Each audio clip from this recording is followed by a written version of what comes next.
Good evening. I saw from the chat that you guys are coming in hot, so basically it's about a 10-second delay, so you'll be seeing us here in a sec, but I will acknowledge your comments. So we got Daniel here starting off right off the top. Justin's here. Bobby's here. And of course, I gave Bobby his countdown. That's why I wanted to make sure we got that in. All right. See, the natives were restless. I just want to make sure I quickly in. Good evening to Paul. So let's go scrolling through here. Just want to see. Yep, Bobby likes the countdown. Let me see here. Okay. Started by saying he actually had the thought of saving up some money, so when Bubble does burst, he can buy all the cards he wants. Yeah, we'll chat a little bit about that because I got felt inspired today, so I ended up making a video discussing our good buddy Vegas Dave. So good evening to Mason. Let's go through here. Good evening to Yannick, and good evening to Charles. There we go. All right, so at least for the comments inside of the StreamYard, we're caught up. So that's a good start. So anyway, good evening, guys, and of course, joining me is Dave. How's it going tonight, Dave? Not too bad. How are you? Not too bad, not too bad. Any day at work that's quiet, it's a good start to a long weekend. We got the Monday off, so that's nice. So that's at least we'll have the 3 days, and that'll be good. So basically, by the time we're done the 3 days, I'll be like, "What? I'm ready for my weekend." It's usually the way it goes. Yeah. Anyway, so there's been a lot of little things, and I was chatting with that's what kind of what I was referencing earlier, and I did see a couple of comments. So in short little earlier this afternoon, I put out a video talking about Vegas Dave's deal and chatting a little bit about it. Though in my way, I had to be like Vegas Dave was the starting point. And then I was like, all right, let's just get this out because I had some time. I had some time around lunchtime, and I go, let's get this thing recorded and let's make it happen. And I was able to get it on the channel earlier, so it's being well received so far. So I'm happy about that. We'll probably get into a little bit of that later on, but for now, I think one of the things that you wanted to chat about today was we wanted to kind of revisit a little bit of Pacific, a little bit of '90s hockey, and then otherwise, though, as usual, comments and chat will be open to kind of whatever we want to talk about, and then as we go along, we'll see, and we may be joined by another guest. We'll see. We'll see if that ends up happening, and I may open it up, but we'll play it by ear. We'll play it as we go. So to start off with, Dave, news-wise, I don't have anything else really. Usually, I'll do the news stuff right off the top. The Vegas Dave thing was a couple of days ago. I just wanted to comment on it. That's why I made the video, and we can chat about it if anybody has any other thoughts on it. But otherwise, so Pacific, and I think Donruss was the other one you wanted to play around with a little bit. Why don't you lead? Where would you like to start on that? Obviously, with Pacific, they were probably before their time. Mhm. The die cuts they came out with, the patterns, the laser cut, and then the odd number of odds that you'd have to pull something.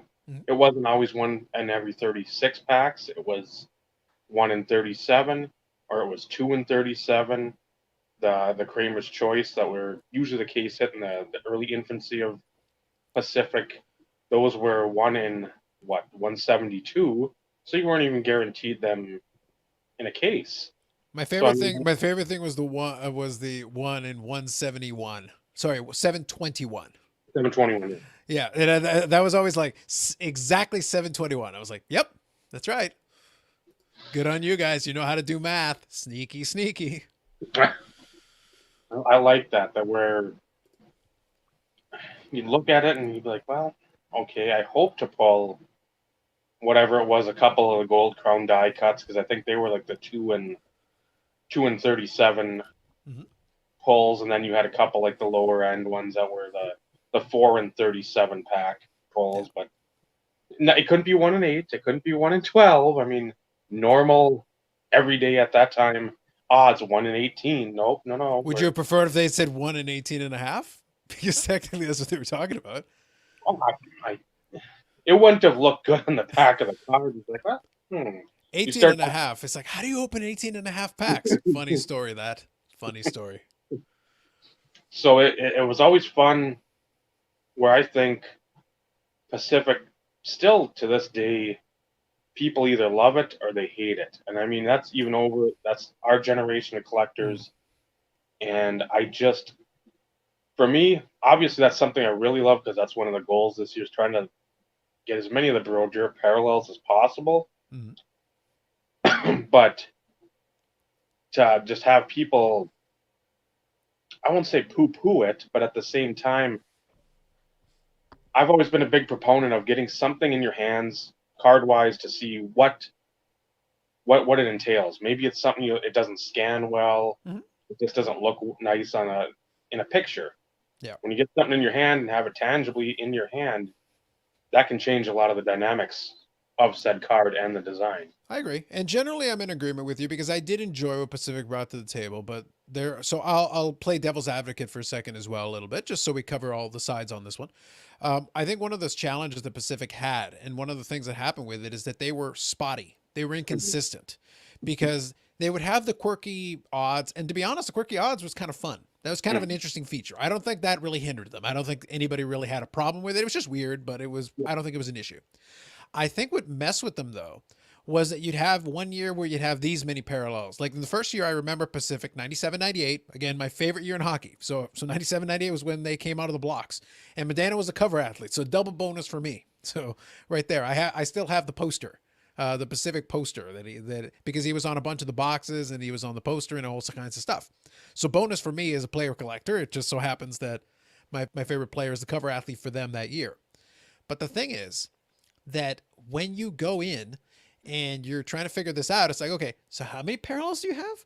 So there's the retail one, and then there's the other one, and then there's the other one, and then there's and I'm like, wait, what? And then one set would have a certain way, and then another set would have it a different way, and then sometimes, and I'll refer to, as I go through, I'll give you years to the best of my recollection. 98, 99 Paramount was a fun one for me because one of the parallels it had was the Hollow Electric. The Hollow Electric was out of 99. And it is a good looking card. The Hollow Electric's an excellent. I have 3 of them, so I clearly like them. But the thing is, here's the thing: if you have it in hand, the Hollow Electric is a really nice looking parallel with the type of foil they ended up using with the kind of the pattern on it. So it looked very interesting. That's the only time I remember them using it. Yeah. It was like they found the foil for a factory somewhere. They had some leftovers, and they're like, "We'll use it this one time, but we will never bring it up ever again."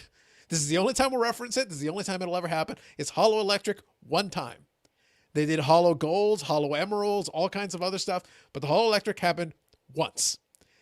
And this is like a reoccurring pattern with them. And then other things, they would bring them back every year, but then it's like they would come out of the blocks hot. They would come up with this idea. And then every time they would try it thereafter, it's like, oh, it's kind of okay. Or they'll be like this incredibly difficult to pull card that looks just kind of generic. And then they'll have this really amazing looking card that's like 1 in 5. I'll be like, shouldn't you use the technology wouldn't it make more sense to? And the one I referenced with Dave that I was joking about was International Glory, which is a nice enough looking insert. By the way, is it just as an insert design? As a standard insert, it's not bad. But then they had a parallel out of 20. And the parallel out of 20 was basically a glorified card show stamp. Like it was just a little piece of foil on it that had a little spot where you could put out a 20, which basically was what the premiere dates were. A lot of the times it was like, and the premiere dates were hard. So it's like, you've got this difficult parallel that's just basically a piece of foil stamped on it with a number. So it was this spotty record, I think, that hurt Pacific more than anything else. It's just like, I can't rely on you to be in any specific spot. I can't tell what's rare. I can't tell what isn't. You change it from year to year, set to set. It's all over the place. No, and then I've spoken about it before in the Insert Revolution podcast and on other folks' streams and whatnot, where their downfall when they started getting into that game used. They made some awesome game used patch cards. Yeah. But when they put every egg they had in that basket and pretty much just swept aside everything that except the Kramer's Choice. They kept that looking fairly similar to what the initial offering was in 97, 98. When they pretty much got rid of everything else and just said game used, game used, game used. That's when they pretty much said, we're done. Now all we care about is the game used. And again, the times were different because that's what everybody's clamoring for, or seemingly so. I was a game used guy, but not to that degree where I needed private stock to have one game used card per pack. It didn't make sense when those were supposed to be the really special piece cards. Like I want to get a piece of like a bat or a jersey or a sweater or a stick or something. Yeah, If you want every pack, it's like the luster's lost very quickly. Yeah, I think what's interesting though is I feel like that's indicative of Pacific's philosophy on it, where they would come up with an idea and then immediately throw everything behind it. Mm-hmm. That's why I say they came out of the blocks hot with all these sets and all these concepts, and they threw like it's the anti-Carvin because we talked with Carvin about how he had some ideas for the cup and for Exquisite, and he didn't use everything in the first set because he goes, well, if we have a second set, then what else are we going to do? Once we've done this, we have completely thrown out all the ideas we had, and it's like, so now all we can do is just repeat it. That's the best we can do, and try to hope that people don't just compare one versus the other, and then maybe they like the first year better, and we actually hurt ourselves. We shot ourselves in the foot. Yeah. Basically, that's what happened with the game used, is that they came out with this out of the, even Upper Deck, who started game used. Obviously, there was I think there was like an Allen Iverson or like a basketball, or maybe there was like a motorsport or something. I remember there was like a memorabilia card that predates, the 96 game jerseys and stuff like that. But from the hockey perspective, 96, 97 Upper Deck was the first game jersey. They came out with more game jerseys in 97, 98. Notice I'm saying game jersey. I'll change that in a second. 98, 99, they came out with game jerseys again, and they included some autograph game jerseys as well. And 99, 2000 is where they came out with the patches. It took until the fourth year. So now that isn't to say I think there maybe might have been patches in some other products, but it took them, but it's in Upper Deck flagship, they waited about until the fourth year to start introducing patches. Mm-hmm. And they still kept the odds long. Like some of the patches were 1 in 7,500 packs. Like they kept them, they weren't one per pack. Let's put it that way. Now, mind you, Upper Deck is not a product where you do that necessarily, but it wasn't until later they came out with SP game used and stuff like that. Then they joined that bandwagon as well. But at least they were able to demonstrate some restraint for a little while. As soon as Pacific got into that game, it was like full speed ahead. Damn the torpedoes. We're going to go. Whatever we got, we're throwing it in there. And it's like, are you sure this is a good idea? Yeah, 1,500 jersey cards for each player on these. It's like double-sided jerseys. We're just going to go, we're going to blow through an entire rack full of jerseys. It's like, what about the patches? 300 or 400 each. Just whatever. It's like, even with the small windows, you're going to burn through a ton of jerseys. And those, once the game jerseys are gone, those are game used. Yeah. Like they were doing game used. So it's like, it's not like the photo shoot jerseys of today. It's like, you can't keep replicating them, that you run out. No. Yeah. And again, they had nice patch cards. There's a ton of nice patch cards. There are. But yeah, when you're pretty much blowing your load, every product, I mean, like private stock is getting 3 or 4 different variations. I want to say the Brodeur is like to 975, the regular, just jersey swatch. And I think there's a patch to 50, and I want to say there's another one to like 125 or 150. So you keep on, when you start doing what you've done foil wise or parallel wise to the jerseys, then you really are putting yourself a couple laps down, because there's no coming back from that. Because people, then collectors, if they really like it, they're going to expect it. And then the ones that really followed you, they're like, well, what about the Emerald? What about the Hollow Gold regular parallels? You're just pretty much putting the premiere date and a couple others. There's like 5 or 6 parallels there. What happened to those? And then, well, no, it's the game jersey market now. You have to have 43 parallels of that. That's like it was the Panini Prism before Panini Prism existed, of the game used side. So their innovation was, I loved it. But like you said, you can't take everything, throw it at the wall, and then what are you going to come back with round 2? It's you've shown your hand.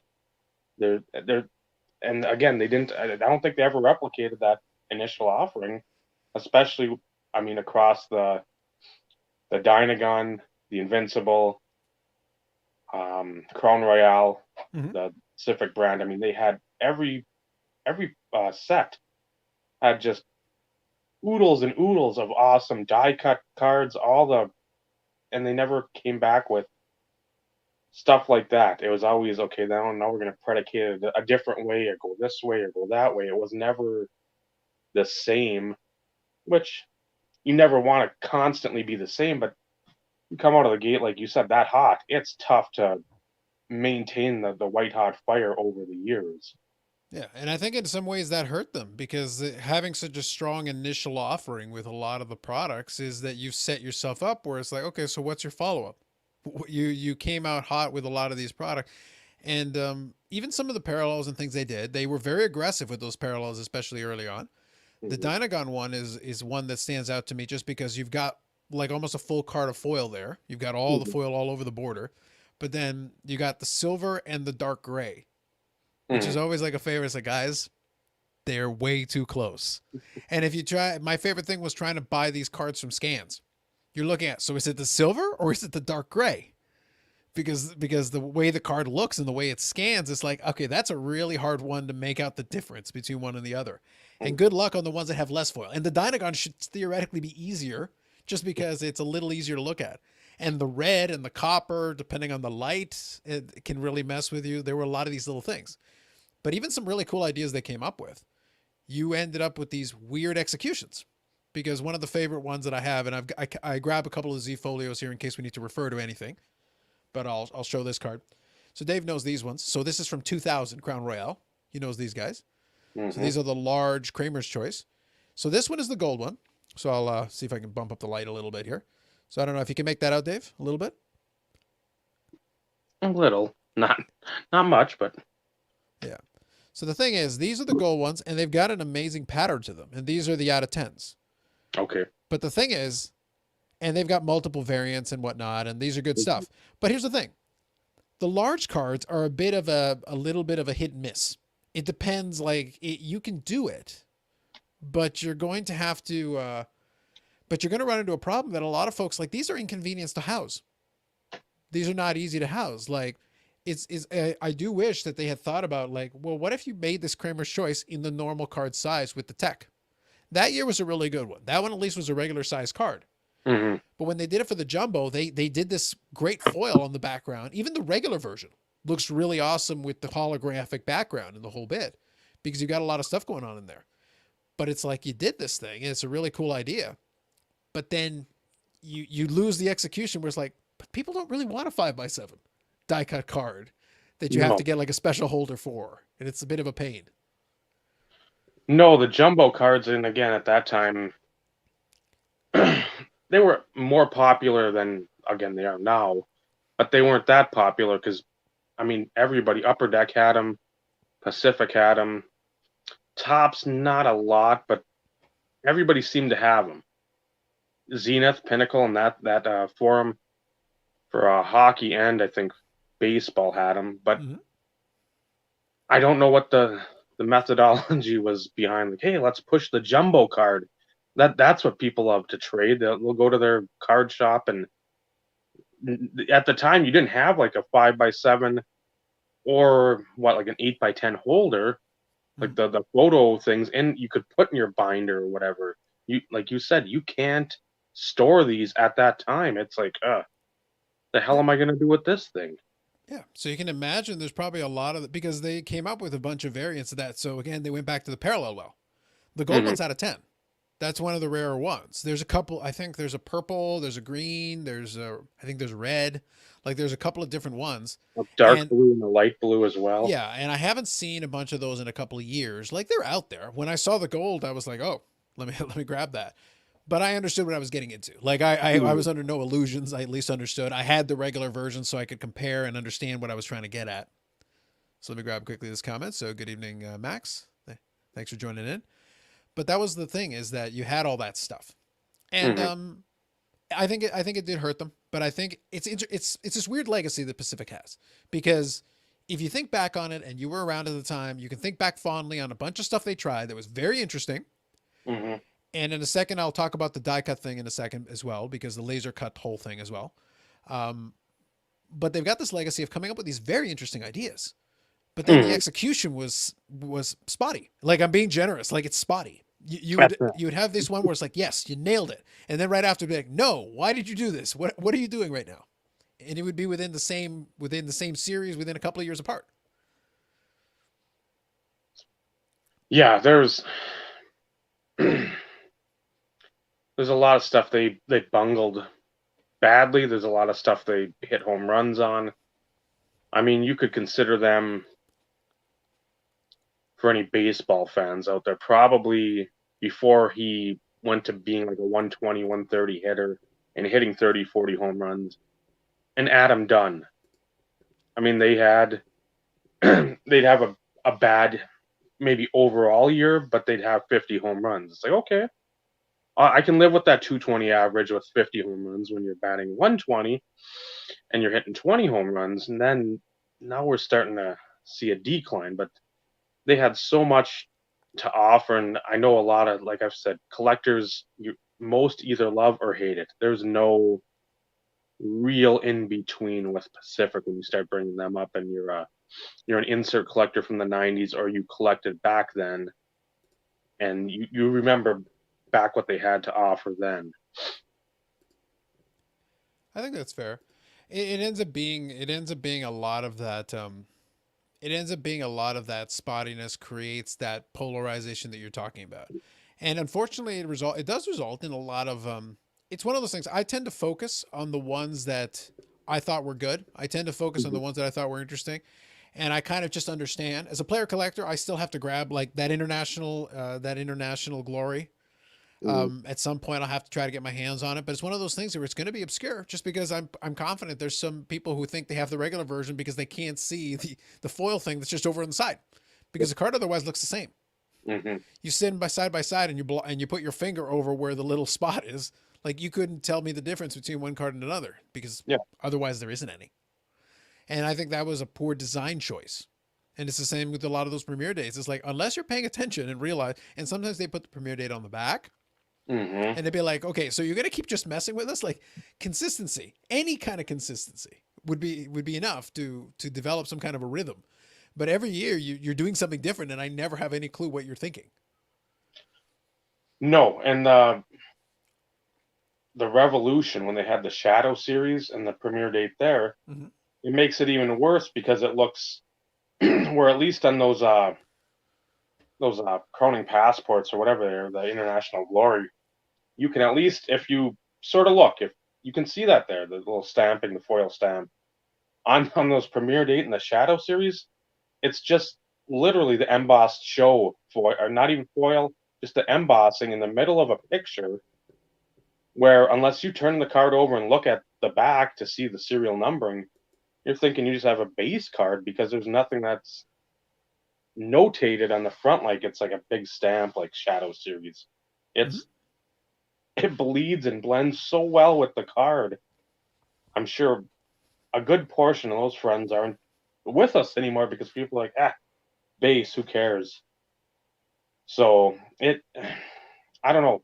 It seemed like they wanted like the magic show where you trying to figure out what the card is. You'll get a prize. The Well, prize is a there's somebody out there who's probably going to make the argument. It's like, well, they just want you to pay attention to the base. It's like, yeah, you're forced to. You have to be like, hold on, stare at each card, scrutinize it carefully, make sure you're not putting away something that is actually more than what you think it is. it'd be like the character from Mallrats looking at the photo of the schooner in the mall. It's like you're just sitting there. It's like I don't know what it is, and the kid comes up. It's a schooner. Shut up! Mm-hmm. You can't see it after how many hours of just staring at it. I don't know what I'm looking at anymore. Yep. You just described collecting Pacific in the late '90s in a nutshell, right there. I don't know what I'm looking at anymore. I have no idea, no clue whatsoever. But that's fair. I think that was the thing. It's like I said, that's always what I thought made Pacific weird, weird. Mhm. So now, one quick thing I'll mention as well, just as a quick side note, when it comes to the laser cut thing, because we can talk about that a little bit if you want. One thing that I thought was interesting though is that I think it predates it a little bit because do you remember 1996 baseball Topps Laser? Yep. Yeah, so I think Topps Laser predates for the hockey side anyway. They might have done it in baseball, I'm not sure. But Topps Laser in baseball, they have the 96 edition. And those are intricate laser cuts. Mhm. Really intricate laser cuts. If you ever get a chance to take a look at those, Topps Laser 1996, ridiculous as far as laser cutting, especially for the time period. I've got I think a Jeter like the Bright Futures, and Mm-hmm. I just the top of it, Yeah. and that cost I think it was like $6-8. And again, a couple of years ago, I don't know what they go for now. It can't be a lot, but again, you want to see the like you said, the laser cut that actually is insanely well done. Hmm. They've got that in football and they've got it in baseball. I think that was the only year, which I don't blame them because I'm sure that took an insanely long amount of time to try to pinpoint how to get that pattern cut out. And I still think they're very underrated in the hobby. That's one you never hear basically any collector saying, man, that's like the best die cut, best laser cut stuff out there. Period. It's which we do like Pacific, but that was the That creme was de la next level. That was next level laser cutting. Like it was. I think. I think probably what hurt it is it was basically a one and done. They just couldn't creme. replicate that process year by year because I can't imagine what the quality control problems would have been with that. It's like you just have to be a fraction off. Some of the cuts are so thin, little pieces of Yeah, cardboard that is like, yeah, if you're just a little bit off, you actually just sliced off half the card. yeah, Oh well, go make another one. Oh man, how many times are we gonna do this? You got to tune the lasers just right and do it over and over and over again and cut it and cut it and cut it until you get it right. And you're leaving so little material between the cuts that it's like you could damage that card so easily. hmm So it's like sometimes cool ideas are cool ideas, and sometimes cool ideas need to be left as cool ideas. It's like it's the Jurassic Park thing. It's like you spent so much time trying to figure out if you could. You didn't ask if you should, yeah. and we got there. So it's like, yeah. So yeah, yeah. So Ty says, imagine one of those in PSA 10. That would probably be a pop one Yeah. because with the amount of possibilities for damage is almost off the charts. So now, as far as that's concerned, is there anything else you want to touch on Pacific, or can we move on to Donruss here a little bit? I would have liked for them, and again, Go ahead. we talked about the parallels. Mm-hmm. If at least on the back you would have put R86, Mm-hmm. E86, so you at least you had IB86, so you could at least notate which ones are which. Because, like you said, I'm fairly certain they didn't come up with like, you know what, people might sell these down the road, so we probably want to have the foil where you can actually see it on a scan. It's like, no, we're not gonna. Nobody's gonna have a clue. It's bronze. No, it's gold. No, it's copper. No, it's silver. Mm-hmm. It's red. No, it's emerald. No, it's blue. So I would have liked that. That would, I think, help collectors today. It would have helped a lot back then. I know. Mm-hmm. But we could all just figure it out and be like, okay, we'll move on and we'll do what we need to do. But yeah, that was something that they'll always be known for striking out on. Mm-hmm. For sure.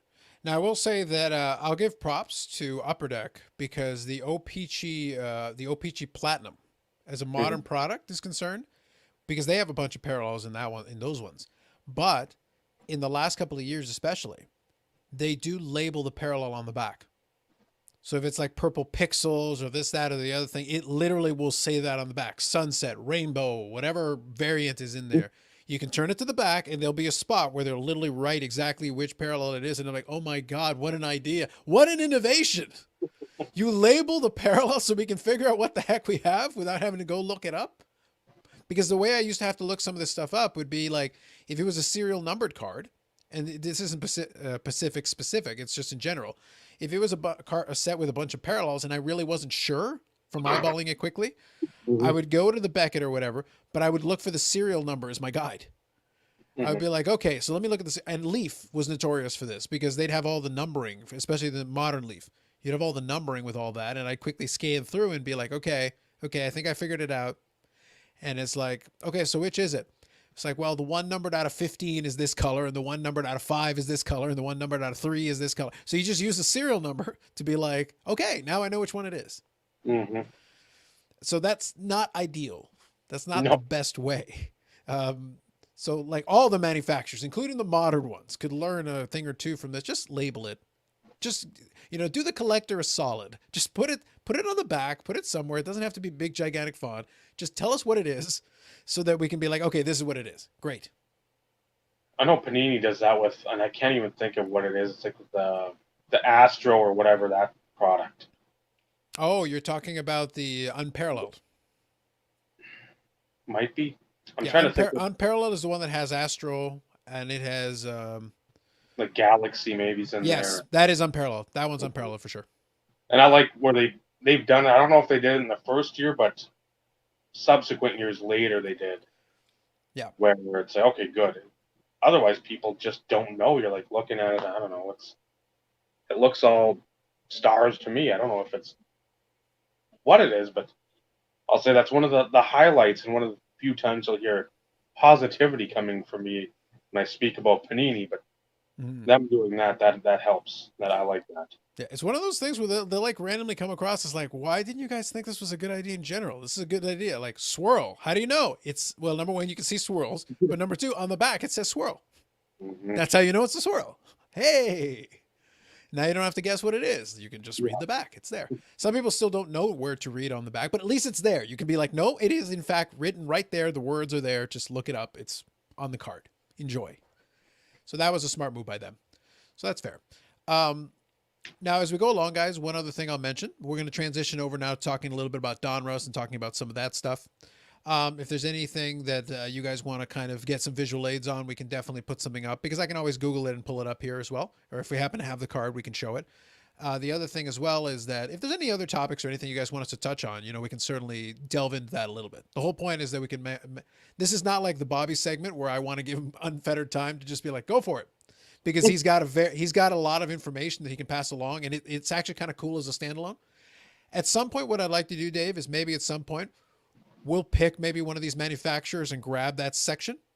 Mm-hmm. Because for hockey, we can definitely do that, and then hit on those things, and then show the visual aids. Literally, as we're explaining it, we can do that. We can put that together. That'll take a little more planning, but we can definitely come up with that. I think that would be a useful reference, not dissimilar to what you guys are doing, but while we could bring in the Hockey Oracle, it might we might have to use our reference materials and make it happen that way. We could bring in the Hockey Oracle for moral support, but otherwise we might have to carry the load on that one just a little bit. Yeah, just a bit. But that's okay. And I think it's good to have those references because now enough time has gone by. Where a lot of times it's like, yeah, you can go look it up in the Beckett, but what does it look like? Yeah. If you don't know what it looks like and you don't have a reference image in color, preferably, it's kind of hard to make out if you really don't know what you're looking for. Yeah, if you're doing black and white and you're talking, hey, look at the foil shine on this. Well, it's sort of defeating the purpose there. Yeah, there are a lot of little things that can be done, I think, to help facilitate that. And I think as time goes on, we have those opportunities to be able to do that. And that'll be a good value add for sure. Yeah. So Donruss actually got the whole 90s. Because Pacific started in 97, 98. If you do the 90s, it basically ran through 99, 2000. They kept going for a couple of years beyond that. But the Hockey Oracle has spoken. But the thing is, I'll leave it on here for a second anyway. May as well. Dave, would you mind plugging the podcast label down here? Oh, now's the right moment. This is my co-host Steve from the Insert Revolution podcast. It is live Tuesday nights at 7:05 Central Standard Time. We talk about stuff and things and stuff, the occasional chicken sandwich, the possibility of burning cards, my Lake Superior ranch, and just a hodgepodge of everything from A to Z and everywhere in between. Nice. Nicely done. And it is on the YouTube channel that has the name shown right there on the screen. Yes. Go there, subscribe, hit the notifications, and like all the videos. Look at you. You're going pro. Look at you. All right. Nicely done. I figured it was a good opportunity. Why not? We'll get the plug in there. Now, the thing is, as far as Donruss is concerned, Donruss had an interesting thing because Donruss followed the normal path in the 90s because they were there pretty much from the start of the run. Not all the way through because I'm just trying to think. Donruss started, what was their first year in hockey? I want to say like 93. Yeah, I thought so. Now, out of the blocks, what they had, the advantage of that is that they were able to come in. They didn't have the Pinnacle problem because Pinnacle at the beginning, when it came to inserts, you had like Team 2000 and stuff like that. And Pinnacle, we'll talk about more another day. We'll talk about more of that there. But what happens next, I think, is with Donruss, you had the Elite. Mm-hmm. And for that, Donruss Elite was able to, and if you have one, that'd be perfect. So Donruss Elite, the first couple of years especially, I really think they did a really good job with the visuals on those because they look proper technology-wise. So that was kind of fun. Yeah, exactly. So now, which one of the years was that one? Refresh my memory. I think, I think that's 94, maybe. yeah. Yeah, because you had a couple of different years that used foil, and then there was one that used foil that was similar to what today would be for Panini, like prisms, because you had that little bit in there. So that was kind of the bit there. Because I think this is 4 5. The 93 4 don't have the like the die cut decal edge. The Exactly. nine, But they what they did have is they did have a little bit of a foil, and I'll see if I can find one just as an example for us. I know I've got one. I don't know if I pulled it though. So I've got a Gretzky and I've got the Wah. Yeah, so let's do this. I can actually, I believe this is the correct one here. So let me use the reference point here, just to help us out a little bit. So basically, it looks like that. Mm-hmm. And you got a little bit of this going. So you can get a little bit of a sense of the foil here, and you can get a little bit of sense of how the shine works, because in the light this thing will pop like crazy. And that was the first year of Donruss Elite, which was a great looking card, especially right Mm-hmm. out of the block. And then the one you have there is also a great looking card. And I believe the first initial series was streamlined to, I think, about 10 cards. So they stuck Mm-hmm. it to a very limited checklist of players. You've got Gretzky, I believe you've got Wah, you've got I want to say Eric Lindros, but you've definitely got a combination of players that were definitely notable at that time. So I'll Mm-hmm. just grab a couple of the comments here because I caught part of the conversation going on here. Incognito came up a lot. Thinking inside the box. Hey, sometimes we think inside the box. Sometimes you got to go so far outside the box, you end up back in the box, Bobby. If you go far enough outside the box, eventually you end up back in the box. He is never incognito.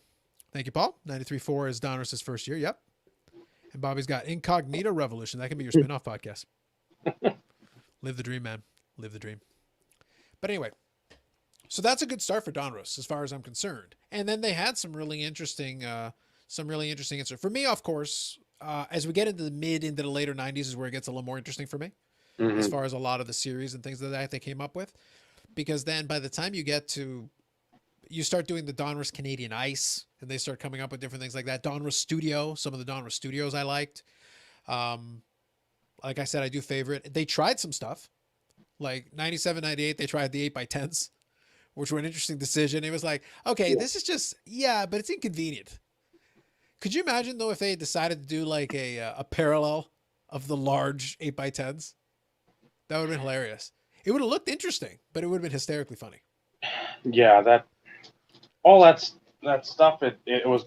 You think at the time, you're like, well, that's not that bad. It's something different. But again, trying to store those. I mean, I think I got one of the Zenith 5x7s, not the Dare to Tear ones, but like a silver Z Team or something Mm-hmm. of Brodeur, and it's just beat to hell because, again, what are you supposed to do back then? You didn't have a snap tight or a magnetic case for every size card like you do now. Yeah, I think the only thing you could do with the 8x10s is you had you could get the pages that were one pocket pages. Hmm. You could do that. So that was at least okay. Um, and I think it was an interesting decision because in that year they decided to really stick to that studio concept and they did a lot of these portraits. So there's the silver press proof. So it is a portrait, and with the press proofs, you'd have a little bit of either the silver like this, or you'd Hmm. have the gold, and you'd have those combinations, and they look nice enough. To be honest, they look pretty decent. So is that the gold one there?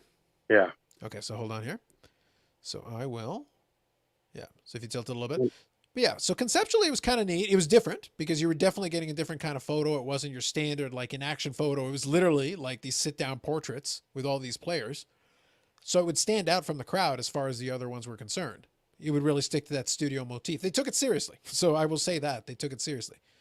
But I don't know. As far as like Donruss in the 90s there, are there any like specific ones that stick out to you? I know they had a ton of goalie inserts, like a ton. I'll go non. This is one I picked up the other day, and this is out of the I think 96-7 Elite series. Mm-hmm. The Perspective, which again, this is one where you look on the back. It's numbered to 500, Mm-hmm. Yep. and it's oh my god, it's not. It's a Dougie Gilmore. It's so, but you see the top, the middle, it's die cut, and it's got like the little star there too. Mm-hmm. And they are tough to find. They are tough to come across because, again, Now, does that one have a little bit of Dufix as well? It looks like. yeah, it's like that Dufix etching sort of situation, especially up here in the silver area. I'm a big fan of when they would do the Dufix because I always thought that was a good idea. And this is one you'd see, or I'd look at and I'd be like, okay, why is Lemieux going for whatever price he's going for? Why is Gretzky going for 60, $80? Why? I know they're the 500, so a little more limited than what you normally expect out of those mid 90s, late 90s stuff. But I was able to pick that up, I think, like $6. I think there might still be one on eBay for $6. Buy it now. I mean, you want to get a cheap copy, like I said, in hand, just to see what it looks like.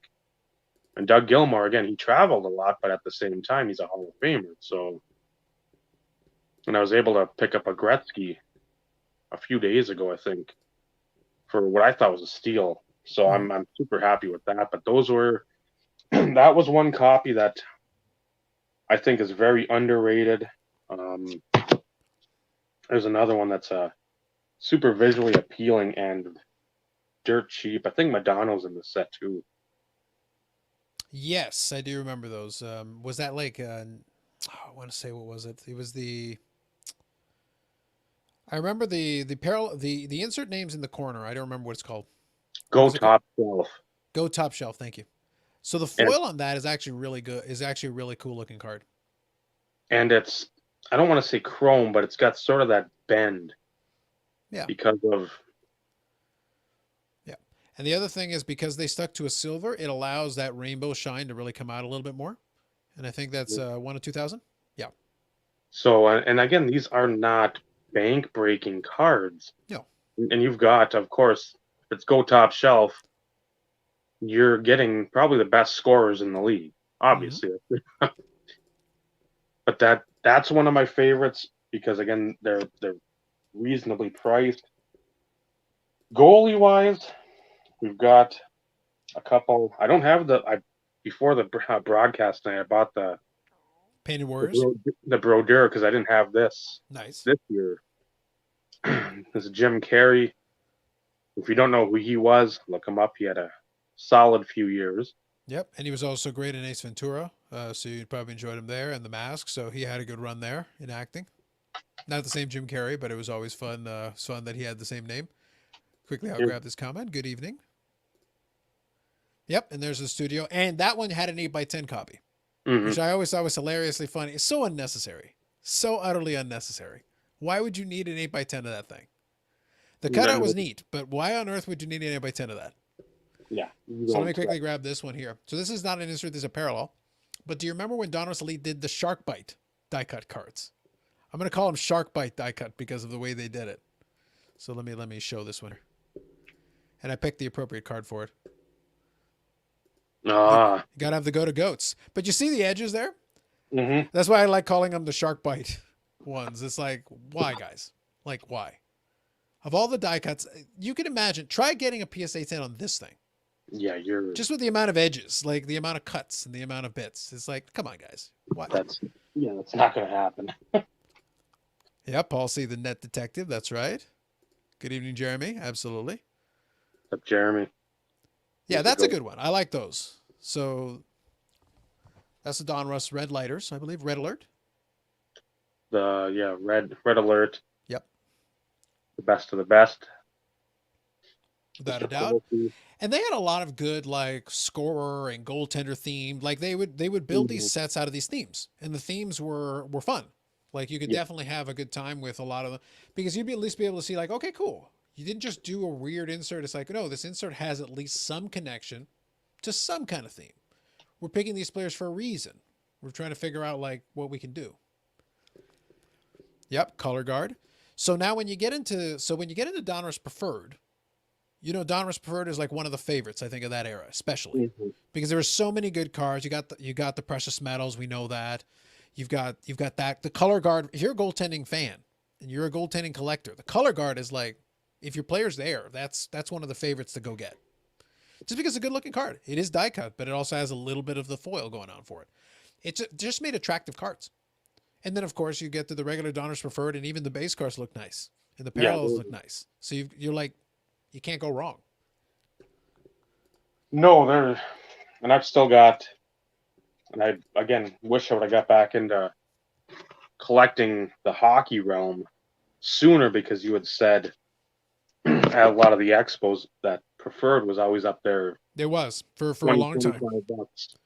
Yeah, there were a bunch So, of us that would feast on that, but just because we had the nostalgic. Now, mind you, that was before the prices really started getting crazy on some stuff, but we had the nostalgic feelings on them. The cards were just cool. They were fun to pick up. Yeah, that's the die cut, the cut to the chase as well. Nice. They were just fun cards to get. They just were. yeah, and that's it. Some of that stuff's starting to come up a little. Um, that's it's puzzling why. And again, I know people are out there for grading, but like the early '90s, the score, the OPT Premier, the Upper Deck, seeing boxes selling a little more than folks should be purchasing them for. Yep, Les Gardiens. So that's a Canadian Ice there. I always thought it was kind of weird. I always thought it was kind of weird that you'd have this Canadian Ice in there. It's like it's a bit redundant, guys. Canada's one of your big markets, but I guess you know you may as well pander. You may as well pander. So why not? And even like the press proofs, there's the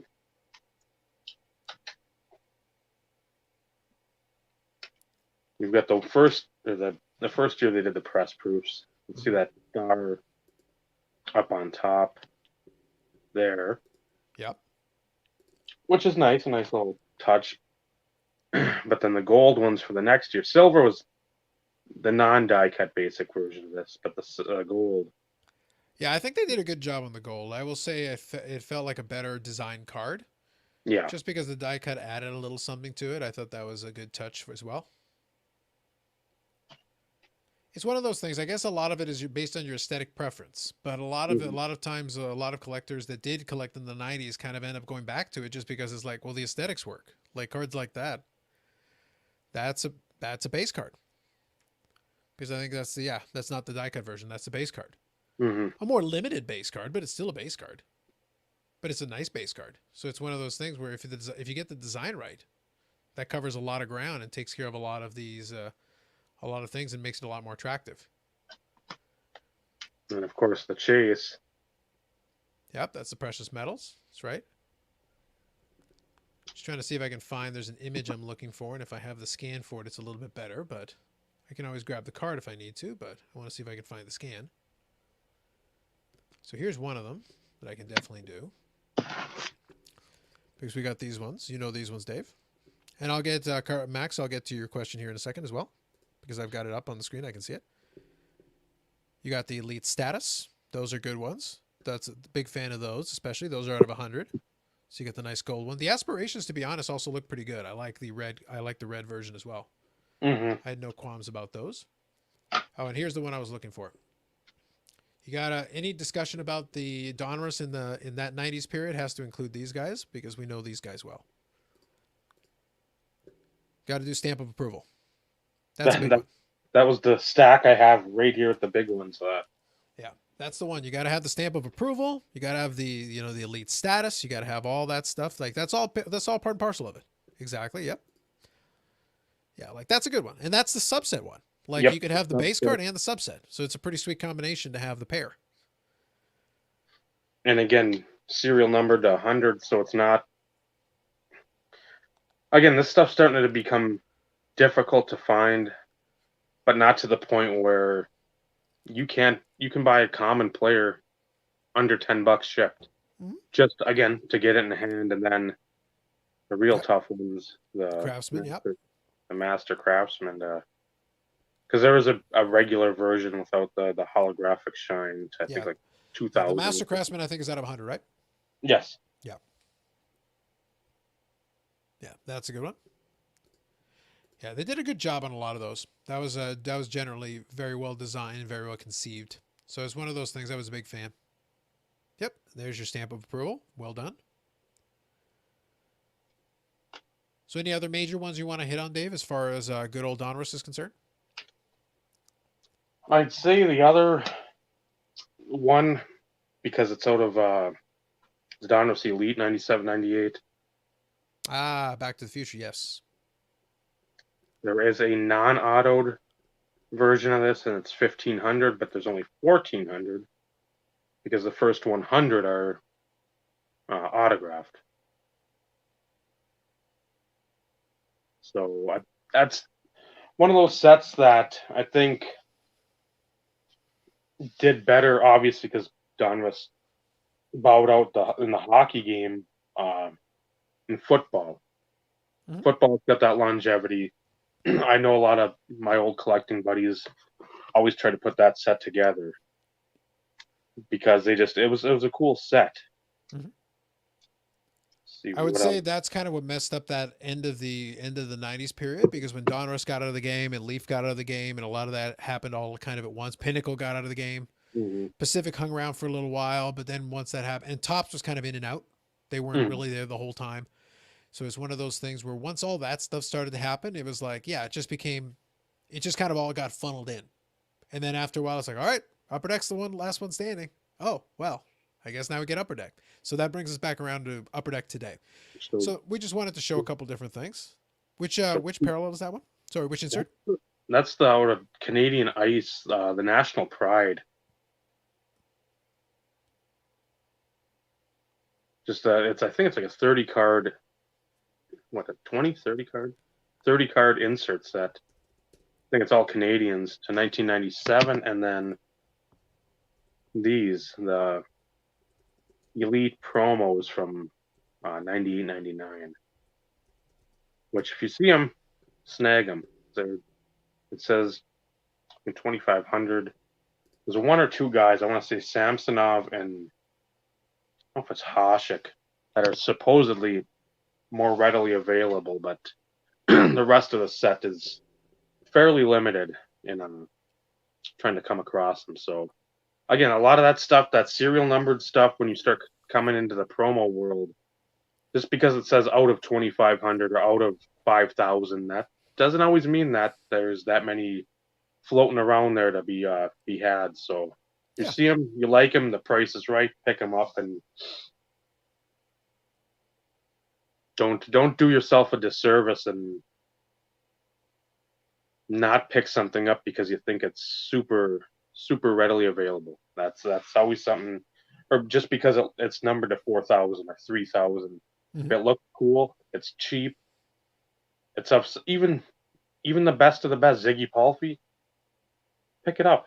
Couple bucks. It's if it looks good to you, don't let others dictate what you should get. that's fair. Collect what you love. I think that's a good button to put on it. One thing I'll say, and that's a good example of that, and we'll talk about Leaf at some other point. And Fire on Mhm. Ice is a good example of that, just because some of those are a little bit underrated and they're a little bit different. So let me grab a couple of these comments here from Max. First one is, how is Upper Deck Ingrained received in the hockey community? I won't speak generally because I don't know too much about how it's generally received. I think it's a cool set. I think it's a cool Mhm. set concept, and I think the wooden cards are very cool. Mhm. How they're received, it's one of those things. Upper Deck makes a lot of sets like that, where it's got a unique hook of some kind.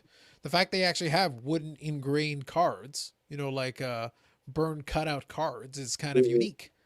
And as a result, they did create a bunch of parallels. They've got like an autograph parallel, not for every Mhm. player, but then they've also got memorabilia parallels that are based off the base card. So I think it's a cool concept. I guess it just depends on the collector whether you think that's cool or gimmicky, because they do maintain the theme. So you have to give them credit. At the same time, we're giving praise to a set that's based off postage stamps. So, we can't really knock them for sticking to a theme. We've seen dumber themes, and somehow those worked. So Yeah. I think it's a cool concept. I think it's a neat idea, and I think the execution, a lot of those cards was actually quite good. That Yeah. was just my opinion. Same for Max as well. So he's talking about here looking out for fake patches, which is a thing for sure. Do you have to look out for fake sticks and fake stick autos? Honestly, I think the risk is lesser, but I'm not going to say it's not there. If there's enough money to be made, there's always an incentive Yeah. to do that for sure.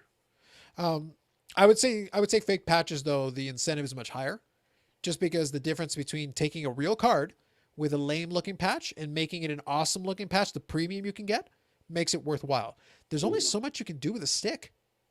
It's like, even if it's a stick piece with a lot of colors on it, it's like, well, yeah, there's like, if you have a synergy stick, they have a lot of colors on that too. It's not like you need to upgrade a lot of stick pieces very much. So I think No. the risk is lesser, but I can't call it zero because I'm sure there's somebody out there who would at least think about it, if that makes any sense. So I'm just going to get caught up here. So Patrick's saying, what's the current status on Lafreniere? So for me, it's his prices have gone down, but that's because he's a rookie and he's not scoring. He's not on a 30 or 40 or 50 goal pace. Not shockingly, he came out of the blocks hot with his pricing because people, I guess, were expecting him to score 30 goals in his first season in 56 games. I don't know why. And he's playing like an 18-year-old rookie. Mm-hmm. So all of a sudden, it's like now expectations are being tempered down a little bit, not shockingly. And it's resulted in some price fluctuations, without a doubt. Quickly scanning here. So yeah, Paul C was checking out the first Rangers game. That's fair. Vinny just says, Ingrained is embraced by some and others not. Perfectly love the cards and carved in time. Yes, absolutely, Vinny. Agreed, 100%. And good evening, Vinny, as well. All right, so one more question here, and then we'll bring another member of the gang to join us here. So Paul C, activity didn't get much playing time. Third period was on for extra attacker. He's an 18-year-old kid, though. I think it'll be a thing where, like, if somebody legitimately expected him to come out of the blocks at 18 and try to light it up right now, I don't think that's fair. I really don't think it's fair. Give the kid some time, give him a break. And you know what? If you're somebody who liked it, I think the last couple sold for about $150. They were selling for like $300 and change. So if you like the guy, you basically got a 50% discount. Enjoy. You know, if you want one. It's just a thought. Good evening, Steve. What's going on? What's going on, guys? Not too much. How are you? Doing well. Me and the kiddo this weekend. My wife has gone off with her dad and the neighbor for her birthday, even though it's early. But so it's just me and the kiddo through the weekend. So kind of worked out in my favor to be able to kind of, jump in and join the conversation, hang out with you guys, and see where the conversation leads. Sounds good. So the first little bit, folks, was just Dave and myself being self-indulgent and enjoying some of our 90s hockey, having some nostalgia, having a little fun. We know that Matt and those guys have had their time talking about a lot of 90s stuff, but Dave and I was like, we got to get in our piece. We're going to get in a pound of flesh on this. We can expand and expound upon this topic at length for a fair bit. And we stuck to just two manufacturers, and we kept it pretty streamlined. We kept it tight.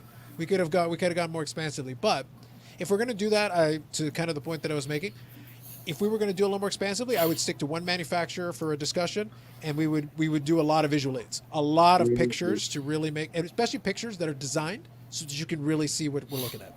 Yeah. We don't want to deal with our lighting situation. No, we'll take some good pictures, show you what it's supposed to look like, and then you'll really get a better understanding. It'll be more beneficial.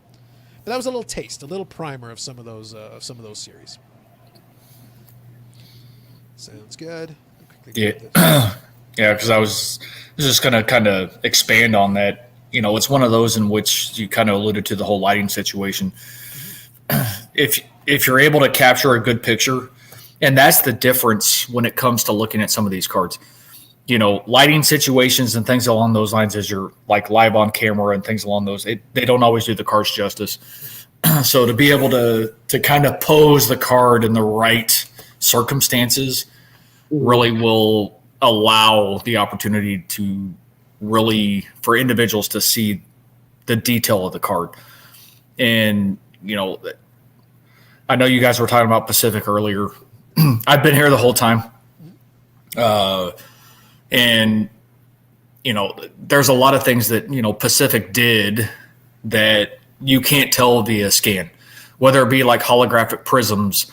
It's not just the color variations, the color parallels. Some of the technology to a certain degree that they borrowed from others, mind you. I mean, when you have competition, you kind of steal some of the same ideas. But, to show them live doesn't always do a card justice. So I do like the fact that, if you guys continue to go down that path and expand on certain manufacturers, the ability to do some good high quality pictures will really make a difference for those individuals that may or may not have ever seen some of the cards.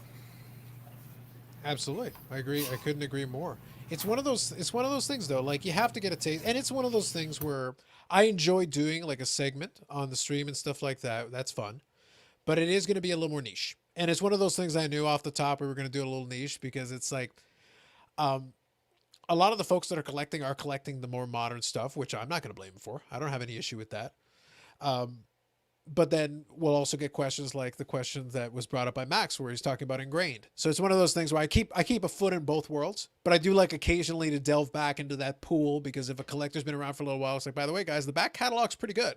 There's a lot of stuff in that back catalog because if you're frustrated with the current product, the reason I like bringing it up is, by the way, the back catalog still exists. We've got millions of cards sitting in all sports, millions of cards, a whole universe of possibilities that you may not have considered. Sometimes some of this stuff was done years ago, and this design or this technology that you like looking at in the current version, yeah, they did it in 1997. They did it in 1996. And if you go back there, if you don't buy the star guys, there's certain stars where it's like, yeah, the prices have started to creep up on those guys. But you can still find some of that other stuff. It's still there if you're interested in the technology. And maybe you can still find some players you like. It's a possibility. Yeah, and I I can speak from experience. I had 34 auctions last night that I was watching. And normally they're not usually that extensive as far as all going off on the same night. And I had to dwindle down the list quite a bit because I could have gone completely bonkers and, blown my budget for 2 months. I didn't do horrible by any stretch of the imagination. I did pick up 12 cards that were a few that I had never seen, which, is always a bonus as a player collector, which we always talk about. Others, Dave and I were in constant text messages back and forth, and some of the prices were just ridiculous. And, I attribute a lot to the hobby and the market and everything along those lines. But, at the same time, as a player collector, and, I always used to consider myself one of the guys who paid top dollar for, at least from the autograph market perspective, diving back into the 90s inserts and stuff. I'm not as knowledgeable from a pricing perspective. But one prime example, the Fleer Brilliance 24 karat gold, number to 24, sold for over $300. Yeah. My opinion, that is not a $300 card. Mm-hmm. Even numbered to 24 back in the 90s. Mm-hmm. But then again, it's depending on what you're looking at. And if you're, like you alluded to, if you're disappointed with some of the stuff that's going on in the current market, you're trying to dip your toes into the older market. I could see where there's certain staples or certain iconic parallels or inserts could garner that much excitement. Yeah. I'm generally okay with it only because I don't feel like, now, if we're talking basketball, different kettle of fish. But I think for the other sports, a lot of that 90 stuff, I think there is a growth in appreciation, but I don't think the price inflation necessarily has hit all those cards that same way. But I think some people just like, wait, it's literally been 10 years since I've seen one. So it's one of those things where they're like, the demand is more organic. The demand is like, there's actually like, no, it's been so long. You know what? I'm going to throw everything but the kitchen sink at this. And if multiple people have that same idea, the price goes accordingly. And that's what you end up with, which is more natural. That is like more what you're used to being like, okay, well, that's real demand though. That's demand you can at least get your head around a little bit. So it makes some sense. Let me quickly grab a comment here. I like this one. I was enjoying it. He goes like, wait, is it Tuesday or did I drink too much? It's like, well, you got to understand the difference is. I can totally see where you're getting confused on this. But if it was Tuesday, it would look like this. Let me help you. So it would work like this. Here, hold on. Now it's Tuesday. Yes. See, that's Tuesday. And so the way you can tell is this is what Tuesday looks like, and this is what Friday looks like. See? Completely different. I don't know how else I can help you. I've done what I can. I've given you a visual aid to assist you on which day of the week it is. The visual aids come into play here. Absolutely. I hope that helped. Gotta have a little fun with the technology if you can. Why not? All right, so here we go. Yeah, like to see Panini make Flawless hockey. Yeah, no, that's fair. I think it would look cool. Flawless is a nice looking product, I will say. If you like your premium stuff, that's definitely a thing. Then he's just filling in some of the blanks about Capo Caco, which is an interesting name. It's hard to say, I will say. No, you were not seeing things, but now you know. So I enjoyed Carlos, some of our technology. Go ahead. I don't know if you saw that or not. Yep, I got it. Hold on. I got you. So this is one, and this was courtesy of Dave. He's like, you better win this one. So 2000 playoff momentum generations. This is the gold parallel, and it's numbered to 50. It's a good card. Being a Terrell Davis collector for as long as what I've had, or as long as what I have been, I've never seen this card ever. Okay, interesting. So this is one that I was able to snag last night. So there was three of them, three main ones that I ended up picking up that I had never seen, which was nice. But there were a few big ones that it was like I was really hoping to pick up. Sure. I missed out on the Crusade Purple. This is the second time I've lost it. The first time, I think it went for 46. So last night it went for like 77. So the Crusade Purple in football, what's the run on those? What's Number two, 100. 100, Same okay. as- same as baseball. Okay, so they kept it consistent. Good. Yep. Sometimes there's some variation. That's why I thought I'd ask. I wasn't sure. Yep. I have the green, which is still one of my favorite cards as it pertains to the insert parallel type aspect of the collection. Sure. But losing probably close to a month ago, I think, on the purple number to 100 and losing it by a couple bucks, it hurt. But it's like, okay, well, I'm gonna remove these from my list. I want to see if I can pick it up, and I bid stronger this time, just in hopes to try and get it. Right. And after it ended, I'm like, holy cow! But then again, it's that iconic name Yep. because it's transcendent from baseball, and in the baseball market, Crusades are way up there as it pertains to insert recognition within that sport. So, And I think that's a real thing because now, as some folks, because there are more collectors than people think that collect multiple sports. So once you start realizing, wait a minute, that was actually really not a really like high end card. Interesting. And then you start running yourself to like, okay, so wait, I also collect this other sport. Wait, they've got those in that one too. Let me go see if I can find some of my guys from that one as well.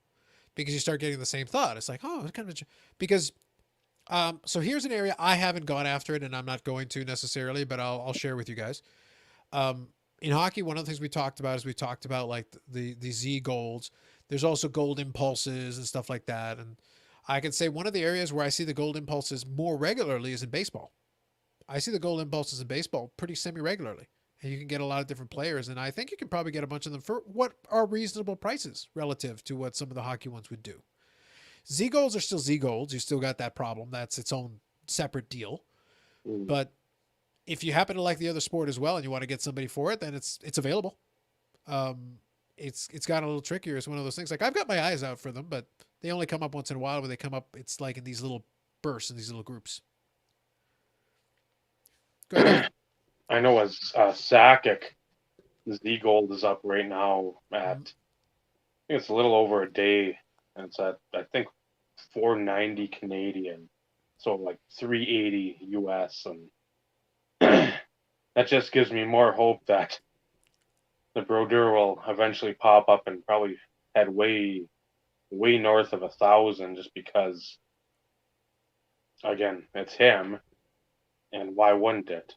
That I know I saw how many. There's a couple sales that were completed, and it was maybe of like Mike Johnson, like one or two other players at the beginning of the month of January.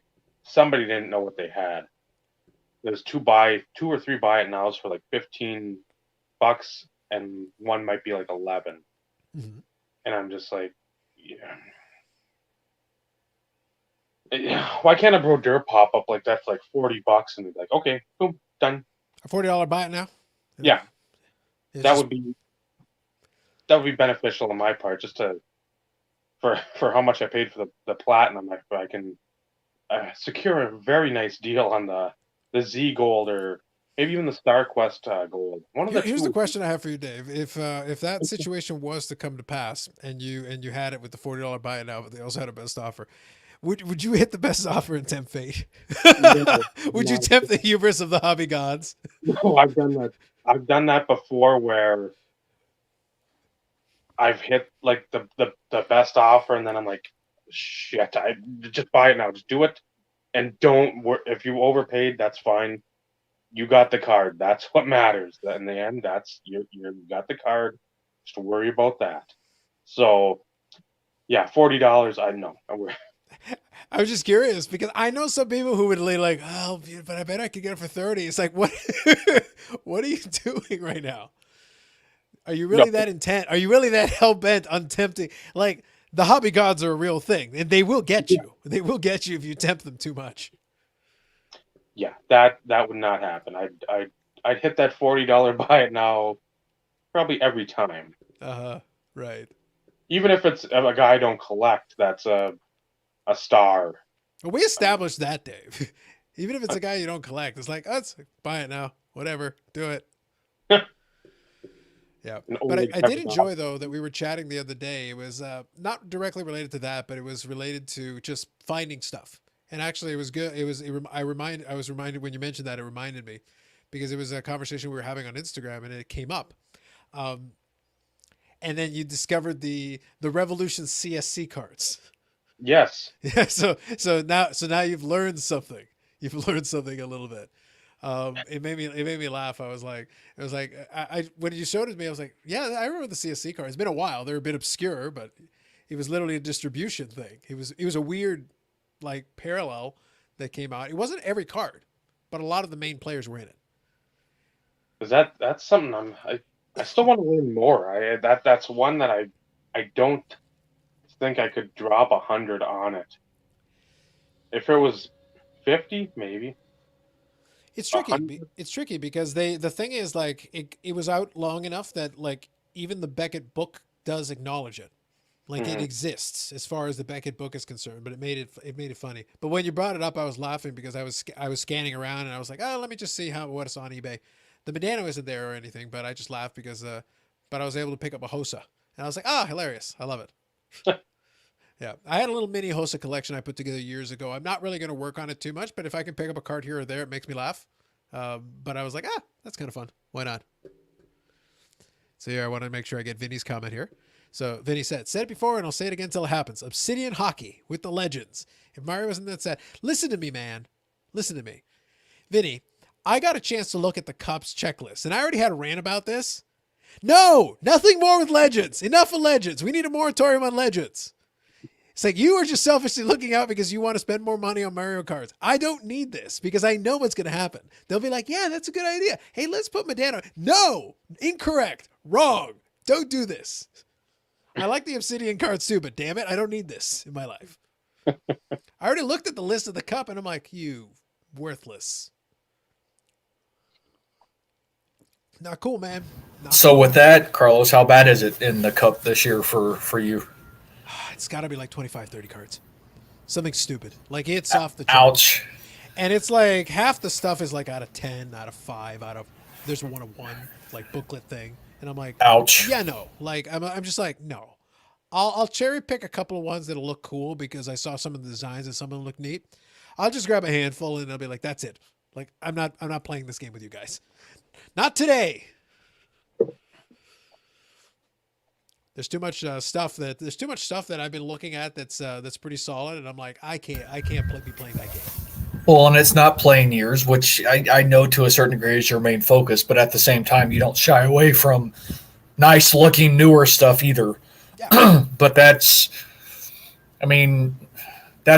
tough, and I can't say that I've ever run into the situation to where it's been that extensive. From a Terrell Davis perspective, but it's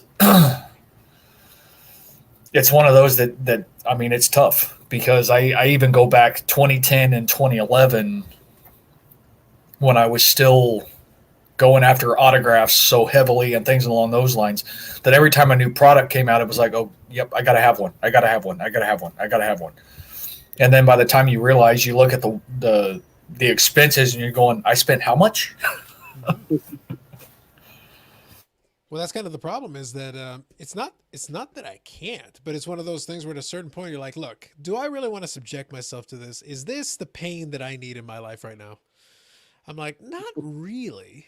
If there's something neat, kind of fun, okay, you know what? To a certain degree, I can tolerate it, but there are limits. There are very clearly defined limits, and we're approaching that number. We're getting dangerously close to it. It's like, Well, it has to be reasonable though too. I mean, because the whole objective is you don't want to overpay, and whatever overpay means in your definition, I mean that's what you have to shoot for.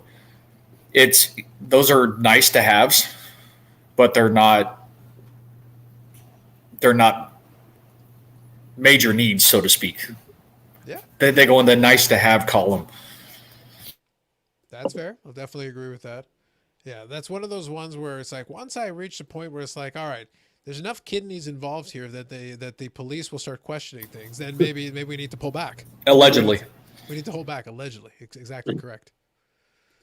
Yeah, I like though. I do appreciate that some of them do have the Excel. Okay, so mathematically, I apologize. I did exaggerate slightly, but the ones that are there are really limited. Now I've got a bit of a better checklist in front of me here.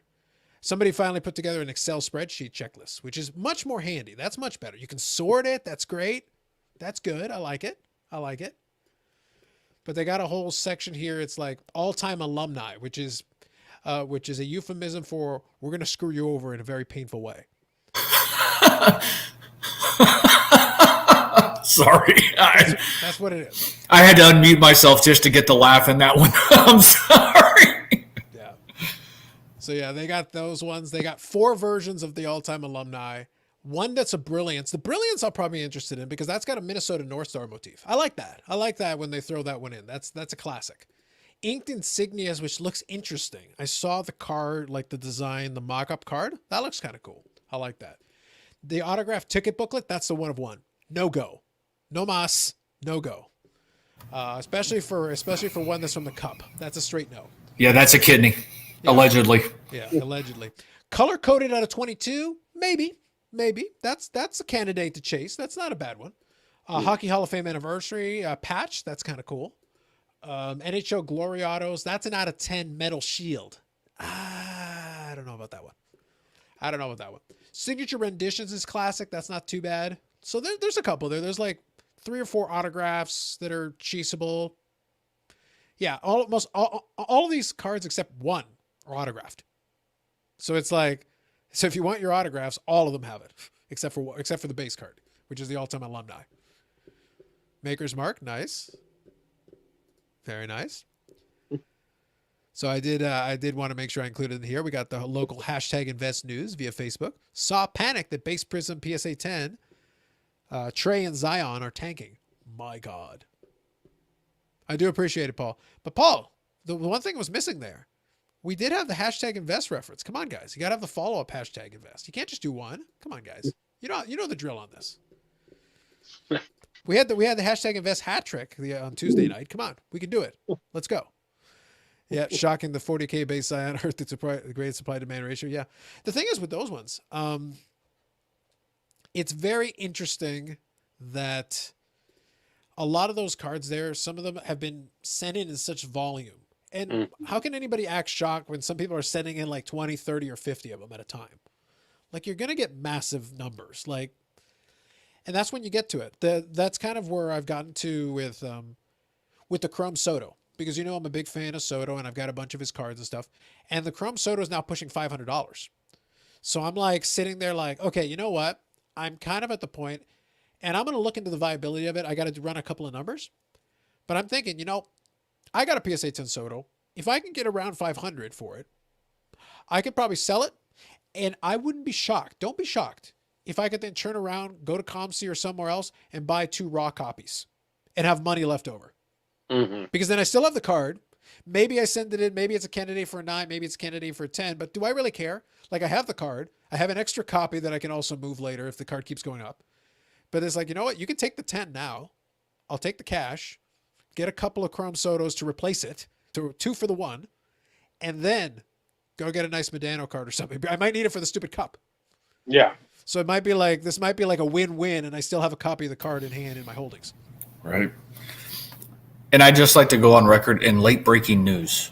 Late breaking news.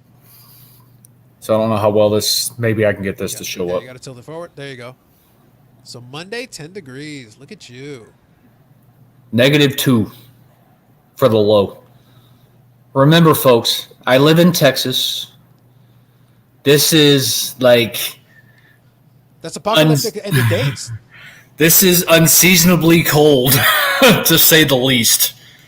We've got a chance for snow Sunday into Monday, and then back again on Wednesday. Say no more, a chance for snow. Say no more, a chance for snow. Okay, probable. Yeah. But by the way that they're reporting between Monday and Wednesday, totals may be up to a foot. That doesn't happen in Texas. I had to do my Fahrenheit to Celsius calculation so I could get my head around it. I was like, okay, so that's like almost minus 19 Celsius. I'm like, all right, that's actually legit cold. That's not bad. That was basically today. I was outside. Well, in all credit, I'm not trying to take away from Dave and Vinny, because Vinny lives in Michigan, Dave lives in Minnesota. I think it was Monday or Tuesday, Dave. I don't remember when you sent me that text message of the screenshot of the temperature. It was -29 where Dave was as he was walking to work. So, like I said, it's nowhere near that excessive cold. But on the flip side, Dave, you technically have a choice. You don't have to live in Minnesota. No offense, Carlos. You don't have to live in Canada. There are other options. So Texas? my parents lied to me this entire time. They said it's like, you're not actually allowed to leave. What? Oh, man. This is lame. I've been screwed, Dave. It's terrible. But yeah, and what's interesting, and it drives me nuts about living in Texas because, and mind you, I'm pulling it off my phone. I haven't watched local forecasts or anything to actually listen to what they have to say. So I'm only basing it off my phone. And that stuff fluctuates, sometimes every few minutes, depending on, whatever service is used by your phone. But it started out, I think, on Monday or Tuesday, whatever it was. The low was like 9 or whatever. And then a few hours later, it went up to 12.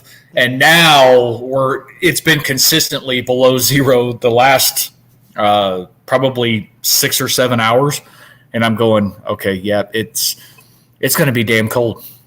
It'd be great if you watch the local news and it backs up the numbers and the numbers are similar, but their reaction to it is appropriate. It's like this. You basically tune in and this is this is the leading headline. The end is near. Finally, all of your sins, repent. Now is the right. time. Okay, so let me quickly grab these comments. Now Paul is forgiven. We did get our hashtag invest in there. That's critical. Very important. Very important. So here we go. Vinny says, is the hobby finally doing math and understanding statistical data and ratios? Seeing the parallels and numbers cards are rarer. Settle down there, Vinny. I don't think the hobby in general does math, but once in a while, a few people catch on. They're like, wait a minute. So if they're numbered, we know how many were made. For those of us who pay attention and have been around long enough, we picked up on that a long time ago, fellas. It ain't new. Yeah. So yeah, they got you by 15 degrees in Western New York, which normally is very cold. Now, Paul is in the Endless Polar Vortex, which is northern Alberta. So it warmed up to -20 today. So -20 would basically be what you were talking about with the -2, except it warmed up to -20 for him. No, I get it. Yep. Bobby's going to break up with the George Strait. That's right. It was -40 when he was looking out the window on Monday. Strong. That's strong. Yeah. Yesterday morning it was 36 below when I walked to work. Oh, so it was colder than when with the text than it was when you sent me the text message. There you Well, this go. was yesterday. The other day, I think it was like 33 below too. I mean, there's Well, because I want to say it was 29 or something when you sent me that text message, and that was either Monday or Tuesday. Right. the last like week has been brutally cold. 'Cause I've got the photographic evidence I usually send to him later on too. Yeah. The beard is absolutely just. It is. Yeah, I see. That's right. It is. It is. Let me quickly grab Vinny's comment here. He goes, "Good luck with the repent card." No, Vinny, I was saying that the people on the news would be screaming about repenting. I plan on not only not repenting, I plan on doubling down. I stand by my actions. I plan on doubling down, sir. Doubling down. Let me see if I can find Dave's picture. Was that the one you put on Facebook, Dave, or is this a different one? Possibly the one I put on. Yeah, because you had the one where you're like frosted in the beard and all that stuff. Is that the one? Yes, that's the one. That is the one. Yep. Yeah, that's not snow coming down on my beard. That's from walking. And that was at oh no, that was my temperature check. Negative 29 degrees. Nice. Very nice. Solid. That's minus 33 Celsius. That's moderately cold. That'll do, I guess. Yeah, that's. No. Yeah, we'll get that in Southern Ontario. We will get that, but it does tend to be. It's not the norm. It's not like Paul in Northern Alberta. For him, it's more standard. That'll happen more regularly. We will touch on that from time to time. Kind of the jokes aside, to Steve point is like I've kicked around the idea of moving south a million times. Now, under the previous administration, it really wasn't that attractive. But if you gave me my druthers and I could do what I want, it's like, all right, listen, I'm just going to go to Vegas, guys. Like, if you don't mind, my new headquarters will be in Las Vegas, Nevada. I will hang out in the desert if anyone needs me. I like the dry heat. That'll work for me just fine. Thank you very much. Yeah, you say that until you're in, dress pants and a button-down shirt on tar at 124 degrees, and you're like, yeah, I think I'm going to change my mind. Have you been to Vegas during the heat? I've been to Vegas a few times in the middle of summer. One of our world headquarters is in Mesa, Arizona, and I've been there many a times during the summer. And it is Arizona is one thing. I'm talking about Las Vegas, Nevada. Have you been to Nevada for that one? I have been to both. Okay. It's still hot. You are correct. You are correct. Here's the thing. I was there for my 30th birthday, and I was outside. My birthday's in the middle of July. So I was out there in the middle of July in Las Vegas in the middle of the afternoon, and it was the equivalent of about 40 Celsius or 42 Celsius. I have to convert it back over. But it was hot. 40 is pretty good. I was wearing cargo pants. I wasn't even wearing. The locals were staring at me, going, "Aren't you warm?" It's like, "Nah, bro, it's dry heat. We're good." Coming from somebody who's used to blistering cold winters, who probably doesn't completely bundle up fully either. No, I do the opposite. No, Steve. When it comes to winters, I wear layers indoors. I hate the cold. Heat, I can take it endless. I will move to the freaking sun. Okay. Gotcha. Okay. But cold, I can't stand it. It's like slow torture. It's like slow, painful torture. Not a fan. And yet you stay in Canada. Help me understand that. It's not so much that I stay as much as I like buying stuff. Otherwise, I would have saved enough money to move. You actually need money to move. I've been told. You do. Allegedly, you need money to move. You do. Yeah. So it's like I will have to marshal my sources. I may have to sell a lot of overpriced Sotos. So you know what? Market, keep going up. Let's just keep going. I got enough Sotos and Vladimir Guerrero Juniors. If you guys want to pump those up too, go for it. I can get myself down to my new base in Las Vegas. Nothing wrong with that. Yeah. And I do have to say, I plan to watch your video because I'm interested to hear your take on all of that. Because I was inspired. I had some fun with that one. Well, it's kind of funny, and I didn't even think to send it to you because I stumbled across it yesterday. I sent it to Dave, I sent it to Vinny, and I think I sent it to Ed. And I was like, I'm pretty sure I've said a lot of this in previous discussions. I haven't claimed to know when the market's going to crash. Yeah. But, it's one of those in which it's all about how it's presented, and it's very negative, which I know is kind of what the title of your what's your video is, and I don't want to make assumptions by any stretch of the imagination because I want to watch it. Yeah. You'll see the Vegas Dave is the launching off point, and there's a couple of angles. So the Vegas Dave piece, I touched on it, but Okay. then I wanted to use it as the launching off point to discuss a couple of other things I've seen, because the reaction to the Vegas Dave thing was more interesting to me than what Vegas Dave said. Well, He's a good starting point. And I want to watch it. You know, I made sure I stumbled across. I'm like, crap. I wish I would have had the time to sit there and actually watch it prior to you going live. But it is on the watch later list, and it is one of those in which, let's be real, folks. And I'm just going to say this. And if we want to touch on it later, that's fine. If not, we'll kind of see where things dictate, of course, as you kind of alluded to. Yeah. Whether or not it crashes when he says it is, I think we all need to have an understanding. The term crash is not meant in the term of like the stock market crashing. Mm-hmm. It's more along the lines of when the bubble will burst and we will start seeing some normalcy. Mm-hmm. And for those of us that are collectors, and that's our focal point, that's actually, you know what? Fine. Let it happen. Please let it happen. But for those of us who want to take advantage of opportunities and get rid of some stuff and build some of those card funds, not saying that 2024 is the date, but hey, let's be real. That means we have a small window to take advantage of those opportunities to maybe move some stuff and build those funds in the event that we'll start seeing some normalcy. That's my take in the whole future scheme of things. Mm-hmm. I could be off base, but that's the way I'm thinking about a lot of this. I think that's fair, and I think you do. I am of the opinion that there is a window here, and it was funny you mentioned the stock market because I do mention that. Mm-hmm. I have a little fun with it. I go on a journey. I went old school talking head video style on it. It was like, I got almost 55 minutes, guys. Like I had some fun. We're gonna go on a journey together. You'll get there, but you'll see kind of where I went with that. Well, and I've said it before. It's all about expanding your portfolio. Mm-hmm. They've done it in any sort of collectibles, whether it be gold and silver, coins, stamps, whatever. Mm-hmm. Right now, we have high-powered social influencers focused on the card market. So when you add all of that into one, yes, you're going to see a boom. Let's be real. I'm just pointing out when you said high-powered social influencers. I was just making sure people understood what he was talking about. Oh, this guy over here? Yeah. we know what's happening, Dave. We know where the power lies behind the curtain. We pull back the great and powerful. Oh, Dave, and put a shirt on for God's sake, Jesus. But I mean, Logan Paul in the Pokemon market.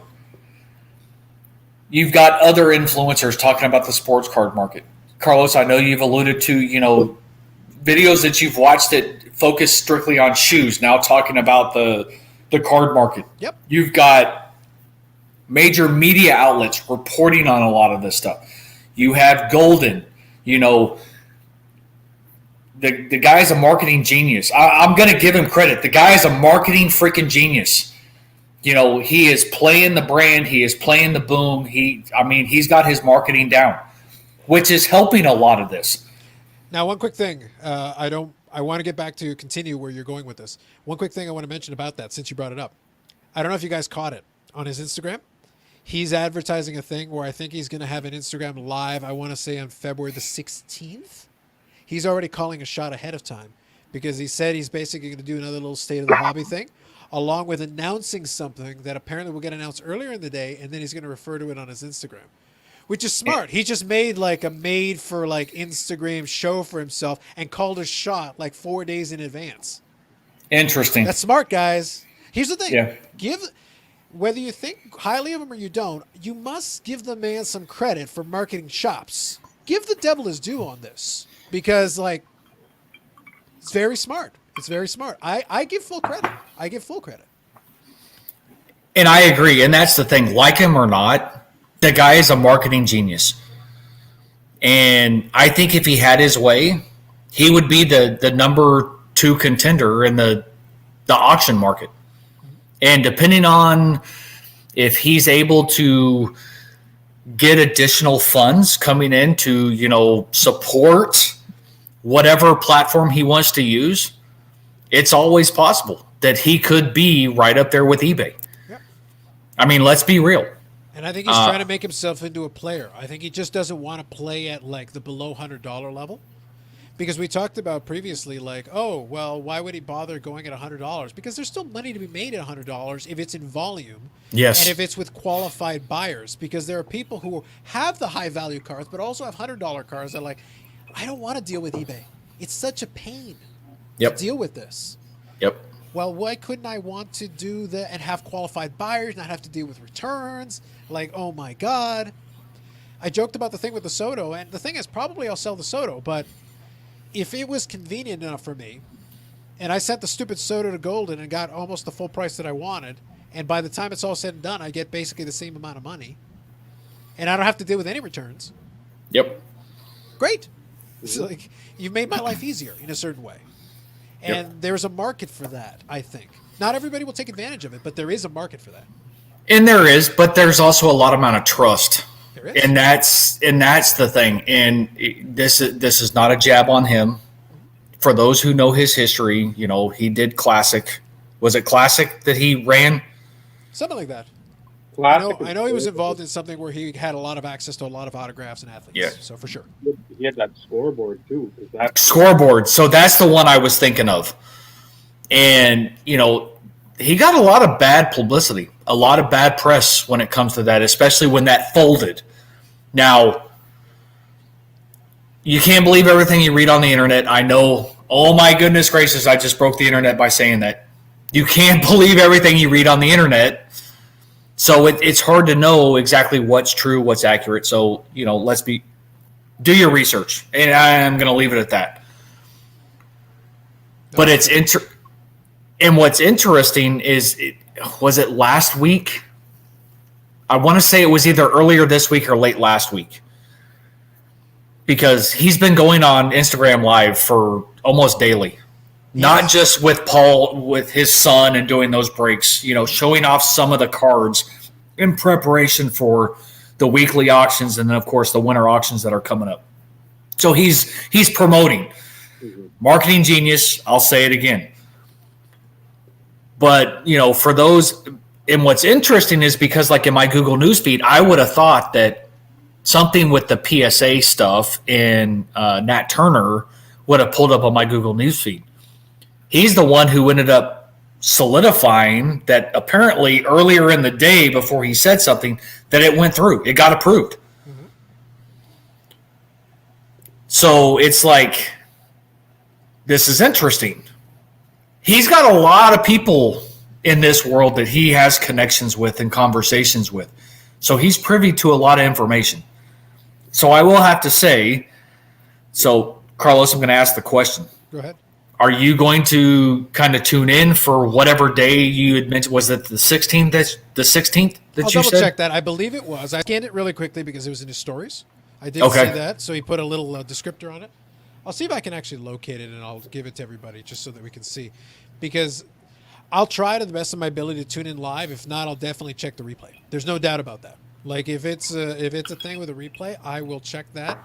Because right now, love him or leave him or whatever the case may be with that, you should be paying attention to what the guy's doing because he is talking to a lot of folks and he is connected to a lot of folks. So it is kind of interesting. Here it is. I found it. So here it is just for everybody's reference. So I was right. I think I was right on the date here. Okay. Here you go. Watch King Golden Instagram Live, February 16th at 4:30 Eastern. Discussing Okay. the major golden auctions and industry news release that will be hitting the wires earlier that day. Yeah, I'd be interested to hear what that is because, like I said, it's one of those in which he's got insider information. He does. Let's use that terminology because that's what it is. But he's not disclosing until it's made official. Which is wise. Like, it's wise on multiple fronts. Number one, you wait until it's made official. You don't say anything out of school. You don't mess with anybody because people won't talk to you. People won't talk to you unless you keep it on the down low. If you can be trusted Absolutely. information, then people will talk to you. Otherwise, they won't. But the second thing is, you just laid the groundwork 4 days in advance. Yep. You basically just be like, wait, what industry news? What are you talking about? Now people get to sit on it for days and Yep. stew on it and think about it, and probably that will bolster the views he's going to get on a random Tuesday. Yep. No, agreed. And Pretty good. see, and I didn't catch that. So thank you for bringing it up. So now it's like, okay, now I need to make sure I have no meeting scheduled for 3:30 at my time, Yeah. just to kind of see what's going on. Because, you know, Carlos, I know you review a ton of content and things a along those ridiculous lines. amount. So it's possible that you may stumble across something, Yep. and, you know, depending on time and availability, you know, you may bring it to the forefront. So I am going to ask a personal favor. If you happen to stumble across something, please let me know, because I'm interested. It's piquing my interest. Yep. Regardless of what it is, but obviously with him promoting something in the industry, Yeah. it'll be interesting to see what that is. I'm curious as well, and it's one of those things where now it's I'll never pull that card, but it's one of those things where it's like, well, I don't know a ton of people. I don't have the Rolodex that some people in the hobby do, but it's like I know a person or two. I can tug at some strings and be like, "What do you know? Answer me." So No, and that's see. fair. We'll see. It doesn't hurt to ask. It doesn't hurt to ask. Absolutely. It never Absolutely. does. We'll definitely play into that. So let me grab this one here. This is a good one. By the way, Dave, I don't know if you caught these. They were having some fun having it. I can't see Dave driving to 50 Walmarts looking for prison boxes. And the correct answer is here. You pay people to do that for you. I think Dave built the empire. You fools. He doesn't do it himself. Come on. What's wrong with you? Card shop owners do it. I know they do. Correct. All right, so this one's an interesting question here. So Franco Dubs, good evening, says, Carlos, what is your take on Dave's Ponzi scheme theory? So we're touching on your theory regarding the fractional shares. So I think it's an interesting take. I don't remember this specific take, Dave. You probably mentioned it, but I don't recall the specific take. But it fits. It's in line. It makes sense. I've looked at it. So here's the thing. When you're thinking about Ponzi schemes, what you're really looking at is you're looking at the idea of funneling money. It's this thing where you get in, presumably as early as possible, and your biggest benefit is to get more people in who will then buy in, where in turn you get your return and then can get the hell out. The people that get in the earliest and get out the smoothest are the ones that tend to win. They're the ones that tend to do the best. I've kicked around this idea with it, and I didn't go so far in my video. But one of the things that has been going on for a while, fractional shares could be one variation of this, without a doubt. But the truth is, and the reason I touched on that negativity, so the negativity thing will make more sense after you watch that video, but I'll play into what we're talking about here. I didn't go that far. But there are people out there who are so concerned about negative news and want to promote the hobby, quote unquote, to such a degree that it's almost like they're playing in a Ponzi scheme. Like there are aspects of it that are fitting those profile. I'm not going to call it a Ponzi scheme because at the end of the day, it's too big. There's too many areas that you can't get into everything. Mm-hmm. But there are certain areas where you can affect things by how you react to them, by how you explain them, by what you do. You can do that. And promoting something too much is going to have an impact, and trying to downplay dissent and people who are to have dissenting opinions and people who have quote unquote negativity is a way of suppressing it, to be like, no, we got to pump up the hobby. And I'm like, why do you need to pump it up? Why does it need pumping in the first place? Let it happen. So is that a bracelet? What is that? This is my kiddo obviously being bored. Oh, okay. Those are the little Those are Coke pop tabs. can? Yeah. Tabs. Sometimes my kiddo amazes me in some of the random creativity type aspects that they kind of. That's determination. That's Sorry, I had to share that because they brought it out, and I'm going like, that's freaking like Coke can tabs. That's pretty freaking cool. Nice. Sorry, I didn't mean to derail the conversation, but Nice. Nice. Of course, even. Yes, it has to. Every chain is 5. Nice. So, Aye. so the thing was that when you go through that, let me put it this way. This would be the best way I can put it, because I like to stay in broad strokes with a lot of this stuff, because going into specifics, then you run into exceptions, and it gets more overly complicated. Let's keep it simple. Everything that you see and everything that you hear, consider the source. Consider what potential gain they have from what they say and what they do. That includes Ken Golden. That includes anybody. That includes Vegas Dave. That includes anybody. That includes us. If you think there's something we'd be gaining by something we're saying, consider that too. Include everybody. Nobody is above reproach in asking the question. You should ask the question. The question is, what do you have to gain by doing this? In that video, I said, I like to operate in the middle, because I've never felt like it is my job to promote the hobby. I feel like if the hobby's good, it's attractive. It's like the Field of Dreams. If you build it, they will come. But now I need to expand it. If you build it, they will come. If it's attractive and they want to.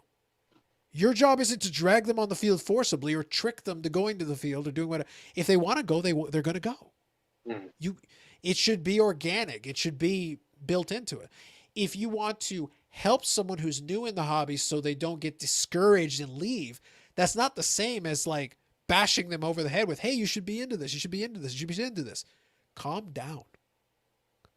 If it's interesting to them, it will be interesting to them.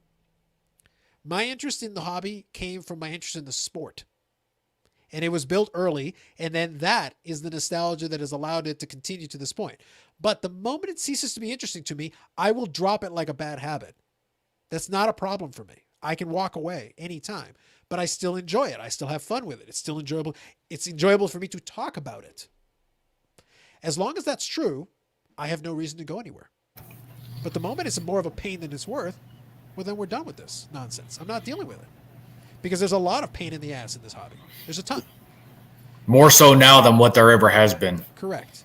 So my thought process is, let's just accept the reality for what it is. There's good and there's bad.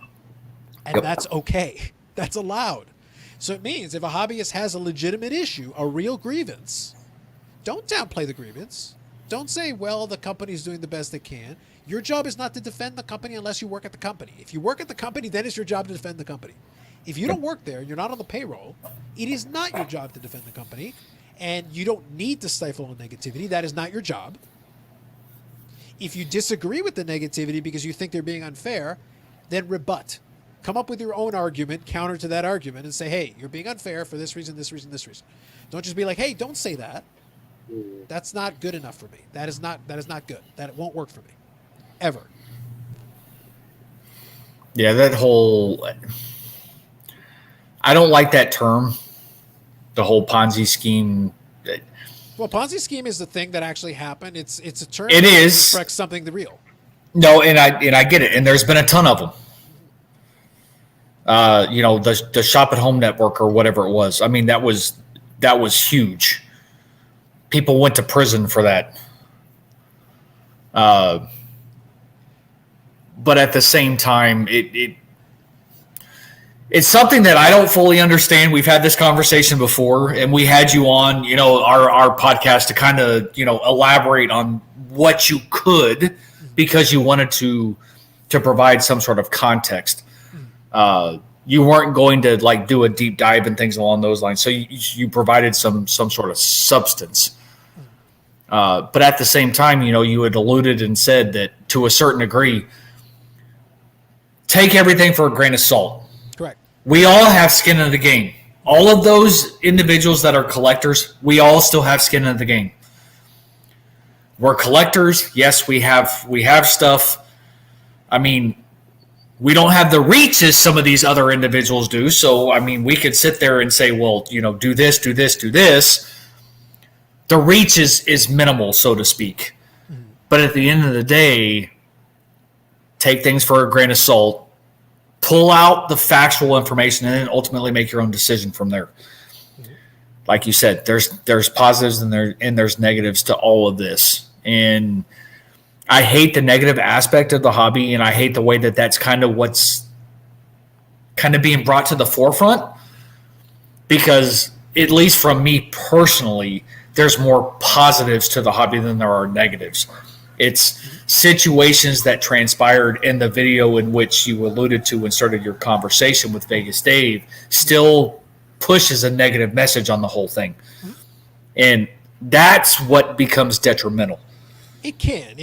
But one thing I'll say about that, and I'm with you. I get what you're saying. My thought process, though, is the same people that will complain the loudest about it being detrimental are the same people that also claim to be interested in the free market, but also claim to be but also then want to promote excessive positivity. It's almost beyond the point it's reasonable. So like you can't have it both ways. I'm cool with it. If you're saying it's so negative it's detrimental, fine. But then I'm saying you're so positive it's almost misleading. So like the same people that are making that complaint are like, it's so, you just throw an endlessly positive message that makes it overly rosy. You're also defending companies that have issues. To the point you're almost misleading people who go, oh, don't worry. You know, they're doing their best. They're fixing it. They've had a year. They haven't fixed it. It's not fixed. It is, they might be working on it, but they have not fixed it. And it is okay to say they haven't fixed it because they haven't fixed it. That is the truth. So it's like there is a delicate balance to be had. The only reason I don't mind Vegas Dave is because he has no credibility with me. I elaborate more in that video, but all I say is like, Vegas Dave, in all honesty, is harmless. He's just the court jester yelling out in the wind. He's just screaming at stuff. He's having fun. But like, let him have his fun. But understand the source. Look at the reality. Like, understand he has a stake in it. He's the same guy who bought a $400,000 trout, sold for $4 million, made good money on it. Also bought a bunch of Derek Carrs. Not as good an idea. So it's a bit of a mixed bag with him. He's not exactly knowledgeable. In his video, he says he was burning a Magic Johnson rookie and he burned an 86 Fleer rookie. Right. So he doesn't know what the hell he's doing. He doesn't know what the hell he's talking about. So, like, take it with a grain of salt. He's a character actor trying to get attention. Well, he did. He got your attention. Yep. So, victory, mission accomplished. He borrowed the banner from the U.S. military, and it's like the mission accomplished banner is behind him right now. He got what he wanted, but just understand that's what it is. But here's the thing. I don't mind him saying that, and I don't mind him because it's just somebody making a guess. Right. And he could have said 2027. He could have said next year. He could have said next Thursday. Like, whatever. And here's the thing. If between now and then we have a big pullback, he'll come back on and claim victory and go, I told you guys. And if nothing happens in 3 years, no one will remember. So there's no downside to making an outlandish claim. Other than the fact that those who do remember will sit there and call him out and be like, Sure. But that's you were 3 years. wrong. That's 3 years. In the meantime, he got all the benefits. He got to reap the benefits for 3 years. Who cares? And that's valid. And I won't disagree with any of that. I just happened to notice Franco's comment, though. I'm getting down to it. So let me grab it. Yeah, because Good evening, Boston Kid. Let me quickly scan through here. Yep. No, we are well. Hopefully you're well as well. Okay, so let me grab Franco's here. Okay, I can see the market taking a huge dip once this COVID shit is behind us. Speaking for myself, I'm already bored of it. High prices are ridiculous, and that's fair. I think to a degree, yes, but this is what makes it interesting. It's kind of what we alluded to before. What will bore the high-end investor, let's just call them investors, the high-end investor who's paying the big money for the big cars that are getting all the headlines? Because I've said it from day one for a while. Some of the mid-tier and bottom-end stuff, low-end, quote-unquote low-end, even low-end like for good players, isn't really going that crazy. I have to compete for some of the cards that I collect, some of the nicer stuff, but it's not so obscene. I talk about that, psychologically prepping myself to pay $1,000 for that, for the Z Gold, but that's only because the Z Gold is so rare and comes up so infrequently that the handful of people that want it are going to come out of the woodwork when and if that becomes available.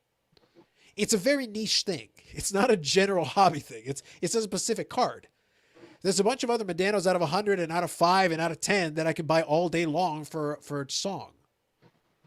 Same player, limited card, not a problem.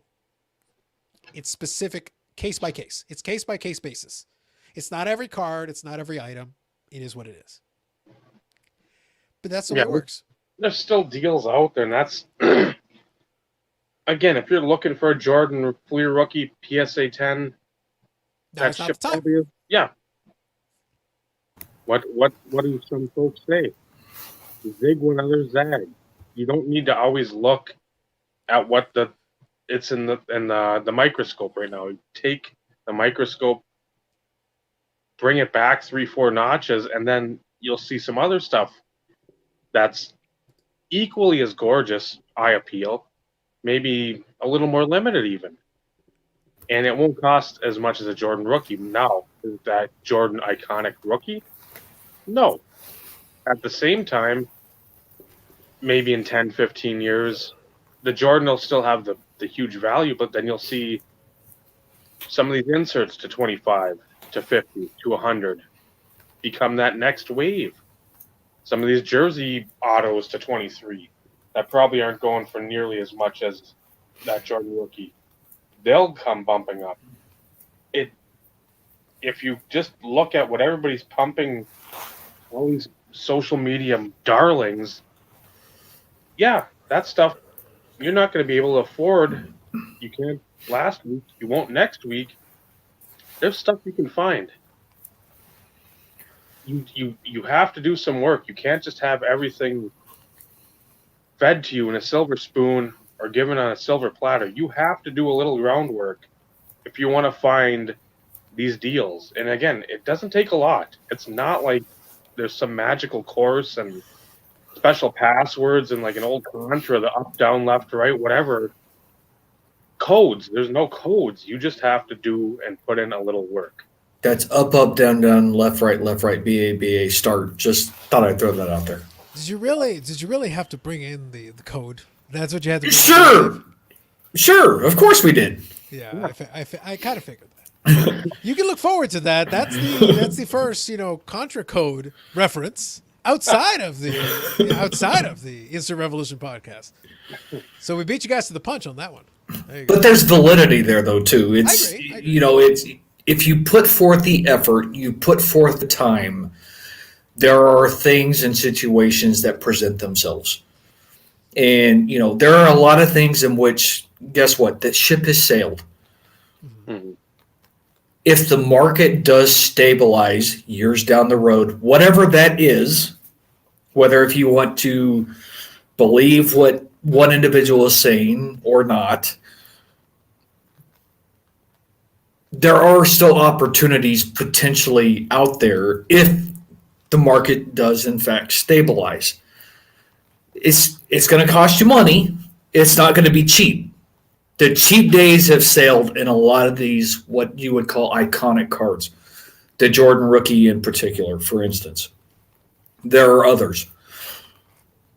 But it's one of those in which if you're looking for opportunities, like Dave said, they're not going to be handed to you. People, it's the silent quote unquote investors that are the ones that are reaping a lot more of the benefits than what people realize. Correct. And I know, Carlos, you had mentioned this before, and this really resonates with me.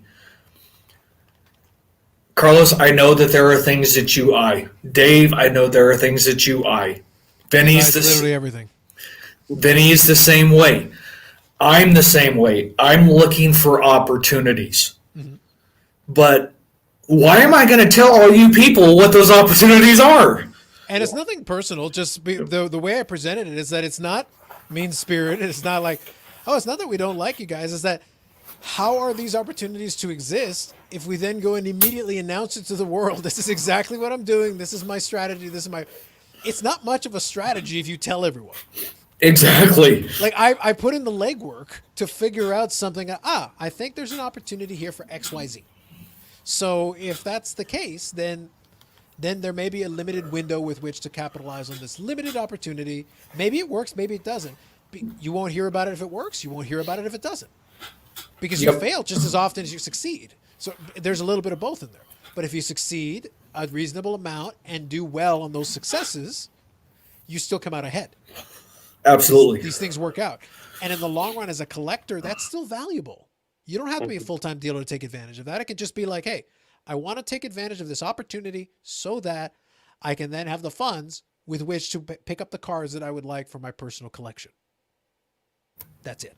And that's the difference between the. I don't want to use the term smart collector because that can be interpreted so many ways. I don't know the right terminology, and I'll at least call it out specifically. I can't Just go put with savvy. Savvy's good. savvy. Okay, yep, that is a great word. Thank you, Carlos. But that is what puts a savvy collector in a different level than like an investor or a dealer or things along those lines. Savvy investor is very calculated in their thought process and everything else in trying to take advantages of certain sections of the market that maybe haven't been thought of or spoken about to try and take advantage of where the market is currently. Because for at least the three of us, and I can only speak for the three of us, being player collectors, although Dave has, 15,625 player collections. Would it be easier to say Dave is less a player collector and more a collector of everything in creation? Okay, we can. If it's printed on a piece of cardboard, he's probably in. Okay, we can go with that. Yeah, I think that's. Or we can go, say lower tiered, no name individuals that really never amounted to anything. Other than Brodeur, that would pretty much qualify, right? Probably. Well, you got Waugh in there sometimes too, and a couple of those other guys. Forsberg was a good player. I think Forsberg was good. I thought he was good. So they're not all losers. There's a couple of winners in there. I think so. A couple of winners in there. Valid. Yeah. But like I said, it's those of us who are silent and calculating with some of the choices that we make present additional opportunities for us as player collectors to expand on those collections, so to speak. Yep. Just making sure we get caught up on the comments here as we're talking as well. Just want to make sure. Nope, you're good. That. Yeah, so Vegas Dave made a lucky spin of the wheel with the Trout. Absolutely. Yeah, and that's kind of the point I make. That's why I say, don't freak out about the Vegas Dave thing. And I don't think most of the people we're chatting with in the chat here and whatever are not. I think take him for what he is. Take him as a character actor. Take him as an entertainer. just take him as somebody who's trying to get his name out there, which is what he's doing. And take him as somebody who will say or do whatever outlandish thing he needs to get some attention, which is what he's doing. And it is working. But take it as something that gives us something fun to talk about. Honestly, it's just, if you take it in stride as something fun, it's okay. We can enjoy it. We can have fun with it. That video, I got inspired because as soon as I saw it, I had a good chuckle. And then I saw the reaction to it, and then I had another chuckle. And I was like, okay, this is kind of fun. Let me have a little fun. So I got to sit down during my lunch hour, hit the button to turn on the video, and riff for about an hour on the thing. And that was enjoyable because it gave me so much material, and I was able to go in a couple of different directions. I grabbed some props. So in the course of that, you're going to see some books that I happened to pull from my bookshelf to make the whole thing work because I had a point I was trying to make. That's why I say there's a journey. You'll get there with me. I knew where I was trying to get to, but it takes some time to arrive at the destination. We're taking the scenic route. We're enjoying ourselves. I do have a legitimate question, though, for you, Carlos. Go for it.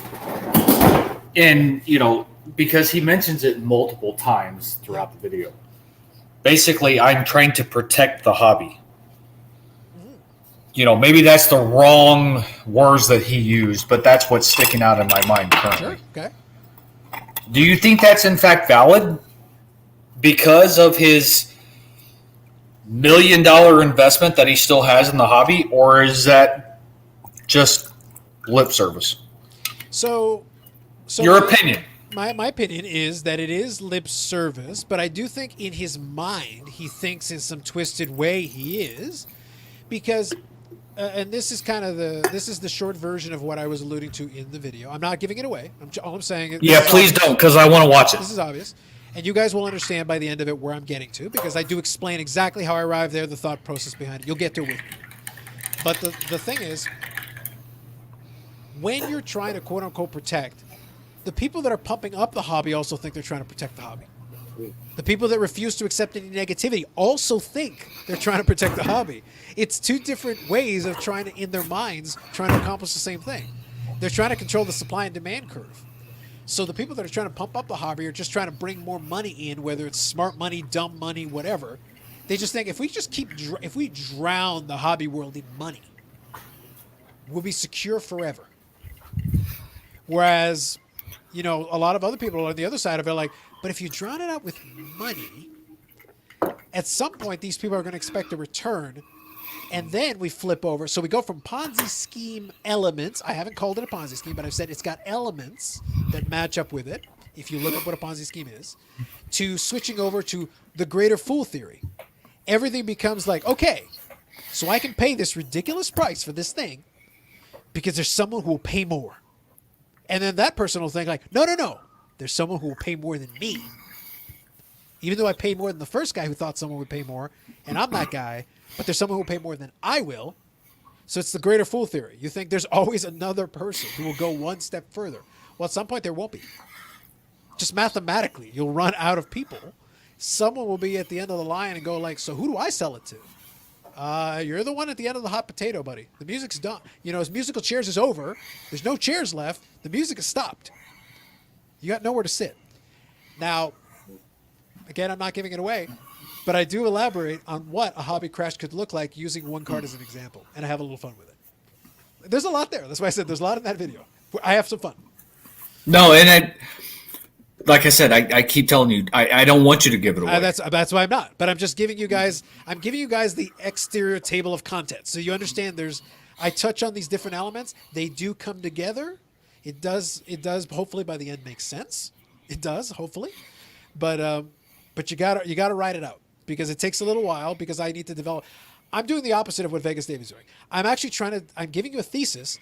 And then I'm explaining how we arrive at the thesis to give the proofs and the points that lead us to the thesis. It's not just I say, stuff's going to happen. What kind of stuff? Stuff. When? At some point. I'm trying to give you more than that. I'm actually trying to be like, work with me on the thought process, and then you can decide if I'm full of shit or if I make sense. And that's. I'm glad you've kind of filled in some of the blanks because, like I said, when I saw it pop up, I'm like, okay, yep, this is something that's going to spark my interest because I did watch the video, the Vegas Day video, Sure. And you know, not to go back in the comments or whatnot though either. I have to agree though with what Boston Kid ended up saying. Humble and savvy. This one here, yep, got it. Because, and I think that there is a difference. You know, so I wanted to give you kind of a thumbs up for making that connotation. So I'm not going to even go into that topic of conversation. Carlos, I'll let you run wild with that one.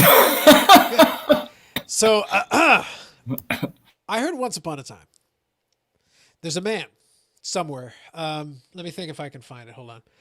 There's a guy somewhere. Somebody who's now middle and center, someone who has some strong feelings about this. So let me take a stab at this first. Let me have a little fun. So here's the deal, guys. I'm not going to go into the specific. We're not going to go into it. I'm going to have some fun with this one. And Franco, I see your comment as well. We're going to get to it in a second. I promise we will. I just want to have a little fun with this one because this one's low hanging fruit for me. I'm enjoying it. It's like, this is on a tee right now. I've been playing baseball for years, but you just put this one on a tee for me. So I got to do it. All right. So here's the thing. I agree with the first statement. I agree with it completely because you're basically saying that it has no value to you. That's really the ultimate indicator of it. It's no different than any other indicator. And you're 100% valid. If it bothers you, I totally 100% understand because it is disrespectful to someone who's like, who enjoys those cards or who collects those cards or who, like, you know, in some cases, depending on the card, aspires to those cards because, in the Vegas Day video, they're 86 Fleer, right? That's become an iconic set in the basketball hobby. Now, some people are like, oh, well, I bet they're reprints. Here's the thing. They might be. Who knows? Maybe Vegas Dave is not a complete moron. Maybe he just decided to burn some reprints. That's possible. Just so we're clear, that's possible. Again, he is putting on a show for you. He is very much putting on a show. So that wouldn't be shocking to me if he went and got himself some reprints. But then I would have gone full bore. I would have gone a reprint of a 52 Mantle and gone for it. That would have been kind of funny. Like I said, but here's the thing. I'm not bothered by it because at the end of the day, you spend your money, you do whatever. And in the video, because this was the video that introduced Dave to my channel and some other folks as well. And my statement was at the time, and I stand by it, I stay consistent on this point. It's your money. You can do whatever you want. You want to go buy some 52 Topps Mantle and incinerate them? That's really unfortunate because that is a historic card. But it's your money. Do whatever the hell you want. That's your business. I can't stop you, and it is not my business to stop you. But then what I will say differs here, where it differs slightly, one example to the other. The Vegas Dave one, I think, is actually less egregious, if I want to be honest with you. The reason why I say it's less egregious is because Vegas Dave has never positioned himself as being a pillar of the hobby. He is not in any way sold himself as being someone who tries to promote the hobby or help the hobby, even if he says the words. He's a dude who has built a brand doing some stuff. He's kind of shady. He really doesn't have knowledge in it. And he basically just does stuff and says stuff. So literally, he's just the guy. That's why I said, if you take it as an overall, I actually would argue Vegas Dave is kind of harmless. He's kind of a court jester. You just kind of watch him and be like, huh, so that's what you did this time. Okay. But if it bothers you, I totally get it. Like, I'm not going to discount your feelings on that. That's completely fair. But I'm just saying, like, don't take Vegas Dave seriously in anything he says or does. Watch it and be entertained. Take him as the ultimate character actor in the hobby space right now. That's what he is. The other one was a little more egregious because the individual in question positioned himself as like, he took like a leadership role in like the YouTube side of the hobby. And I'll let Dave touch on it. Let's not go full Lake Superior, Dave, but if you want to touch on a couple of points, you're more than welcome to. But I'm giving the difference. Vegas Okay. Dave is literally just a guy who's a bit clownish. He just does stuff. And then he's just doing one more clownish thing. The other guy has presented himself as a certain way, and then his actions contradict what he is. Whereas Vegas Dave is what I thought he was. And he's just playing it out. He's not shocking me. He's not showing me something out of character. It's in line with his brand. It's aligned. Right. It's aligned. It's about the right and wrong. I'm Sure. the one who said this. I'm right. You're wrong. Sure. But you're right. That's the brand. That's right. And he's Yep. and he's fully rolled into it. Like he's fully bought into it and he's selling it out. And he's going for it. So to me, there is a big difference between scenario 1 and scenario 2, even though the action was the same. But Correct. the intent was totally different. And the way you presented yourself prior to the action was totally different. Do you want to add anything to that, Dave? First, I'm not going to spoil the video, but you bring up the numbers 29, 54, and 87. Which, again, I watched it, I think. I watched it once fully, and then the other time I had it on, and then I'm like, I got to go back and watch it. So I really didn't devote my attention to it, so then I Sure. watched it again. And with the other individual, he was more or less bitching and whining about, well, this stuff is showing up in my feed. Why are you guys being dumb and wasting money on it? Telling people that have always enjoyed collecting a certain brand, don't collect that. I don't want to see it. And again, for somebody to come into the community for a couple of years and think that, again, anybody to think that they should be determining what anybody in this community or elsewhere collects, that's a huge difference. I mean, the burning of the cards for him, that's what got a lot of people upset. That was just an act.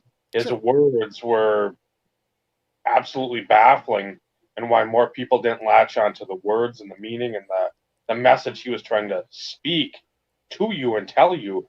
That's where I got somewhat heated a little bit. Okay. Sorta. Sure. No, that's here's the thing. What I'm trying to make clear here is hopefully as much as possible is that that's as valid as any other opinion on it. That's okay. Like I'm cool with it because I know that for some people it struck a nerve. I get that. And I'm okay with that. And it makes sense. I'm with it. So I'm not going to downplay that feeling or that thought. That's okay. What I try to do hopefully is I actually try to defang Vegas Dave as much as I can and be like, just understand what this is. Let me deconstruct it a little bit. I spent the first 20 minutes basically deconstructing it, going like, let's just take into consideration who we're talking about here. Let's take into consideration what the guy said, what his credentials are, what his credibility is. Let's break that down a little bit. And once we're done, it's like, so do you still want to take this guy seriously? One way or the other? Like, if you still want to, I'm not going to stop you. But I'll do what I can to be like, just think about the source of who this is coming from. And And on the flip side, you know, for those of us that have been in the hobby for as long as what we have, at least the three of us, we've said some of this to a certain degree. Yeah. This isn't new news, folks. The thing is, his message is not fundamentally wrong, but his argument is flawed. That isn't the way I would have Correct. built that argument. I could have Correct. presented the exact same argument and done it in a much cleaner way that would have been like, oh crap, there's some points here. And spoiler, towards the end of the video, I have a little fun with that as well. Of course you do, Carlos. We Of wouldn't expect anything less. Of course. I will say, and this is a shameless plug because I know Dave, you know, did a shameless plug earlier when I didn't realize I was actually on our YouTube channel commenting until I did so. But it made it so much easier. It was so much easier. No, it kind of worked out, right? So I did tell Ed, I was like, I'm beginning to think Vegas Dave is like ghosting the Insert Revolution podcast. Because a lot of what his points were, we've had those conversations previously. Just thought I'd throw that out there. Ed was upset. He sent me that link, I think yesterday, and then he was legit pissed. He was like, "Fuck this dude. He's using our sheep terminology." Then I put the comment on the video. I said, "Why is BJ Penn so keep on repeating about the Mike Trout superfractor? This guy must be a riot at amusement park." And then I said, Wesker Griff's attorney will be contacting you with this. Take it as flattery, guys. It's flattering when a great hobby figure rips off your material. Hey, I'm not complaining. I'm really not, because between you and our conversations and mine and Dave's conversations, whether it be here on your podcast or on ours, we've been saying a lot of the same stuff that he in fact stated in his video. We just don't have the audience or the reach, so to speak. Yeah, I would say though, my critique was that he is not, the message is not necessarily wrong. The presentation is questionable, and he's not the right messenger because he doesn't have any credibility. Agreed. All that hurts it. So it's like, you could actually make this argument with better examples, better case points, but you could make this argument to a certain degree better, but he's not the guy. He's the wrong guy, not necessarily the wrong message, but presented in a bad way by the wrong guy. Agreed. Yeah. So that's kind of the issue that it runs into. So let me quickly grab Franco's point here. He was saying on a scale of 1 to 10, how risky is investing in modern day sports cards? So I'm going to say Franco for you. I didn't want to ignore your comment. That's why I left it on here for a while. I wanted to make sure we got to it. I'm going to call it like a 6.5, 7, because it is risky because there's a lot of cards that have a lot of volatility, a lot of fluctuation. But if you go for like top tier, let's put it this way. If you go for the top tier guys, you go for the LeBron caliber players. If you really believe in Luka, really believe, you got to believe. You got to watch the games. You got to look at the player and be confident that this is sustainable over the long run. If you believe that, and get limited cards that have a finite production run, not the prism base card that's printed to the sky, not even the silver necessarily, which is printed to, the top of the highest mountaintop. Not all the way to the sky, but still really high. But find a couple of the more limited ones. There may still be some opportunities if he becomes the player you think he is. If you watch the games, you watch the player, you think he's going to be a great player by the time it's all said and done, you're going to pay a premium today, but that could pay dividends down the road. That is not investment advice. That is a general statement. Pick insert player here that you believe in. It doesn't have to be him. It can be anybody else. That's the logic. That's the thought process. Try not to be thinking. By the time everybody else thinks it, it's too late. Right. You shouldn't be thinking it after everybody else has told you, oh, isn't this guy great? Okay, you're about a minute late and $1 short here. That you want to be, by the time they said those words, you already got a little stockpile. Right. That's when you want to be like hearing that. I say, okay, good to know. I already got the stockpile. And I'll pick up a couple here and there. And if you want to buy the Trout update rookie, Don't go after the base. Look for that Walmart blue. Look for the Target red, where obviously they're not as prevalent and produced in the hobby, or they're sitting on the secondary market like that. Even if you find an ungraded, a raw base, that's something everybody can have. The gold, that'd be another one. Anything with that serial numbering, or you've got something, the Walmart, the Goodwill, the Shopko, the Pomida, whatever the parallel, look for those, because those are always the ones that are, they seemingly are more limited, especially in those earlier runs when they came out with them. Stuff like this, it's just keep in mind with it. I'll take it a step further. Sorry, David. I mean, go ahead.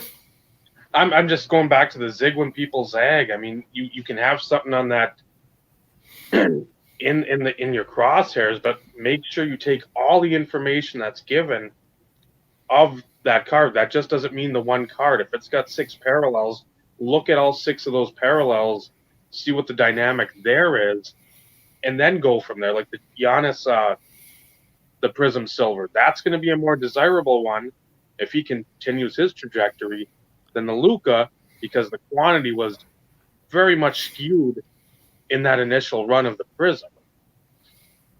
Yeah, and a little bit of that, I'll add to that really quickly, and then you go, Steve, as well. What you decide as far as that's concerned, what Dave said is true about the print runs. That's a factor. But if you think in your mind that long-term Luka has a better ceiling, he'll play the more consistent. That's your eyeball evaluation. That's you watching the games, you figuring it out, doing your own scouting. If you think Giannis is the transcendent guy, then go that route. If you think Luka's the transcendent guy, you go that route. If you think LaMelo Ball is a transcendent guy, then you go that route. I'm just picking 3 names. I don't care who it is. Pick somebody else. Doesn't make any difference to me. I own none of the above. I've got like 5 total basketball cards in my collection, including the vaunted 1990 Skybox Jordan that I paid $4 for. But the point is that do the evaluation, do the legwork. Don't rely on everybody else. Go watch the guy play. If he's a current player, go watch the guy play. I latched onto Soto because I watched the guy play and I thought as a hitter, I like what I see. Mm-hmm. That was the decision-making point. I didn't go full in as much as Ed Cryptogriff did, the infamous Cryptogriff, but I didn't go as deep into it, but I still built a little stockpile. The fact is that I have these cards that are now a luxury, and as they've been going up in price, it's like I'm sitting on a couple that I know I could do very well on, but I'm like, oh, well, if he continues to play well, it'll do better later. But I've got some extras of some of the other ones as well. So that's a win-win. It means I can take advantage of it a little bit now, maybe a little bit later, maybe a little bit after that. And still, if I sold off all those big dollar cards that I picked up, I still have like 100 Soto cards that are just fun. Right. I was able to have my cake, eat it too, have a nice card, have a different nice card, and have a nice stack of shiny cards that are just fun for me. You can have that. And fun what is important to you, so to speak. Correct. So that's the thing. Like, I don't need to have the most expensive card there with me. If somebody wants it badly enough and they're willing to pay for it, then by all means have it. But I can still find ways around it. There are ways to maneuver inside of this hobby. There are ways, I promise. So as far as investing in modern day sports cards, you can. Is it risky? Absolutely. Anything that's speculative is risky. Totally. You got to factor in your risk, but factor in your risk into the price. Mm-hmm. That's why I say you can win this game at the buying side of it. If you buy it low enough, then your risk is mitigated. Then you've put yourself in a position where you can still win. Even if it doesn't explode to the moon.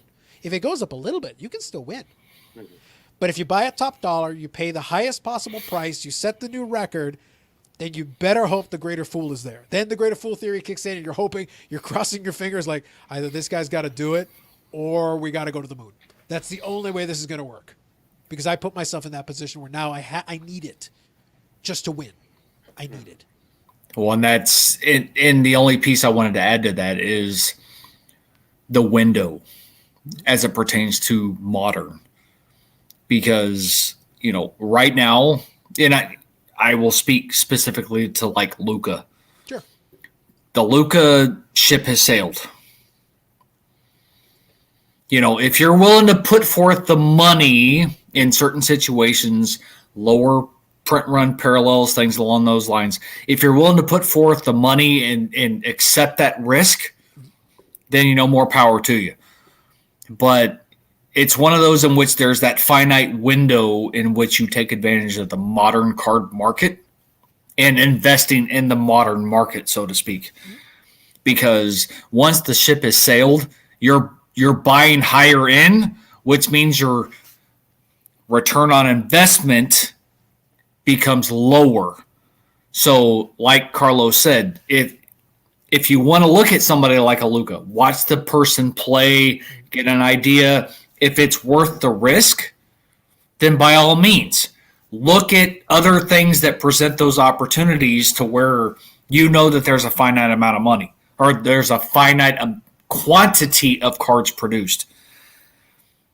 Luka Base Prism, Luka Hollow, there's a ton consistently being graded.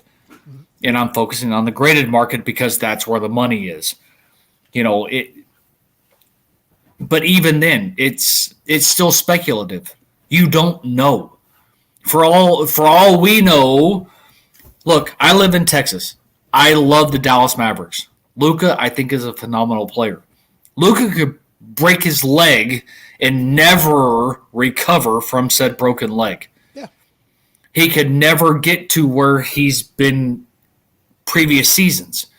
So it's one of those in which it's that high risk, high reward type situation. And it's one of those in which if you're willing to put forth the risk, then, by all means. I think differently in the modern market. I think, Carlos, you have a valid point. What'd you say, the 6.5? Did you say 6.5, 7? In terms of risk factor, I consider that to 6.5, 7 because it's not all the way at the top because you can still play within it if you've done that scouting. You can help yourself. If you're totally doing crapshoot, if you're trying to play penny stocks here, then let me crank it all the way up to an 11.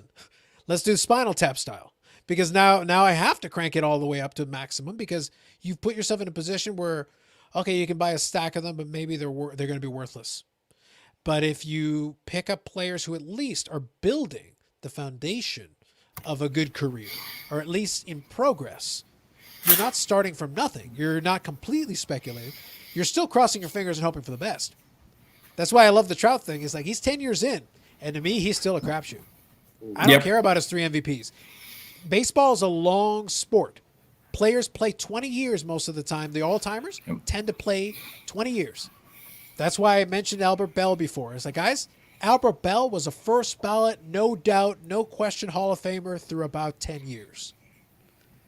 After about age 30, you're like, this guy's a lock and a half. You know who's not in the Hall of Fame? Albert Bell. Mm-hmm. You give him 2 or 3 more years of his traditional production, he's probably there. But he didn't get those 2 or 3 more years. Carlos Delgado put about 15, 16 years of strong, solid work. He had a hip injury. It stopped him just shy of 500 home runs. He was runner-up in the MVP one time to Alex Rodriguez, who was fully on steroids at the time. He was runner-up. Carlos Delgado's career, everything else stays the same.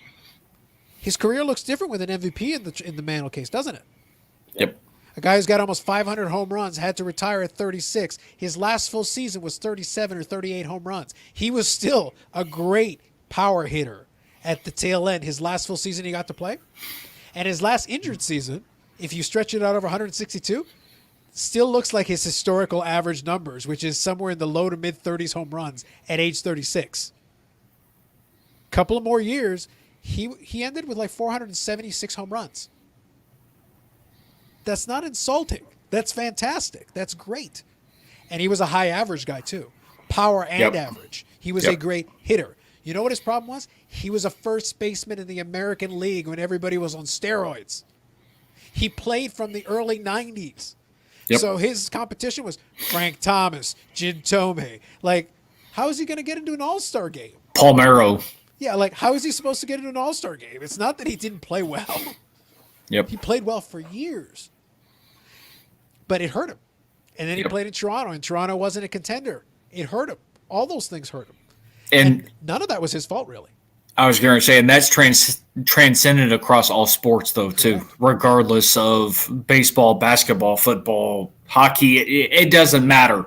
All of those factors play into the ultimate market appreciation or market value of said player, whether it be pushing them to the Hall of Fame caliber type individuals and things along those. It all plays into that whole consideration of collectability and value for said player. Yeah. And there's still a possibility down the road that one of the veterans committees will go back and take a look and be like, wait a minute, in the 90s and early 2000s, wait, look at that guy in context. Yep. And he was never accused. He never failed a steroid test. He was never accused of steroid. His numbers were in line with a prolific elite power hitter who was just consistent.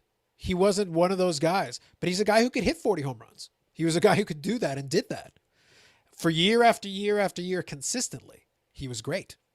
And but when you look at him back in context, it's like, okay, well, in the context of the time, maybe he was one of the elite power hitters of his generation, and we just forgot. How interesting. So quickly, I apologize, Brad. It took us a long time to get back to your comment. Good evening. What's going on, Brad? Yep. So let me grab Mark's question here. Any thoughts on optic shock rookies? So I'll quickly grab this just so we can share it. I was able to pull one up. So as we're talking, I do pull up stuff as well, just so that we have some reference points. So these are the shock rookies here. I like them. They're cool looking, and they're certainly more limited than the base card. So that's kind of neat. So this is a Luka optic shock rookie. So that's kind of a cool looking card. My statement is this. It's a shiny card. It's a cool looking card. It's more limited than the base card. If you like it and can get it for a price that you like, I think it makes sense. I don't have any issue with it. Anything you want to add to that, Dave? I think I've got a DeAndre Ayton maybe and Mo Bamba like that, the shock. And again, 2-3 years ago they were pennies on the dollar. If you can't afford the regular optic, you can't afford the silver, which again, nothing wrong with that. That stuff is going absolutely berserk. And these appeal to you, and you can sock away the funds, or you can afford it right away. Even a raw, non-graded copy, do it. I mean, is there that growth possibility? I don't know, because I want to say, I don't know if this was like the Target exclusive as well, or one of the. I know it had some exclusivity because a lot of these parallels were very specific to certain either retail or hobby or certain stores or whatever. Like a hanger only or whatever.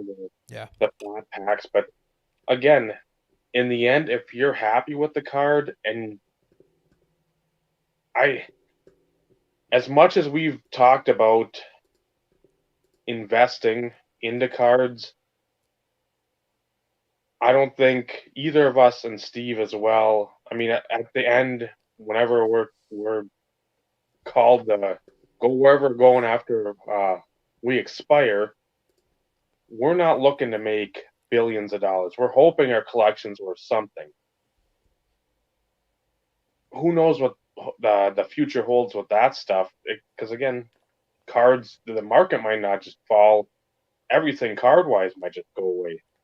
People might just say, you know what, we like the e-pack type situation or the non-tangible cards, because guess what? We don't have to worry about shoddy shippers or people frauding us. We just have to worry about somebody having an account and doing that. So you look at it in the terms of, do you want to buy it for something that's down the road going to be worth a ton of money? The shock parallel, probably not. Well, I would say it depends. One thing I'll throw at you, and I'm in general agreement with you, but one thing I'll throw at you is that at a certain point there will be the advanced collector who doesn't want the common version. Yep. And the fact that the shock is a little bit more limited, however much or little it is enough to give it a little bit of extra oomph. Plus it looks neat. Like it actually has a decent aesthetic. It looks nice. That helps. And believe it or not, like folks, for collectors or people who want to spend money on this stuff, if the card at least looks interesting and it has a little bit more of a limited print run, it has a couple of things going for it, that doesn't hurt. That doesn't hurt. No, it's if we could all predict the future, we might be doing things differently. But again, if you're priced out in one market and you still want to invest, quote unquote, in another one, if that's something, again, if it's a base playoff Luka rookie, sort of like the base playoff football that comes out, I wouldn't say that'd be one people are going to be clamoring for down the road. That's fair. The Donk one, if that's in that same realm, or if that's even cheaper because it's not the true base rookie, I'd say go for that one. Again, if you're looking just for a Luka rookie and that one's going to be in your wheelhouse and your budget, your price point, I'd say go for it because, again, like Carlos said, it looks nice. Those are nice looking cards. For collectors, that's a big help. Like, it doesn't hurt. Like the Jordans that have gone up, Jordan market has gone up like crazy on all the inserts. But some of the ones that have done really well are the ones that are also visually attractive. People love the cards that look, they're going to spend big money on Jordan anyway. But the cards that look nice have that extra oomph, that extra level on top of it that brings out like the elite guys that are like, I must have it. Yeah. And it's because of the aesthetic. They love the aesthetic. They look at the card and like, this looks awesome. That's fantastic. And the rarity. Absolutely. That's going to play into it as well. So let me get through a couple of these here real quick, and then I'll get back. Sharpshooter has a question, so I'll get to it in a sec. I just want to make sure I grab it as well. Troy says, long season, long career, close age, just long. Yeah, baseball's not for everybody. I totally get it. I'm not going to knock you for that. Delgado was great for a long period of time. Absolutely. Go-to players in fantasy. One of the top-tier first basemen for sure. Okay, let me grab Sharpshooter's question here. If you guys were in charge of running Panini or Topps tomorrow, what changes would you guys make to better the hobby? So I'm going to come back in a second. I want to take a stab at this, but I want you guys to give it a go. But here's what I'll say.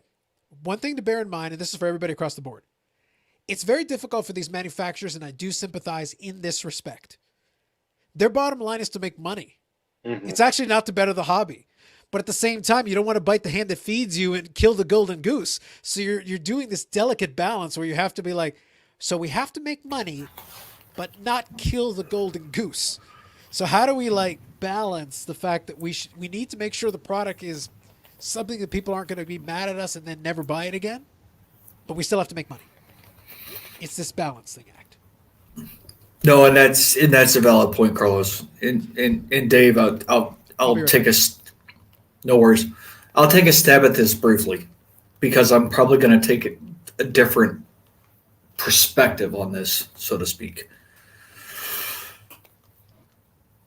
If it were me, and this is just the way that the market is going right now, I feel as though manufacturers, and I know somebody mentioned, I think it was Hockey Guy talking about removing distribution, because the more hands you have, the more increased price that you have to deal with. Manufacturers released a distribution at X number of dollars, and of course, there's an uptick to the card shops or to the individuals, depending on how that kind of works, depending on the situation. Because I know that there are some quote unquote distributors that sell more to the collector. Let's say blowout cards, for instance, their whole concept was from distributor more to like the collector base earlier, not so much now. But if it were me, manufacturing costs, in my opinion, this is my opinion specifically, manufacturing costs have not gone up to the extent that justifies the exorbitant amount of increase in said products. If you look at Donruss basketball,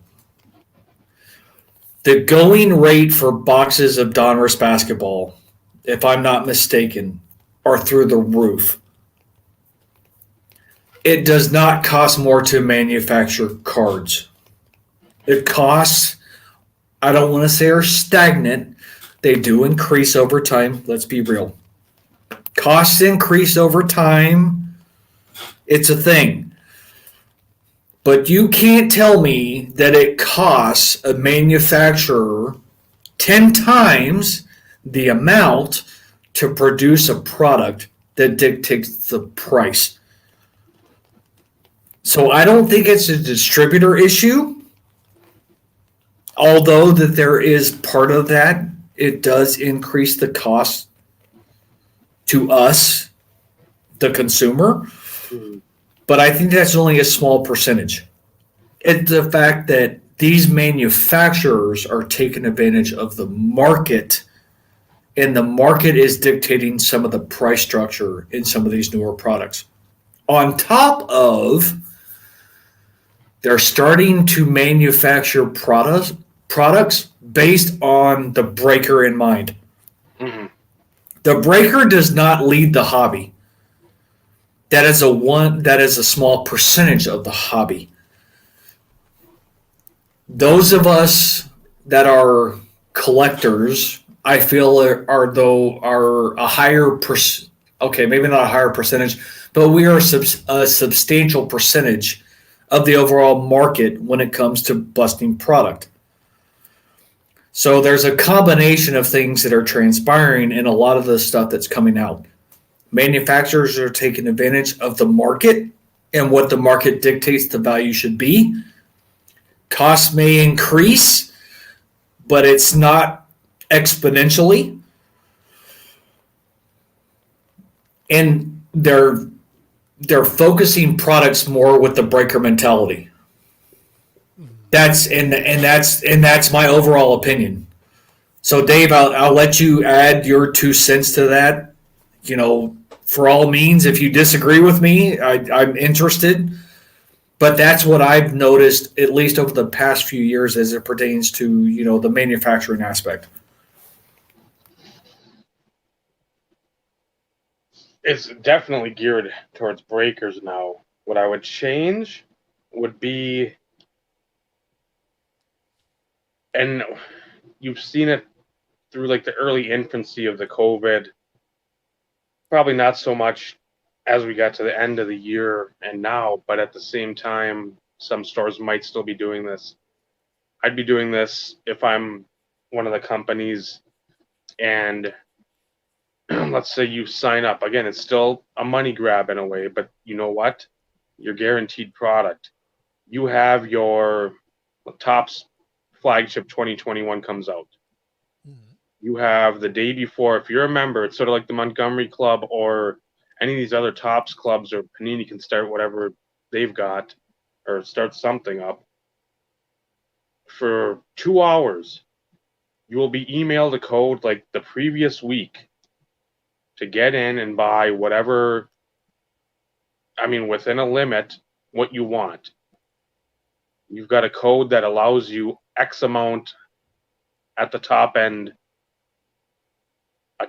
Let's say it's a case, whatever it is, a jumbo case, a regular case, a blaster case, whatever you're going after.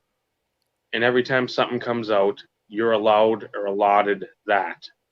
Sure, you pay some fee for that club, but you're also guaranteed to get product instead of the constant, I'm going to Target, I can't find anything.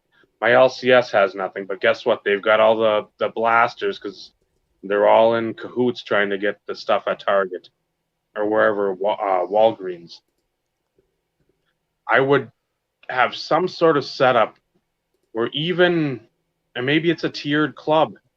Maybe it's, hey, this is for dealers. This is for average Joes like you and I and Carlos and some of the other collectors that just want to pick up a couple hobby boxes. Like Mike O, maybe he wants to get four jumbos because he does that, or Ed wants to get 2 jumbos.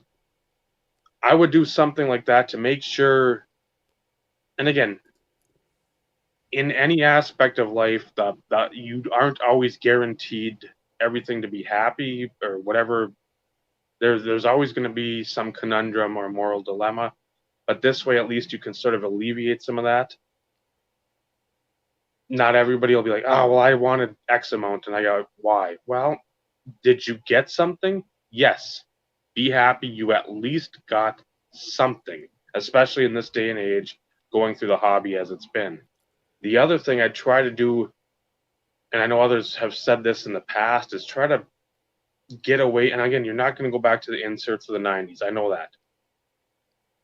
At the same time, try to get away from having so many autographs where you have to put so much money into these player contracts that are wrapped up in the MLBPA or whatever, and get their jerseys and get their, because a lot of the jersey stuff now isn't even game worn. Yeah, less reliance on memorabilia. Yep. I'm with That and autographs, if you're going to make it, go for the higher end stuff. And again, if you've got like a tops or just like a base, make it like that, the rookie next day type stuff. If it's on card, even if it's just them in some generic garb, guess what? You're getting that rookie on card auto, which everybody seems to love and enjoy. That still holds value down the line. But get away from constant 40 parallels of some stupid jersey card. 1's to 25. Oh, that one's to 20. Here's the Snickers parallel to 8. Here's the Mr. Goodbar to 9. Nobody cares. That's all. Just do away with a lot of Dave, that. I kind of care about the Snickers variation. If that's what you're offering me, I'm kind of interested. Seems kind of good to me. I don't, Steve, I can't speak for you, but that seems kind of good. Well, that still can be in there, but you don't need everything. I'm torn. Yeah, I was gonna say, like, let's workshop that one again, Dave. Let's go back and discuss that a little bit. Let's come back as soon as you're bringing chocolate bars into this. This might be a little more interesting. Like, let's talk about this one later. But yeah, that it just the reliance on autos, and especially everybody wants to hit that Tom Brady. That's Tom Brady like 5-10 years from now. I don't. You don't need the 13. Oh, sorry. You mean like Tom Brady, not the actual Tom Brady. No. Oh, okay. You don't need the Alcorn State like 5th string punter autograph and like a Panini flawless break or an immaculate. You don't need that. Yeah. I want that though, Dave. Well, then you can have it if you go to the game. Yeah. So I get where you're going with it, Dave, but like I want to. We're like 10 minutes behind on these comments. I want to make sure I hit a couple. So do you want to hit on 1 or 2 more points, and then I'll quickly add my 2 cents, and we'll grab a couple of these. Those are the 2 major points I would go with. Dave's good. Yeah. The only thing that I was trying to think of as you were explaining that is that it goes back to that first point that I initiated that piece of the conversation with, is that I said there's a balance. And the trick with the balance is this. You want to try to make the collectors happy to a certain degree, but then if you make too much product, they're not happy. But if you make it so easy to get, they're not happy. And if you put too much inserts in it, but they're devalued, they're not happy. So it's like, but if you take away the memorabilia, to Dave's point, that means it would be more special. But on the other side, it means you don't get as many hits. So now you end up with more base or some more inserts maybe you don't care about. So now you're not happy. So it's one of those weird, like I said, there's a bunch of comments about distributors here, and I'm going to grab those as we go along here. I want to get caught up on those. But it's tricky because I can't blame the manufacturers for trying to make money, and they're sitting there like, we're selling out on this stuff. And like, so what do? Do we make more? Because that's going to potentially devalue it down the road here, and that's going to wreck us. And that's what wrecked us last time in the 90s. We don't want to do that. But at the same time, it's like, well, then our other alternative is to make it more expensive. But then they're going to complain it's more expensive. And then they're going to go to group breakers, and they complain that they're going to group breakers. And then they'll say, we're just making it for group breakers. I was like, we're not making it for group breakers. It's that we can't do both at the same time. So it's like, what do you want us to do here? We either print more and you're mad about that, or we print less and it gets more expensive because the demand's too high. We give it to the distributor, but we can only make so much because the demand's so high. But then the distributor, this is where I'm incorporating the distributor now. The distributor, that's Carvin's side of the deal, because he's talked about this a little bit. He goes, so if we get 100 cases or 100 boxes, and we know we can sell them out in about 6 seconds, and then we sold them out, and then what? The reason for the price isn't because we're like, oh, we want to screw you guys over and squeeze every penny. It's like, we can't run out of it in 6 seconds. We need to be able to have something, because there's no second shipment. Or maybe there's a second shipment in 2 months. And then what are we selling? If we're sitting here with no inventory, what are we doing here? We're paying people to sit around and twiddle their thumbs and do nothing. He didn't say those exact words, but like, you have to understand that like the distribution exists to move product. There has to be product to move. It's the double-edged sword. I Right. mean, in the scheme of things, in the bottom line, there's no right answer. There's no wrong answer. It's it's the double-edged sword aspect of the fact of where we are right now. If you're talking about years prior, we're talking about a whole different situation. We're talking about a whole different ballgame. But in this current market, it's the double-edged sword, which is what you're alluding to in every point that you've made. Yeah, because it's one of those things where like I will be the first, and that's why I lead with that. I'll be the first to give the manufacturers the gears. I'll be the first to give the distributors the gears. I'll be the first to give the dealers the gears if they deserve it. But it's one of those things where everybody is playing under the same playing field. The manufacturer understands there is a finite amount they can. There's this magic number they're trying to find. They're like, there's a certain amount we can print, after which it's diminishing returns. After which it causes us a bigger headache to print more. Even though we'd make more money selling more boxes and cases, we would make more money. But then down the road, what happens? And the thing is, they're still doing it, but they've been trying to move up the printing runs slowly. They're trying not to jump to 1990 Pro Set levels. They're trying to be like, we need to avoid that. We can't do that. That's not going to work. That's going to turn out very badly. But at the same time, there's money being left on the table. Because if it sells out in 6 seconds and then we print 20% more and it still sells out in 6 seconds, we're like, okay, so how much more can we print before this causes a problem? Or we raise the price. Right. And that's basically what happened with basketball and Panini, Donruss Panini. They jacked up the price. Now the people are mad about that, which I totally get. But at the same time, it's like, okay, so what's the... So then print 6 times as much and we'll bring the price back down. You happy now? No, we're not. The print runs 6 times as much. You can't have it both ways, dudes. Like, Yep. How do you want this? You can either make it super available or you can pay the price. But it's no different in collectible card games. Pokemon, Magic, these manufacturers have set ideas and numbers in their heads as it pertains to print runs. Yeah, exactly. It's in from a card market, the sports card market perspective, you're talking about serial numbered cards. So to a degree, there is truly a finite amount in which can be printed. If you overprint something, then of course the serial number type aspect kind of goes out the window. For collectible card games, yes, they have limited cards and things along those lines. They don't have serial numbers, but there's still an idea in their head what dictates said print run. So it's, like I said earlier, it's the whole double-edged sword aspect. There is no right or wrong answer. There's no right or wrong or right way to approach the situation. And even if, no matter what I say, what Dave says, or even Carlos says as it pertains to what we would do to fix it, there would still be some sort of negative response. Yes, absolutely. So it doesn't matter. Yeah, it's one of those things. There are some ideas, and we can definitely throw out some thoughts, but I understand the manufacturers. I can promise you they're sitting in the room, like, basically staring at each other going, like, how the hell can we do this? What can we do? What can we pull off? Because they're constantly walking that tightrope, trying to find that balance. And I don't envy them. I wouldn't want to be in that room trying to figure that out because there's a lot of things you have to think about. So quickly, I know Sharpshooter had a comment about what I said a second ago, so I want to make sure I catch up to it. So do you guys feel baseball is a risky investment because PEDs? Let me quickly take this one in the fastest possible way. I agree with Steve, but let me back this up. All right. That's Mark McGuire, 1985, card 401.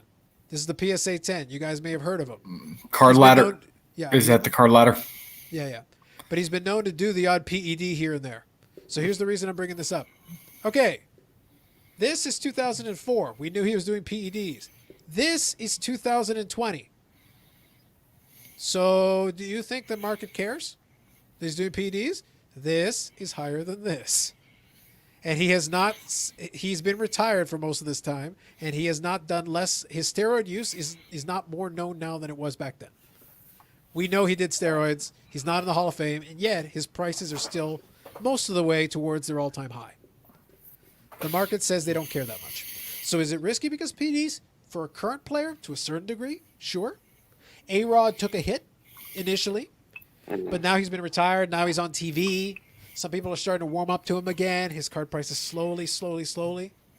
Now, he hasn't caught up. Like he's going to need some work, but there may be a time down the road where his 94 SP may start to creep up because it's also a condition sensitive card Right. in addition. So, 600 home runs and change, still pretty good. So it's problematic. I totally understand, but that's tricky. And Brad makes the point about the general players. People do care about PEDs less as time goes on because that was an era. That's just what happened. Hockey guy wants the Milky Way parallel. I'm going to ignore this comment. The audacity. All right, so quickly. So we're almost there. We're trying to catch up here. So he says, I can't say the bottom line is money. Yes, I can. It's a manufacturer. The bottom line is money. 100%. That is the primary thing. It should be about longevity and entertainment aspect for manufacturer. No. For manufacturer, it's money. They don't operate on entertainment and longevity. They operate on this quarter. It's a business. Money. Yes. It's a business. Correct. Yeah. And that may come across as harsh, but in reality, they are a business. And when you own a business, bottom line is you have investors, you have a board. It's all about profit. Yeah. And how do you increase that profit? Yeah. Well, the thing is that Carvin is as passionate a collector as you'll ever hear, but he's worked on the distribution side. He's worked on the manufacturer side. Yep. And what does he flat out say? It's a business. And he goes, there are collectors who work here, but they still know it's a business. Yep. That hasn't prevented decisions being made that are business related. Yep. So it's like, and here the statement is a lot of younger voters care. Some of them do. I think that's possible, but we'll see. Because the thing is, for the steroid guys, Bonds and Clemens, now they may miss, but they've gotten dangerously close the last couple of times. They're creeping up into the 60s and almost to 70%. They might fall short. But they're a lot closer than people thought they were going to be, and slowly that percentage has risen over the years. They got one more year of eligibility. We'll see where they end up in their final shot. We'll see. But the thing is, they're close, so they haven't gotten better in their retirement years. For some reason, people still feel like they've been slowly voting them in higher percentages. So Yep. For whatever reason that is. Yep. Yep. This is a baseball thing. Players get better after they retire. It's a weird thing. So And their value goes up usually after they retire. Correct. So this is the late night blog TV group breaks here mentioning that. There you go. Yeah, that's back when it was random teams and there wasn't premiums for the high dollar teams. But then again, that prices of product was also cheaper back in those days though too. So yeah, that's fair. Sounds good. So I'm getting through this here. All right, so let me quickly grab this one. No, Justin, I'm giving you and Bobby the night off. Bobby's sitting, chilling, writing his book, and you can take the night off. I'm hanging out with Steve and Dave. I may open it up in a little while, but we'll see what happens. We've been kind of playing into the conversation, so I've been leaving it open. I know Bobby's kind of hanging out, popping in here and there as he sees fit. But I'm giving because you guys have been on the last couple of times, and I don't mind to a certain degree. But it's like let's rotate this out a little bit. It's kind of why I wanted to bring Dave back in and Steve back in. Because you guys you've had plenty of airtime the last little while, so we want to keep it fair.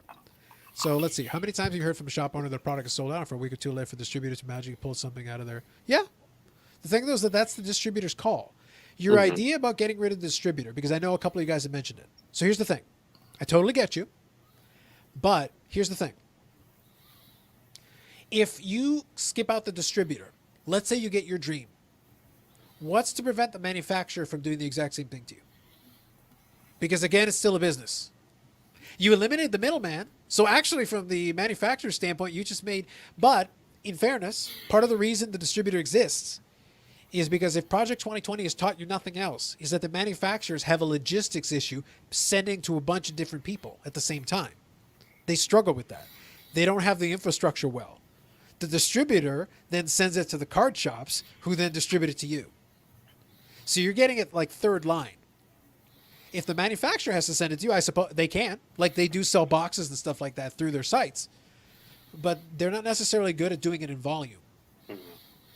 So just be careful what you wish for. But who's to say that the shop owners couldn't do the same thing if they in fact are purchasing from the manufacturer? Sure. It's goes back to the whole double-edged sword aspect. Yeah. So then you can say, all right, get rid of the dealer. Cool. Now the manufacturer can do it. Get rid of the manufacturer. There's nothing left. Yeah. Nobody make the cards now. Now Dave is personally cranking them out and hand drawing the cards. That's what you're going to get now. That's what you're getting. And then the market will crash. Possibly. Dave prints cards in basement. Yeah. Market booms. That's right. Yeah. So Pokemon doesn't give a shit about print run. That's right. If it sells, they'll print it. They just released something the other day. People can't find products, so they're printing more. Yes. But Pokemon, the current iteration of Pokemon, because the cards do get played with, it's still a playing game, and it still does get played with. They're not as concerned. It's not that they don't care about the collectability.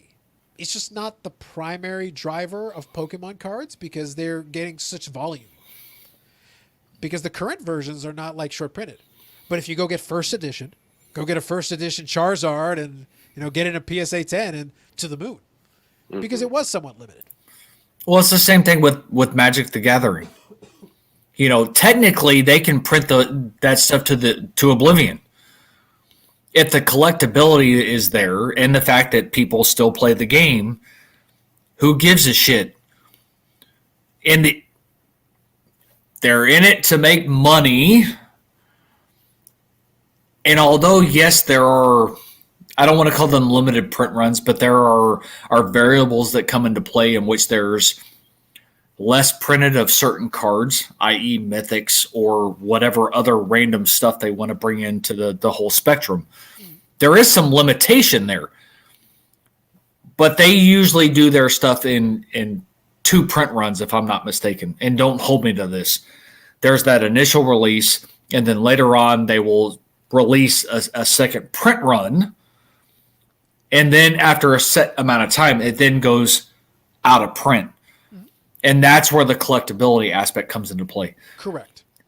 It does prevent the same ones from being out there. So there was a rhyme or reason to it. That's where the reserve list came into play and stuff like that. And that was a built-in mechanism they created to give them the ability to prevent it from just being reprinted over and over and over again. Absolutely.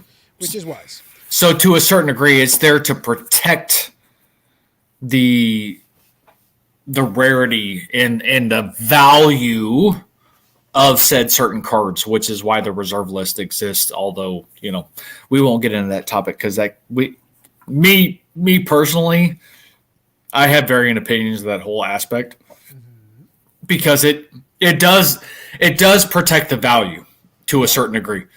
In the card market, there is not such a thing as the reserve list because that makes no sense. But there's good and there's bad things as it pertains to, from the Magic world, as it pertains to, the reserve list and what they can print and what they can't reprint, so to speak. But wouldn't it be interesting if we could get a reserve list in sports cards? I got to get to Billy and be like, so Billy, I got an idea for a card reserve list. He goes, what? How about a 3-year moratorium on Medanos? How about a 3-year moratorium? How about we put them on the reserve list and put them on the shelf for 3 years? You jerk. For those of us who collect people who are retired, there's arguments there for all of us. There's a very limited list of people they have on that list that are in the rotation. So it's just irritating when it's like, oh, really, guys? Did you have to do this? Like, no, you were doing agreed. so well. You were doing so well. So quickly, let me grab this one here. Sorry, let me quickly grab this one. So explain the price hike on hoops and basketball. There's money to be made, and right now the basketball market is crazy hot. And it's the first LaMelo. So plain gouging? Yep, sure. Slippery slope. You don't want to piss off your customers? They have and they will. Like, I understand your point. Like, I get where you're going with this, but like, it goes back to what we said earlier. It's like, yeah, it is business, but at the same time, okay, so here's the deep, dark secret that businesses don't want to say, but it's true. There's a certain amount of pissing off the customers they can live with because they're never going to make everybody happy. It's impossible. So there's a certain amount. So are you pissed off so much that you'll never buy again? Are you so pissed off that you won't buy this product, but you'll buy the next one that you release? Or are you pissed off in the sense that you'll complain and then buy the product, shut up? Because there's a lot of people in the 2 latter groups that I just named off. And if that's the case, so then how about I increase it another 20% then? Because as long as I get enough people buying it so that I make a profit, it happens. So So I do have a question, Go ahead. and I hate to use the term iconic. Ooh. You talking about Wemble- Dave now? No, no. Dave is not an icon, whether he thinks so or not. Wow. He's not even an Amish icon? Like Okay, if we limit the scope enough. Amish icon, yes, I will give you that. All right, Dave, you're an Amish icon. Good job by you. And Dave and Dave knows, much respect. Other than the fact that we do co-host the Insert Revolution podcast on Tuesday nights at 7:05 Central Standard Time. Shameless I heard plug. That show's on Tuesday. I heard that show's on Tuesday. Yeah. But the name Hoops, and please somebody fact check me on this. Outside of the 90s, the early 90s, Hoops was like a staple in their brand. Yep. Hoops has only recently started like making a resurgence as far as the brand name is concerned. Am I wrong in that? I feel like they've kept it pretty continuous, even though people don't think about it. I think the brand has Panini obviously owns it now. Correct. I feel like and I could be mistaken on this, and please, someone basketball oriented, please. Yes, please. I feel like it's maintained a fairly consistent release pattern, that it hasn't had a big gap in there. I feel like it's been pretty consistent, which has helped to be like it's still kind of consistent. I think so. And that's what I was getting at. It wasn't, I was alluding to the fact that there was like a substantial gap Yeah. or something along those lines. Which can hurt a product, by the way. If you have a consistency, it's really good. It's actually really nice. And that's why I use the term iconic, because the brand name Hoops, if it is sustained over X number of years, there is still that popularity. Now, because years ago, Hoops was crap. It was mass produced. It's no different than the junk wax era of baseball, football, whatever. It falls in the same category. But it has sustained. If it has fully sustained that amount of time, like I said, I hate to use the term iconic, but it's the name. Hoops is synonymous with basketball. Mm-hmm. It's been that way for years. Early 90s, all the way up to whenever. If there's not been a substantial gap, it's that name recognition. So it's one of those in which that's where the popularity aspect comes into play. And for newer releases, and the fact that now you have the new Hoops Premium and the varying parallels and things along those lines, that to me makes sense as to why you're seeing such a substantial push towards like Hoops, just because it has sustained over the number of years, and that name is synonymous with like the 90s. That's fair. I think that's reasonable. And at the same time, with all that being said, I agree completely with it. Also, basketball is crazy hot, and they can pretty much sell whatever they want at this point. Like they really can. Like honestly, and some people allude to it, so I'm going to catch up to these here. So I was trying to avoid that because that's like a given. Sure. I was trying to go deeper into the whole believe me, I of all people, I do appreciate it. But I just wanted to make sure we put a button on that. It's like it's crazy hot and everything sells. It really is. Like Valid. It's crazy hot. We want to make sure let us never forget that it's crazy hot right now and everything sells. So Hockey Guy was just saying company buys distributor problem solved. That could be a solution to the logistics. But again, then that adds to their cost, which then they'll bake into the price of the product. So I don't feel like you're getting a free lunch on this. Like I don't disagree with your concept. I think that's one approach they could take and it could help. But I don't think that's nothing they do that costs them money will lower your price. Let me just put it that way to keep it simple. Bobby says he's cropping 83 Peachy stickers, so his night is spoken for. Totally fair, Bobby. I appreciate you listening just the same. Okay, so I like this comment. So Sharpshooter says, it's business first. That's why the bubble eventually burst. Fair. That we alluded to that a little bit in the Vegas Dave discussion. That's very possible. Manufacturer will eventually, the last part is the part that I'm going to have a little fun with. Manufacturer will eventually forget what makes sports card valuable. Historically, that is what has occurred in the past, in cycles. We've seen that. Scarcity and affordability. Okay, you can't do both at the same time. If it's scarce and people want it, the price goes up. If it's affordable and it's overly abundant, the price goes down. You can't do both simultaneously. It's the supply-demand curve here. You can make scarce cards, but then mass them behind a massive production, which is basically what the Stanley Cup card and the Pro Set is. Mhm. It's a highly printed card that's surrounded by trillions of base. So that's why it's like relatively scarce? Question mark.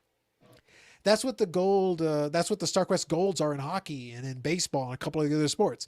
It's like, oh, but it's out of 100. Yeah, but it's buried inside of cases upon cases upon cases, warehouses of cases to find one.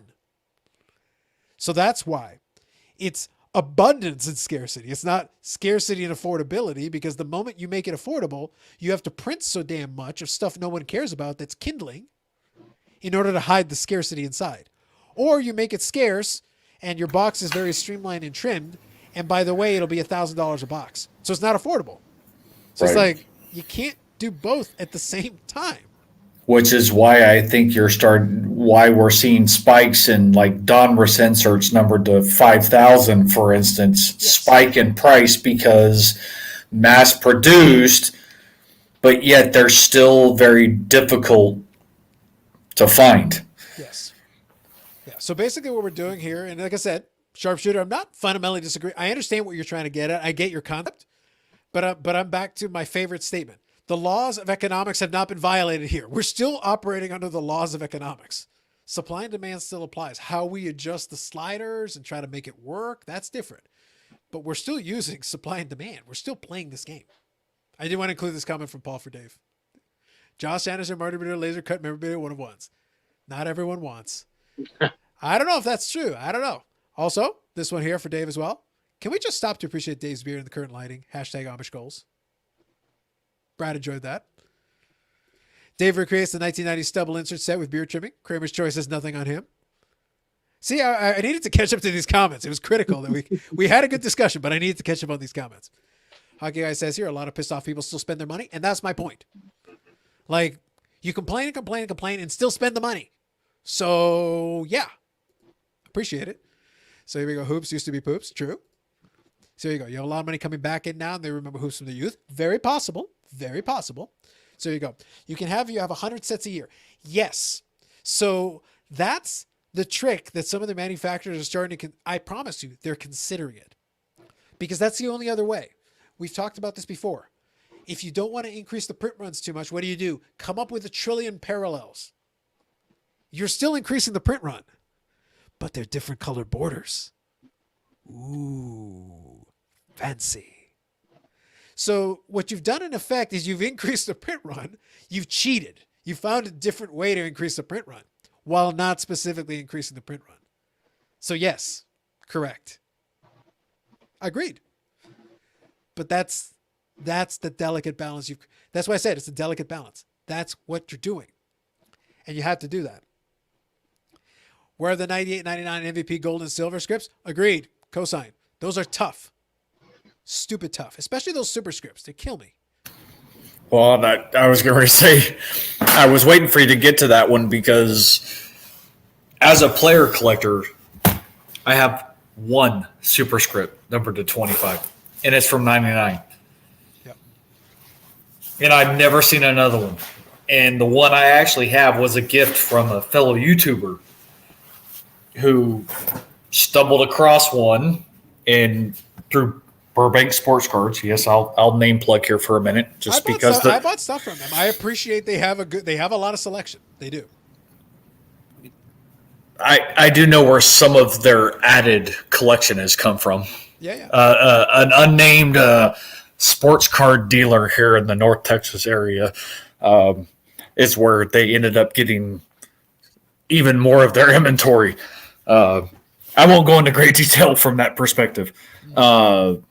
But it's one of those in which I've only seen one superscript for Terrell Davis, and it was through Burbank. And, like I said, it was a gift that was sent to me from a fellow YouTuber. And it's greatly appreciated. But the fact that mass-produced product, very difficult parallel, it kind of goes into the fact that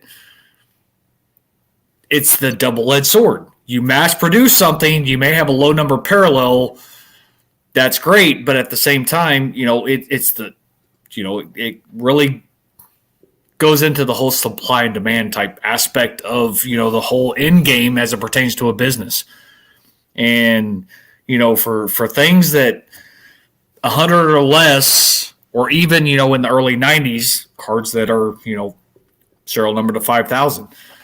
Mass production doesn't mean that these cards are readily available. So it's like, which era of sports cards do you want to be in? Do you want to be in the now, where things seem to be, I don't want to say mass produced, but they are still abundant, but yet you have 65 million and two different parallel variations? Or do you want to go back to the 90s of where things were printed to oblivion, but yet those insert or parallel cards, yes, maybe serial number to 5,000, how many of them are there actually out there? I mean, which one do you want? Well, that's kind of the point that we've been making, though, is that, like, even when they increase the production runs, even when they do, it's the reason why I know that it's not like it was. The reality is that everything gets cracked now. Most of the current product is getting opened. Mhm. So the end result is that even if the card's out of 10, it'll crop up. Like, you just wait a couple of weeks. With Stature, they had that purple 1-of-1 parallel. It's a 1-of-1. And I was like, it's only a matter of time. I was able to pick off all the other ones within days of the product's release. Within days. The out of 20, easy. The out of 10, easy. All of them, no problem. Easy. Boom, boom, boom, boom, boom. The 1-of-1, once it cropped up, somebody sent me, Matt sent me an Instagram message. I reached out to the guy. It took a couple of weeks of negotiation. He had to put it up on eBay, be stubborn. I gave him some offers and eventually brought him down to a price I was okay with. I bought it. Rainbow done. Including a 1-of-1. Couldn't have been easier. Superscript out of 25. I don't have the 98.99. I don't have the 99-2000 or the 99-2000 Stanley Cup edition. Don't got any of them. Can't find them. Haven't seen them in years. Out of 10, I can get an out of 10. I can go on eBay and buy 5 out of 10s right now. 5 or 10. Different products, different years, no problem. Memorabilia, sure. Autograph, sure. Whatever. What do you want? Out of 5, out of 10, piece of cake. All day long. 1-of-1s, I've got them on the watch list. I haven't bothered. I'm too lazy to hit the buy it now. They've been sitting there for months. That's the market, though. Right.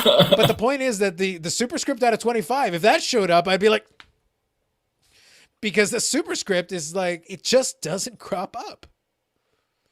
It's not a 1-of-1, but it doesn't crop up. And I've been waiting for that one for 20 years. So it's different. It's the same thing. So the question becomes, are they entrenched in somebody's collection, or is it the possibility that there could be a percentage still out there in unopened product? So here, or is it a combination of both? it can be, for sure. So here. So agreed, Carlos, you can make products scarce and affordable at the same time. No, you can't. No. Well, okay, let me correct myself. Let me emphasize this a little bit more. Okay, so you can make it scarce and make it affordable from the manufacturer to the distributor. And then as soon as it gets to the distributor, they'll sell out in about 4 seconds. And then as soon as it hits the dealer in the secondary market, the box is $5,000 a box. Like, no, you can't, because it flies in the face of supply and demand. If it's scarce and people want it, that you could make it $1 a box for fun. Well, then it sells out immediately, and then it becomes $5,000 a box anyway. You've accomplished nothing. So it's like, it can't be scarce and affordable, because then why bother? If you're the manufacturer, so you've made it cost nothing, and it's limited run, so you're not getting a lot of money for the run, why would you even release the product? If it's scarce, then you make it more expensive. If it's affordable, you need to print tons, so then it's not scarce. These are opposite things. You don't combine them. So, like, I understand your concept, but it's like you're doing something that literally makes no sense for the manufacturer to do. Greed? Yes. Their job is to make money. They're the Wall Street guy. Greed is good. So I get your premise, but it's like your premise literally makes no sense at all. Yeah, there's a superscript. Nice. 98.99. Well, 98 for football, I guess. That's 99. Oh, 99? Okay. Yep. And this is the only one I own. And I still have the rainbow effect on it. I think on the foil, the rainbow works. Oh no, it's a beautiful card. Well done. But, still in that era, I don't want to call it mass produced, but they were still printed in abundance. Well, it was supposed to be an entry level brand, and that was the point. It's like you're supposed to be available. That's the affordable MVP 1999 football, 98.99 hockey. That was supposed to be affordable, and it was. It was affordable, but it wasn't scarce at all. There were cards in it that were scarce as a result of the sheer quantity printed, but you had to print a ton in order to make it affordable and have cards that were scarce inside. But that means you didn't get one per box. You didn't get one per 2 boxes. You didn't get one per 3 boxes. 5. You didn't get one per case most of the time. I was getting ready to say, I don't think that was even a guarantee on the case level. Correct. Absolutely. That's the thing. So I quickly caught this one here. It's like, no, unfortunately, I didn't see that one. Near complete sets of gold and supers. That would have been interesting. I don't think I caught that one. 98.99 scripts are so rare as hands, teeth, and boxes of them are impossible to find. Well, in fairness, the 98.99 boxes weren't impossible to find for the longest time. They were out there. Now, mind you, if you're talking about hobby, then probably yes. But I know retail has been out there for a while. I bought a couple of boxes of, I think it was the retail for like $25 a box. But again, you open 2 boxes, you get some silver scripts. I still haven't pulled the gold script, and I've probably opened like 6 or 7 boxes of 98.99. I was going to say,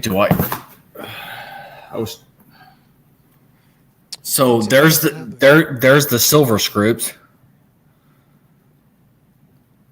Dave, keep me honest. Did they do gold script in football? They should have. If they didn't do it in '99, I know for sure in 2000 because Northup got one. I gotta think. I'll have to check. I've either got 1 or 2 of those people. I mean, I'll check, but because I got a jet. I gotta wake up in the morning for work. No worries, Dave. Appreciate you popping in. We'll talk a little bit more later on. Absolutely. So, good night, everybody in chat. Good night, Carlos. Thanks again. See you. No worries. We'll chat later. Have a good one. take care, Dave. Always a pleasure, my friend. Be good. You too, man. I was trying to see because okay, yep. So in 2000, they do have the gold script, Okay, that's cool. Nice. Like that. and then of course they have the silver. Yeah, of course. Absolutely. So I didn't realize they were hobby-only hockey guy, if that's the case. I got to go take a look at it again. That would make sense, though, I guess. Although I guess it makes sense, but it's kind of... I don't know why you'd leave it out of the retail, because it's not like they were... If you spread it out over the 2 products, it would still be equally difficult, because the gold scripts are still out of 100. So it doesn't really make a difference to spread it out over the 2 products. You make it even tougher, really, and stretch it out even more. Well, because there for a while, like MVP, for instance, if I'm not mistaken, and keep me honest, to a certain degree, MVP was more directed at retail only, although it was, and I use the term loosely, retail only, because, They did have years. hobby boxes. Correct. Yeah. But you go years back to a certain degree, you had products that were manufactured. You could buy them both in the hobby shop and in a retail store. So there was no distinguishing factor between the two. Well, the two things looked similar as far as I recall, but now I'm curious. I'm going to look into it because he's saying here that you used to post on Hobby Insider and some of them would say that. I'd be curious if that's true. If that's the case, I guess that would explain why I haven't had too much luck pulling them out of those boxes. But I don't know. It just seems odd to me to leave it out because it's not like there's some nice inserts and stuff, but it's not like there's that many hits in retail anyway. Correct. So like for parallels, why would you then have, silver and leave out gold and super? So it's like Right. the best you can do is the silver out of these packs. And depending on the ratio, I mean, that also kind of dictates how things could be looked at or perceived within that realm of the hobby, though, too. No, for sure. But what I'm saying is that like the reality is when you come down to it, is because they were still out of 100. It doesn't matter how you spread it; they were tough to pull. So it's like, Right. It's not like, oh well, if we put it in retail, it's like so it goes from being borderline impossible to being full impossible. Like, is that really that much of a difference to you guys? Yeah, it'd be interesting to see if you're able to kind of validate that. Yeah, I'm gonna see if I can. I'm scanning the Beckett here, see if I can pull it up. I just hate the naming convention. I need these guys to come up with a better naming convention. I'm guessing it's UD MVP, I think, is what I'm recalling now. So I'll see if I can find it. UD Choice, UD Mask. Yeah, because it shouldn't be like under MVP. Yeah, I was trying that a minute ago and it wasn't coming up for me. So Because and don't hold me to this, I want to say, at least from a Beckett checklist perspective, it actually is like upper deck MVP. that's what I was thinking as well. Let's see here. Just grab that. Retail had the game used in autographs. Yep, that's true. So let me see here. 1998, 1999. Sharpshooter, because to a certain degree that becomes detrimental for them. It's the same philosophy in the collectible card market. You can make assumptions if it requires some math, but if you look at like a prism, for instance, and you look at the varying number of parallels and you multiply that out by the number of players in the checklist based on said number of parallels, you can get a pretty good idea of what the print run is, but they will never give you that information because then that ultimately gives a quote unquote finite amount of what's produced, which could then, I don't want to say influence the market, but at the same time, if you disclose that, that can ultimately dictate supply and demand in a way in which could be detrimental. No, that's fair. So let's see here. How come manufacturers never released a print run? So what you're saying, Carlos, we trust the manufacturer to do the right thing. When did I say anything like that? I'm not saying they should trust them to do the right thing. I'm saying that they're going to do what they're going to do. I don't see where the second sentence comes into play. So what you're saying is we should trust the manufacturers to do the right thing. The manufacturers don't care about the right thing. The manufacturers care about making money. I'm not sure how else to explain this. I understand you don't like it, and a lot of collectors don't, and that's perfectly valid. But the manufacturer's sole purpose in existence is to make money. If they can preserve the long-term viability of the hobby at the same time, that's a bonus. That's a win. But they're looking at this quarter. They're not looking at 5 years from now or 10 years from now. A couple of people are sitting there arguing about, like, oh, what about 5 years or 10 years from now? The rest of them are like, so what does that mean for this quarter's dollars? What does that mean for our sales this quarter? Because it operates on a quarterly basis, this quarter is more important than 5 years from now. 5 years from now, we'll deal with 5 years from now. That's just how a lot of those businesses operate. That's just the honest truth. It's not meant to be mean-spirited. It's just, but again, you don't have to trust the manufacturers, but it doesn't actually matter whether you trust the manufacturers or not. It makes no difference. You can trust them or not trust them, buy the product or don't buy the product. The market will dictate what happens next. That's it, as far as that's concerned. But you have to make the decision. So let me go here. So one more thing, Hockey Guy, I did notice what I did finish looking at what I was looking at. So you're bang on. They are correct that the gold script and the super script are hobby only, but the pro signs, the autograph one, is retail only. So apparently what they did is they put the autographs in retail and kept the memorabilia and the superscripts and gold scripts in hobby, which is a weird configuration, but I get it. Fair enough. Yeah, hobby box on eBay, $74. That's tough, but I guess if that gives you the chance of getting some of those parallels, I guess that's at least interesting. It's a bit of a tough one. Good evening, 90s hockey collector. That's why your guys are alphabetical chronological. I like your pitch. Okay, so here, why are we spending all this money on the product if product is being mass produced? How do you want me to put this? You're a degenerate buyer of cards? If you honestly didn't think they were being mass produced, like, I don't know what to tell you. Like, I'm not, I know it sounds like I'm just trying to be mean for the sake of being mean, but I'm not. Like, guys, you need to go into this with your eyes open. The manufacturers are not looking out for your best interests. That's not their purpose. That's not their job. Their job is to get you to buy the freaking product. And to make money. Correct. If you buy a product that's mass produced and it's worth nothing later down the road, that's not actually the manufacturer's problem. To a certain degree, they try to be understanding of it because they would rather that not be your experience because they still want you to buy down the road. But if your question is why are you spending all this money if products being mass produced? Because you're stupid.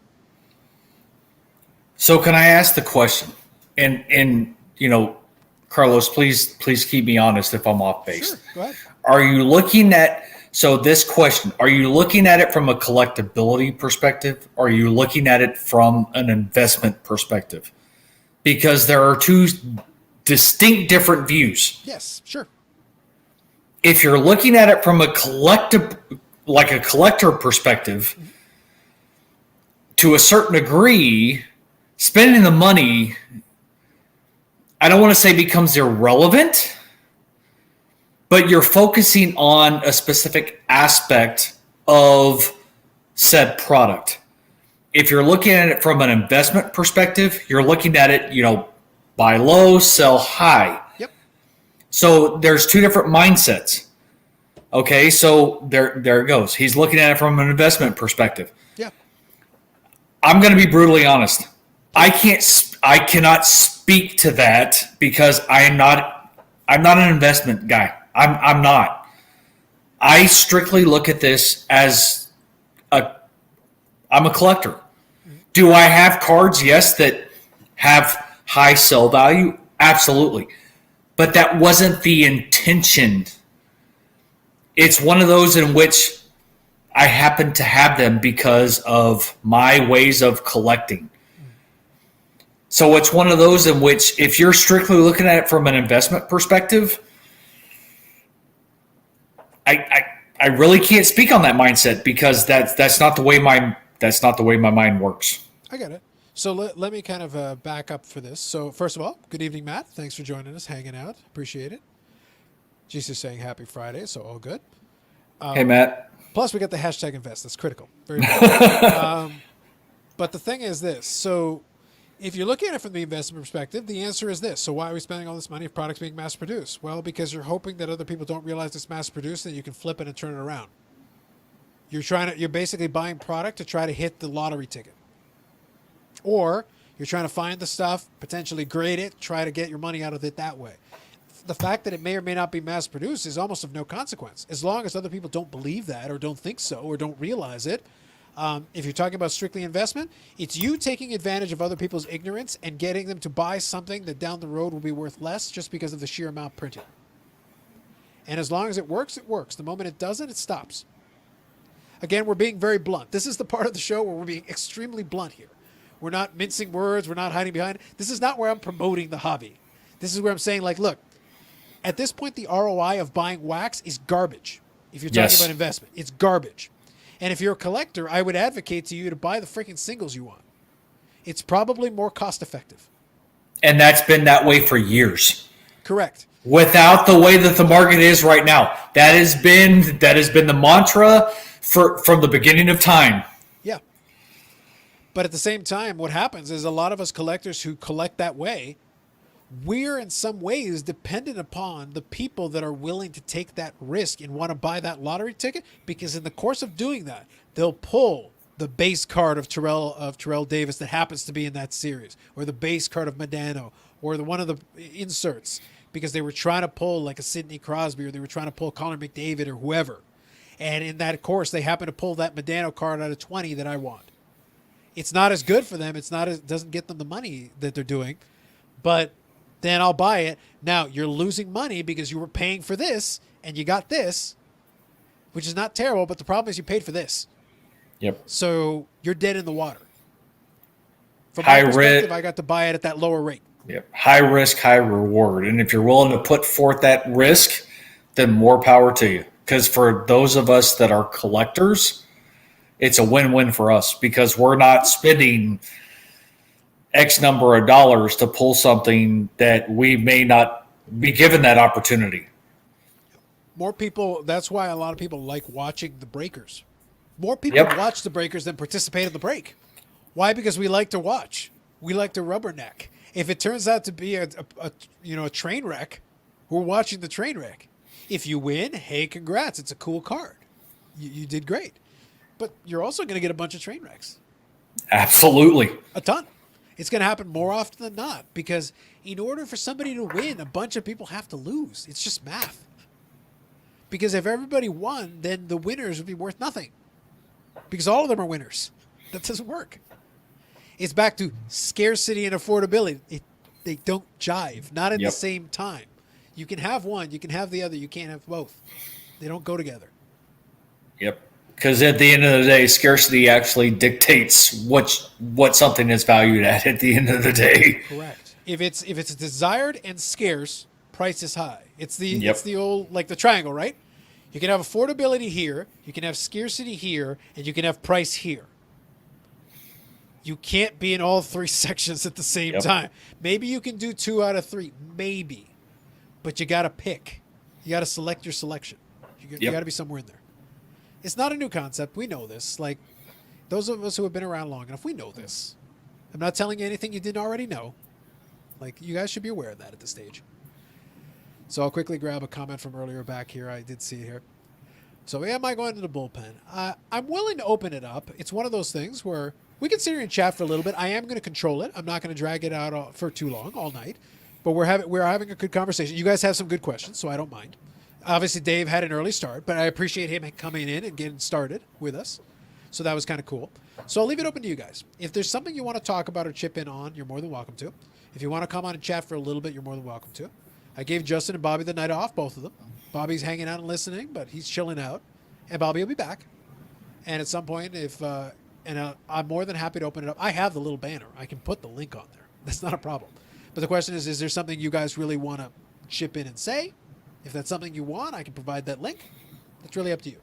Yeah, because I got about an hour left, give or take, Carlos. Yeah. And I think that's, to be honest, I think that's about good. I think that's about fine. Well, I get to get up and potentially go move some stuff with my brother-in-law from my stepdad's house. So it's we're playing the weather by ear. I don't think we're supposed to get anything, but at the same time, it will be earlier in the morning.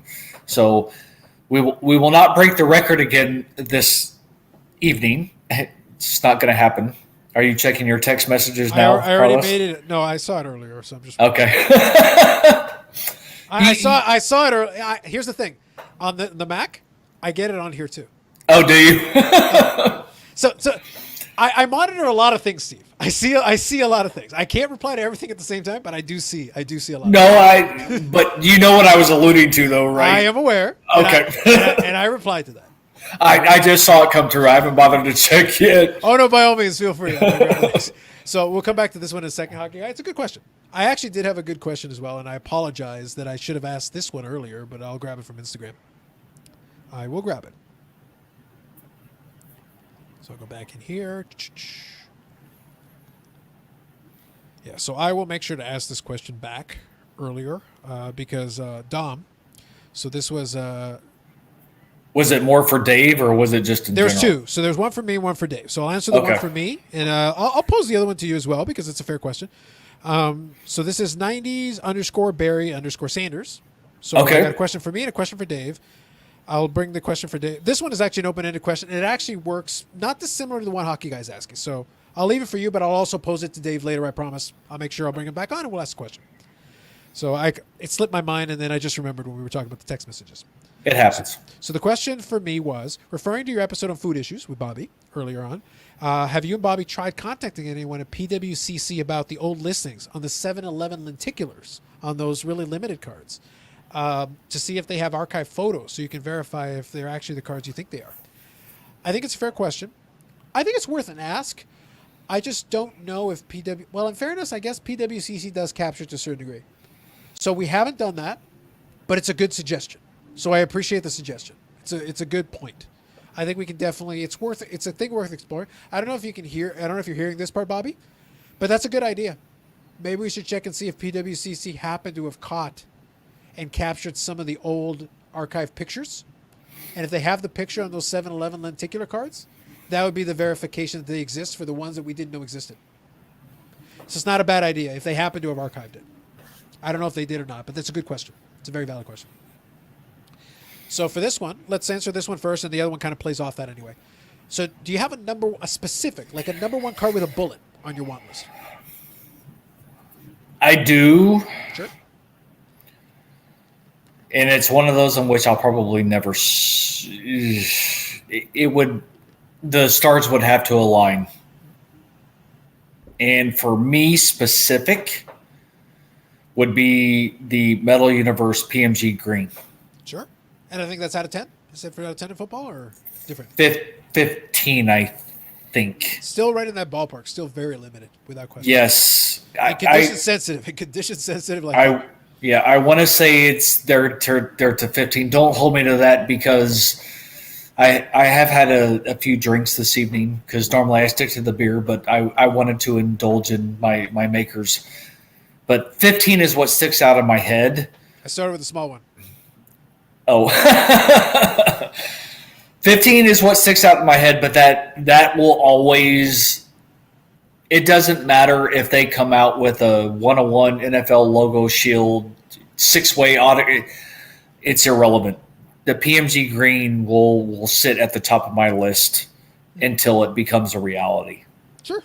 No, that's fair. I think it's reasonable. So the big one that I'd wanted, the number one on the want list was one of those shields. I wanted one of those shields because it was the category that was missing. So that's been accomplished. That's been done. However, now I'm thinking less towards aesthetics and more towards like scarcity and just difficulty to pull together. The Superscripts would be a good candidate, but that's not the one I'm thinking of. It is the Z-Gold. It's a Z-Gold. Just because of the stupid difficulty it is in finding one of those in the wild. It's just very difficult. It works out. It's very difficult to do it. But that's the one. Just because of the difficulty, I've gotten a lot of the other grails that I wanted. So that's kind of the one that sticks right now. The other potential candidate that could be there, it's the run for the cup. But those are out there. They crop up from time to time. But I feel like the Z-Gold's just been tougher. Because Hockey Guy mentions here, there are few people that I have no doubt that a few people have hoarded them. And that's kind of the problem is that they're there. They have them. But it's like, okay, so how do I get a hold of that one? Right. Because if you've got a bunch of them, that's great, but it still leaves me in the same problem. I mean, don't get me wrong, Carlos. I have others, and I don't want to take away from other topics and what people have. Yeah. I have others, but that will always work. A close second would be any of the masterpieces from Flair Showcase, not Flair Showcase. Damn it! Why the hell am I drawing a blank now all of a sudden? Well, think about it for a second. Why don't you take a second, think about it, because I can hit on a couple of these real quick and give it a second, give it some thought. So here, how many Lucas Sesame population? More than today. I don't know how many there are right now, but there's definitely more than today, without question, because there are more people going to send them in. So what's the point of investing in the car so if it'll eventually be worth a fraction of the price? Well, that's going to depend on supply and demand, right? Because if the demand picks up enough, that'll hang in there, so that'll work out. But what's the point of investing? If you don't want to, don't. Because I know afterwards you make a follow-up comment, so I'll get to that in a second. So Matt says, wanted to know purchase first President Choice cards. Nope, no worries, absolutely. Let me know what you think of it. Some of those are fun. I saw a couple that I kind of want to get, but I'm like, oh, they're not cheap, but there's a couple of cool looking ones. Yeah, definitely email Brent, Bobby, if you get a chance. Let me know what happens. I'd be curious. Okay, so here's a good one. So Sharpshooter says, Carlos, you sold me so why I should leave the hobby and not spend another $1. Cool, do that. You think I'm trying to dissuade you? It's not my job to keep you in the hobby. It isn't. I can only, again, it's going to come off harsh, but it's not. I promise. It's not my job to coddle you guys. It's not my job to like sugarcoat things. That's other people's job. That is other people's job. I'm here to just tell you the reality of it is. The second piece is manufacturers care about more making money than preserving the integrity of the hobby. Yes. Yes. Since the beginning of time. Yes. Yes. The manufacturers, going back to Topps and Bowman back in the day, the goal was to sell gum. The cards were a means to sell gum. It's not about the cards. The cards are a means to sell the gum, which was the means to make money. It was the objective back then. When tobacco cards were the thing, it was to sell tobacco. Yep. Like, why is this a revelation? We're in 2021, for goodness sake. This is not a revelation. This is not new. Companies want to make money. But remember, Carlos, for those, and I'm making an assumption. This is going to be my assumption. Sure. My guess is that he has come into the hobby because of what it is currently. And without knowing the history and not realizing that the fact that cards came into existence because of pushing tobacco or pushing gum. Yeah. And you know, caramel and other products. So cereal. I mean, food product releases. I mean, Bobby has touched on that. You know, that was another, you know, avenue in which sports cards came out of all of that, which is to where we are now. And even back into, you know, the early 90s, mid 90s when they stopped putting gum in products. Sure. But for those of us who've been in the hobby for a long time, we understand the history. For those that are coming into the hobby now, because of the hype and the market and everything else, they don't understand the concept and the history behind a lot of it. Yeah. So from that perspective, it's one of those in which if you've come in specifically from an investment perspective, more power to you. Good luck. Yep. No, I guess for those of us who even been in the hobby for as long as what we have. Okay, so I was born in 79. Mm-hmm. I've collected since I was 5 years old. Okay. Yeah. No, the thing is, I suspected from a lot of the comments I've seen from Sharpshooter, I suspected that. But then I'm back to my original thing. So then why is any of this a surprise to you? Don't act like this is a revelation. Don't act like this is like, if I convince you to leave the hobby and not spend $1, fantastic. Like, glorious. Not because I care one way or the other. No disrespect. I don't. It doesn't make any difference to me. I'm not here keeping hobby head count. Right. Like this, that's not my job here. I will answer honestly. And my honest answer is that manufacturers are here to make money. That is the case then, now, forever. That will always be the case. It's not new. It won't change. If you want to participate, there are avenues with which you can participate. With this knowledge, this dark secret knowledge, this dark secret knowledge that for some reason I've had for the last 30 years, even when I was a kid, like I didn't have any illusions about the hobby, what it was and what it wasn't. I found my enjoyment in it. So it's like, yeah, we're about 100 years in on that is what I'm trying to get at. We're well over. In fact, we're about 140 years into it. So the money making has been first since day one. Yep. This ain't new. It's a business. Yeah, this ain't new. We've changed the context. Now the product is the cards. Correct. Prior to it, the cards were an avenue to sell the product. Now the cards are the product. That's the only thing that's changed. And the avenues in which we can get to people. Now we can do NBA Top Shot. It's digital card. We don't even have to provide real cards. We got fractional shares. We changed the technology. We haven't changed the concept that the money making is still a thing. Yep. Now I want to make sure I get this comment. Hockey guy. If there's a guy that has 5 to 10 Medanos, we need to have a discussion. Like, you do not need 5 to 10 of them, damn it. You do not need that. We need to talk. We need to have a serious conversation. And I did put in the chat, Carlos, what the other ones that I was thinking of. So it is Flair Showcase and the Ultra Masterpieces would be a close second. But that makes sense. And those are awesome cards. They really are. But those are one-on-ones. So No I'm doubt. referring to the masterpieces, the 101s, you know, uh, still in an era in which products were, I don't want to say mass produced, but, you know, produced in substantial quantities. Yeah. They're extremely rare. And the one of one was also still a novelty at that stage. Like saying Yes. the masterpiece was a Yes. novelty. And we're not talking about a printing plate here. We're talking about Correct. like you designed a card that is a one of one with a design. Yep. And when you're saying masterpiece, you took that seriously. You took like, we're going to build this thing. So it's like, it happens. So I get it. Yep. So that's the case for pretty much every company. Yeah, no, I suspected as much. A lot of these guys disappear into the ether. It Yep. made me laugh. It was one of those things because I had fun.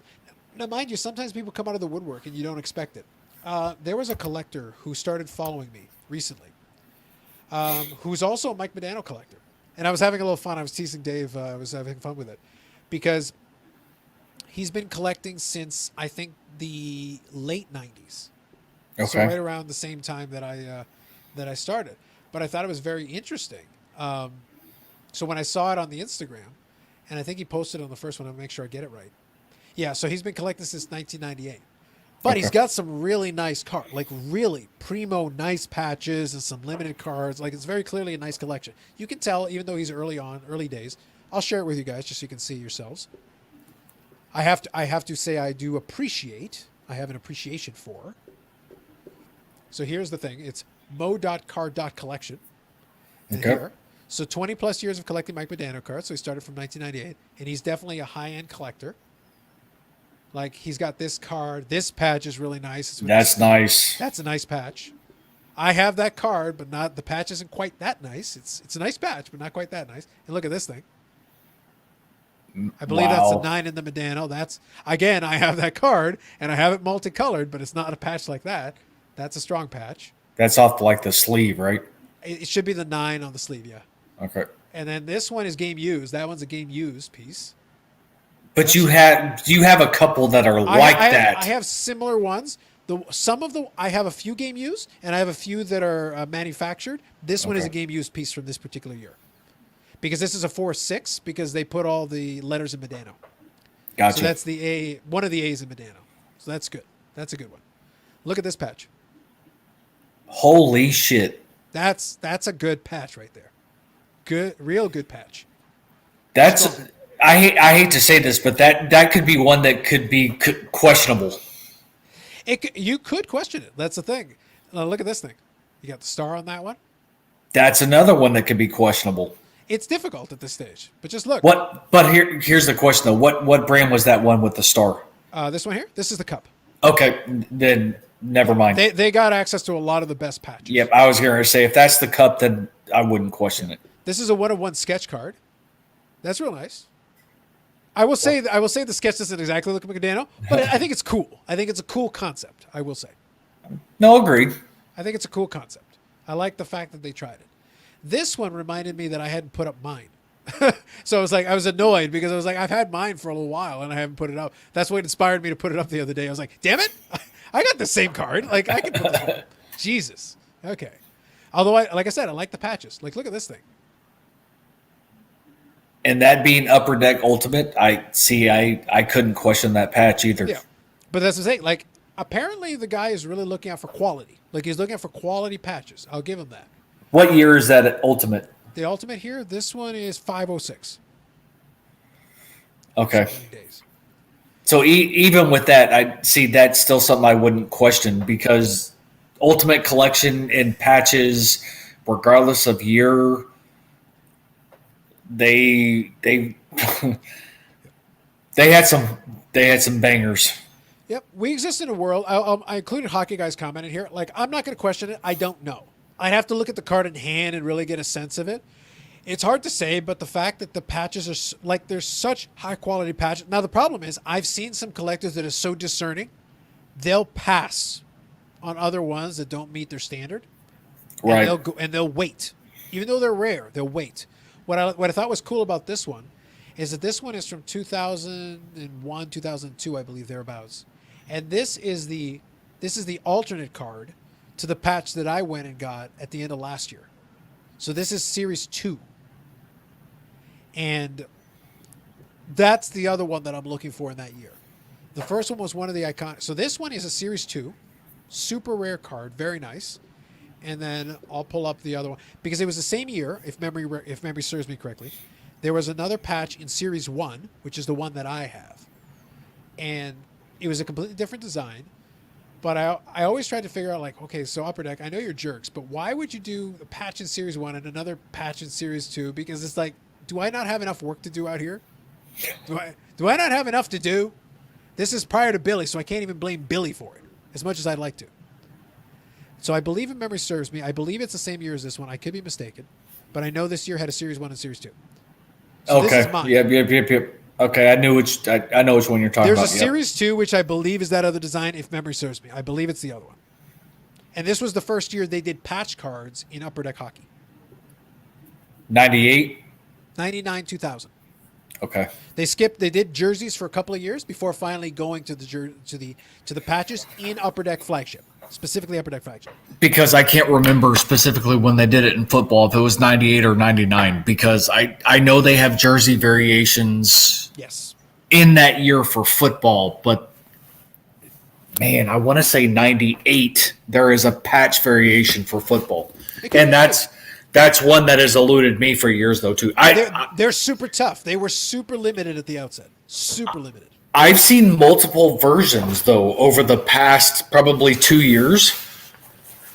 And it's one of those in which I don't want to call a regret for, from that perspective. But, a part of me kind of kicks myself in the ass for not trying to go after it a little bit more. I think that's fair. It's one of those things, like, it's difficult. Like, most of us have had a shot at some of this stuff. It's, like I said, I wasn't able to get that patch card until later on. And Right. It's not like I never had an opportunity. It's not like I never saw a card like that in the showcase. Now, mind you, when I eventually got it, at least I was able to get a nice 3-color patch piece. So in the same vein, I was able to at least get a nice piece. But in truth, with the rarity of those things, it was like I would have taken a 1-color just because they don't come up all the time. It's just a very difficult card to come by. You have to understand that. So like I said, I have an appreciation for that other collector's Instagram. I'm seeing some real awesome cards in it. I'm not going to comment on the patches because I don't know. I just don't know. Yeah, I suspect it's probably the latter there, Hockey Guy. That's why I say, like, I remember looking at an image that Beckett had of the Series 2, and I believe that one is the correct year for the Series 2. But nonetheless, that is the other one that I definitely don't have it. So either way, it's one that I'm out on the lookout for. Right. But if that's Series 2, it's 1 in 7,500 packs. Yeah. So it's like, not easy. Stupid rare. It is. And it's been 21 years, so it's not like they come out every weekend. You don't see them all the time. Well, and it's, I kind of poke at 90s Barry, the 90s Barry collector. Yes. Because I wish he would actually post more on Instagram, because I'd be interested to see what other things that he has. Yeah.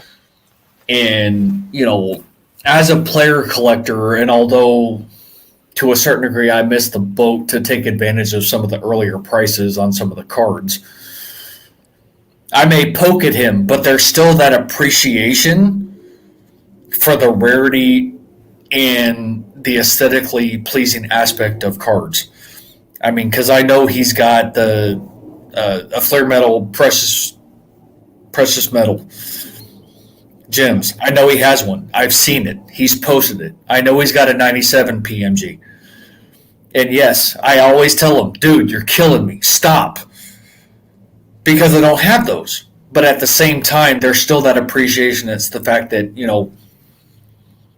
I know somebody who can at least appreciate what those are. And at some point, maybe in this lifetime, that I can maybe afford one of those. We talked about this, Steve. Fortunately, your state is highly populous. You know what you can do in regards to kidneys allegedly. Yes, we know about the alleged kidneys, but we won't go into that in great detail, allegedly. For legal reasons, yes, correct. For anecdotal reasons, sure. For anecdotal reasons and, joke reasons, yes, we can definitely discuss that at length. But for legal reasons, we definitely will not. It is not a subject of conversation. This conversation is over. Please leave it alone. Exactly. And I have other avenues. I mean, I've shared with you on past podcasts, it's not like I'm sitting on cards that aren't valuable. If I put forth the effort and just send them to a multitude of individuals that do group submissions and be able to reap the benefits. I need to do that. But at the same time, you got to spend money to make money. And I'm one of those in which it would be my luck that the bill would come due in the event in which I would have an opportunity to buy some decent cards. And it would deplete the budget. No, that's fair. And I think that's the delicate balance we have to have. We have to try to look into it and try to remember that it's delicate balance. So let me quickly grab this one here. No, you're 100% right, Hockey Guy. I was actually taking a look at it. It's 2001, 2002. It is a Series 2. That part's true. So let's go in here. Let me check this out here. I guess I should know this since I'm the hockey oracle, right, Carlos? You should, absolutely. 2001, 2002. I did have a different patch card. There was Series 1, and that one that I showed was a Series 2 for that year. So I apologize. I had the wrong year. Right idea. And I do have a patch from Series 1 on that one. That's a different design. That is a Series 1 versus that Series 2, that example I just showed. So that is correct. You're right. Totally with you. You're right. I just had the wrong year. It's 2001, 2002. Okay, so Franco Dubs. I feel like I'm trying to understand here if am I stuttering? It's weird. So let me look here.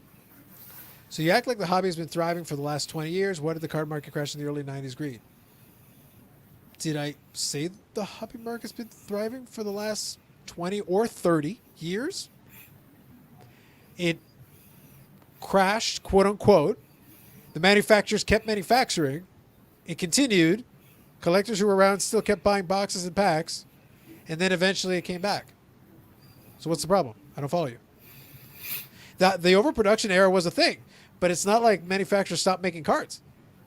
They kept making cards. They just reduced the quantities because the market reacted. They reacted to that, lowered the production runs, introduced numbered cards, and then just kept going along their business. And then eventually the market caught up and prices started going up again. That's what happened. So I understand like what he's saying, but it's one of those things like, here's the thing. When it was the downtime, it was fine. I was collecting cards. When it was the uptime, it was fine. I was collecting cards. What's the difference? I don't follow you.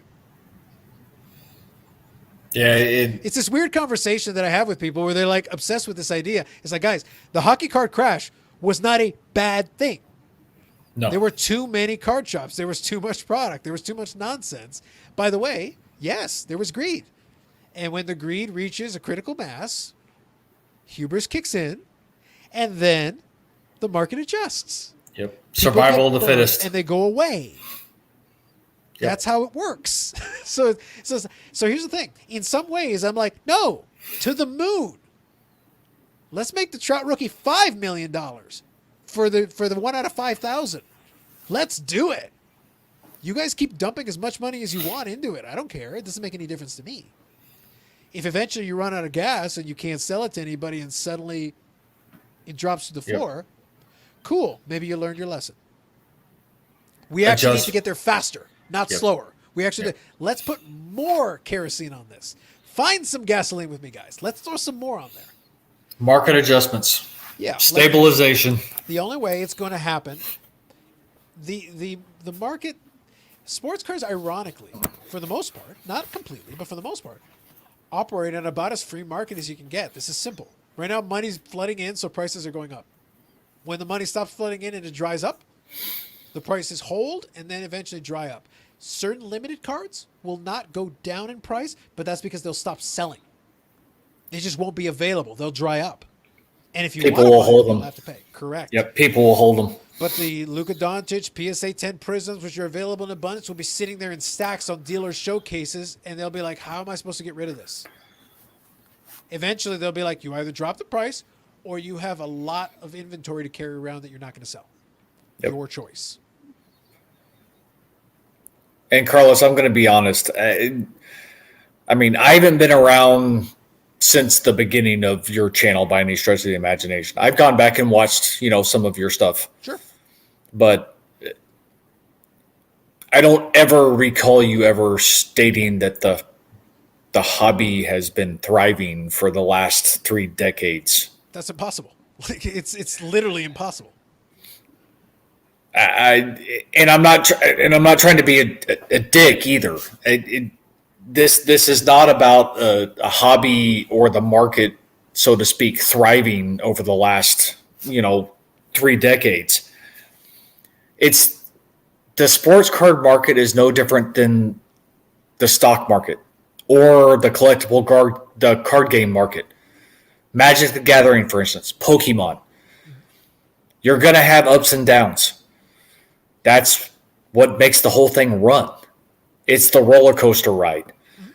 So to say something thrives for 3 decades, it's almost like a non-existent reality, because anything that's collectible or a commodity or anything along those, it's no different than gold and silver. That fluctuates. When you're looking at currencies, yen to the Canadian dollar to the US dollar, they fluctuate. It's the nature of it's the nature of quote unquote the market as in general. And I'm using that as a general terminology. Sure.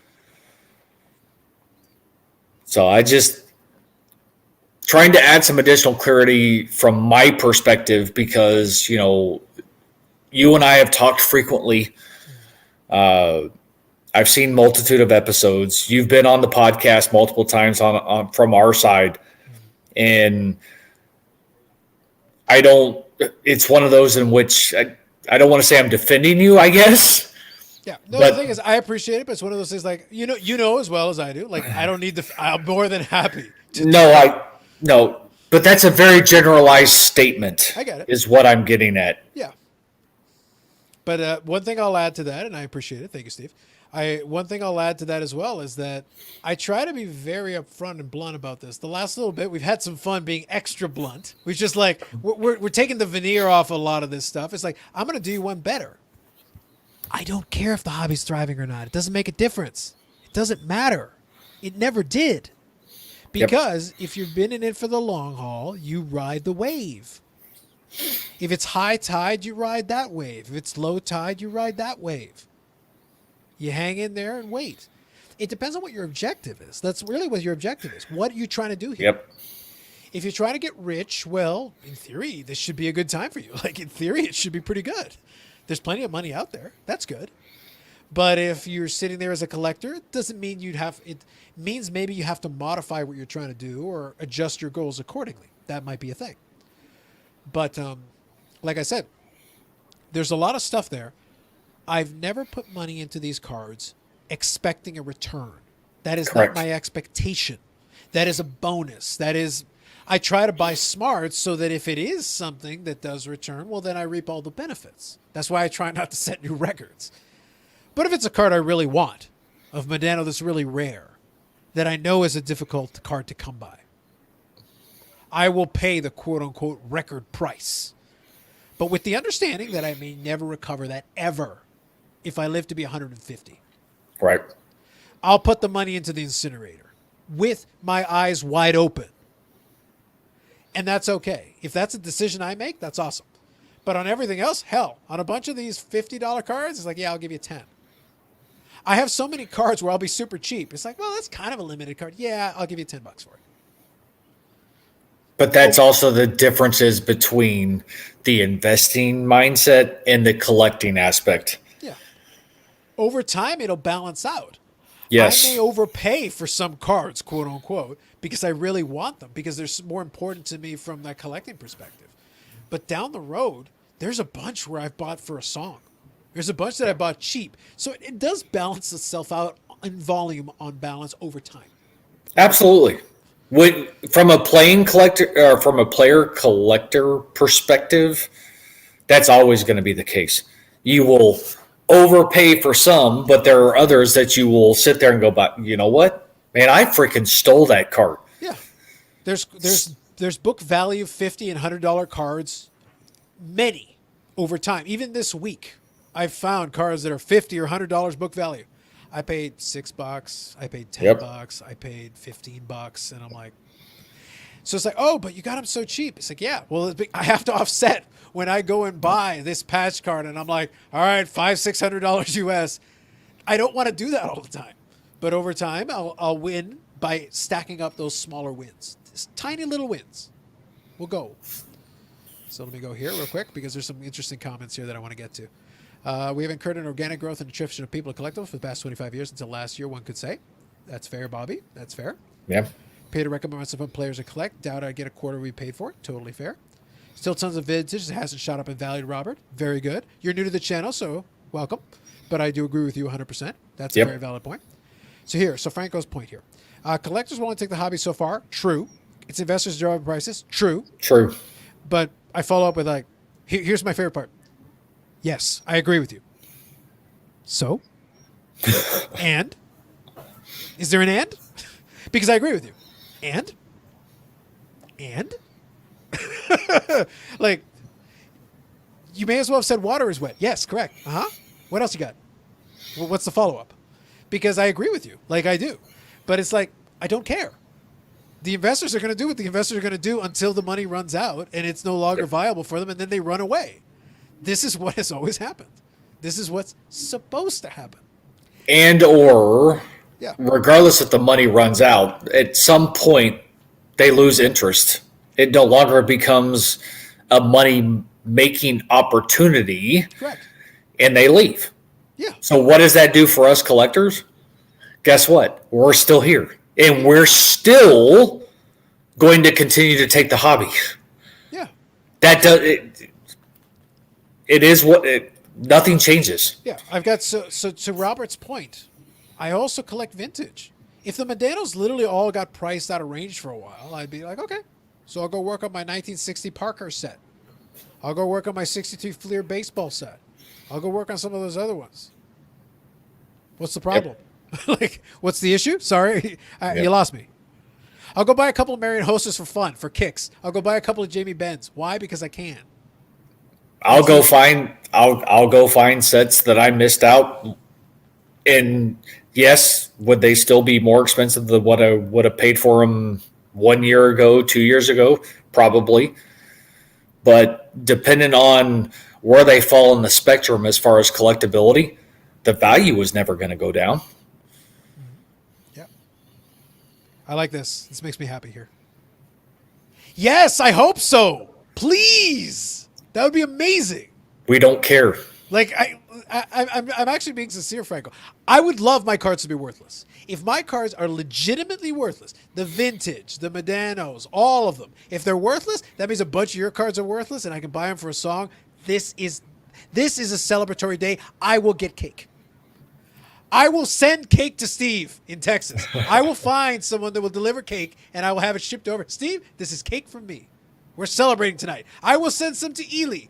The person may not make it. They may freeze to death. But they will try to deliver the cake to Dave. Yep. They will try. Because Franco, Franco, no disrespect. You're making valid points. You are. But as a collector, don't care. We don't give a shit. No. This is not about money. No. This is about our enjoyment of the hobby and why we continue to do this. Whether it be player collector, set collector, vintage, modern, it doesn't matter. I could give two shits. Okay, just to give you an idea. That's all Terrell Davis. Okay? Yeah. That's probably sitting at about $20,000 worth of investment as a player collector. If it goes to nothing, I don't care. I don't. Yep. It's money spent. What does it matter? I can't get it back. Oh, well. Yeah. I'm not doing this for investment. Yeah. No, I want to make sure I get these comments because this hits on exactly what you just talked about. So not Bobby's, but the next one. I'll get to it. Just give me 1 second. So X, Y, and Z's are in the house, so don't throw the baby boomers out of the weather. Don't worry, Bobby. Don't worry. We'll keep you around. We'll keep you around. You're fun. We enjoy having you around. It's all good. Okay, can't really put my time and money in the hobby if cars been worth it. Here's the thing. That's okay. I'm going to say the same thing I said to Sharpshooter. If it becomes not worth your time, sell out and leave. It isn't anything personal. Like, honestly, I don't know you from Adam. I'm not, you're probably a swell guy. It's awesome. What the best part is the next comment you're about to say is actually the best comment, and I'm going to enjoy it so much when it comes up. Here.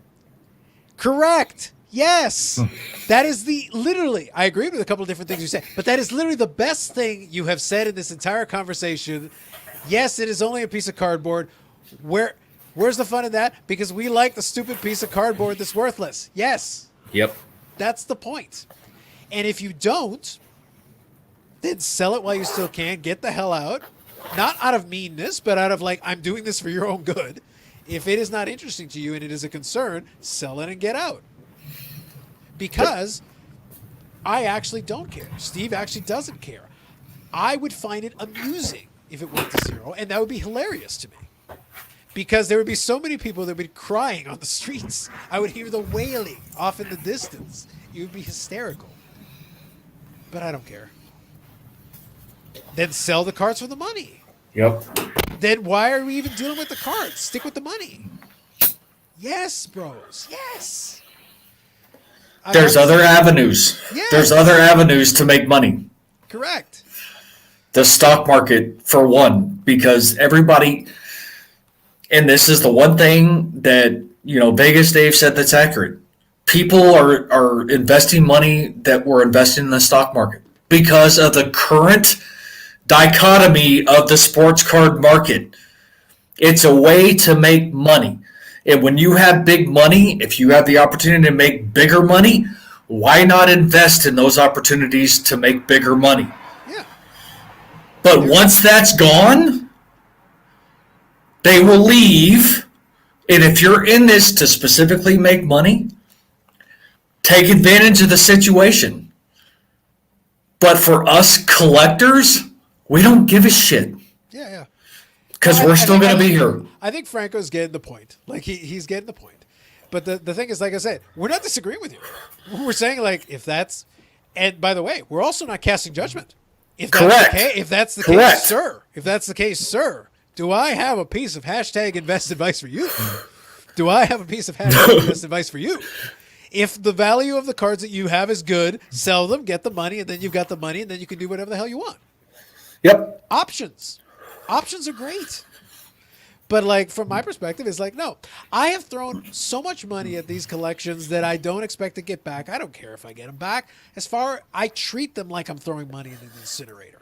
That's the mentality I'm going into it with. Yep. And I'm just trying to minimize how much I throw into the incinerator as much as I can. But I'm okay with that.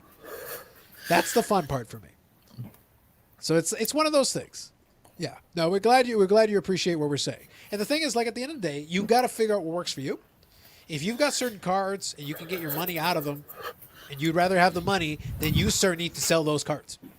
Absolutely. If they're Take going advantage for, of it. You need to take the money out of it while you can. I don't expect it to change tomorrow or next weekend. I need you to do whatever it is that makes sense for you. My advice is do what you need to do to put yourself in a position to be happy. And if that means selling it, sell everything. Yep.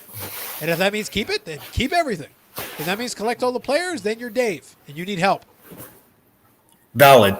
Yeah. Instead of cake, I'm getting Dave a coupon for psychiatric help. That's different. That's different. I did want to include Hockey Guy's comment though here. The cake is not worthless, Hockey Guy. The cake is cake. And it's coming from Carlos. Hey, listen. Carlos Sr. is the patron saint of Cake Day. He made up his own holiday so he could have cake. The man has passion for cake is what I'm trying to say.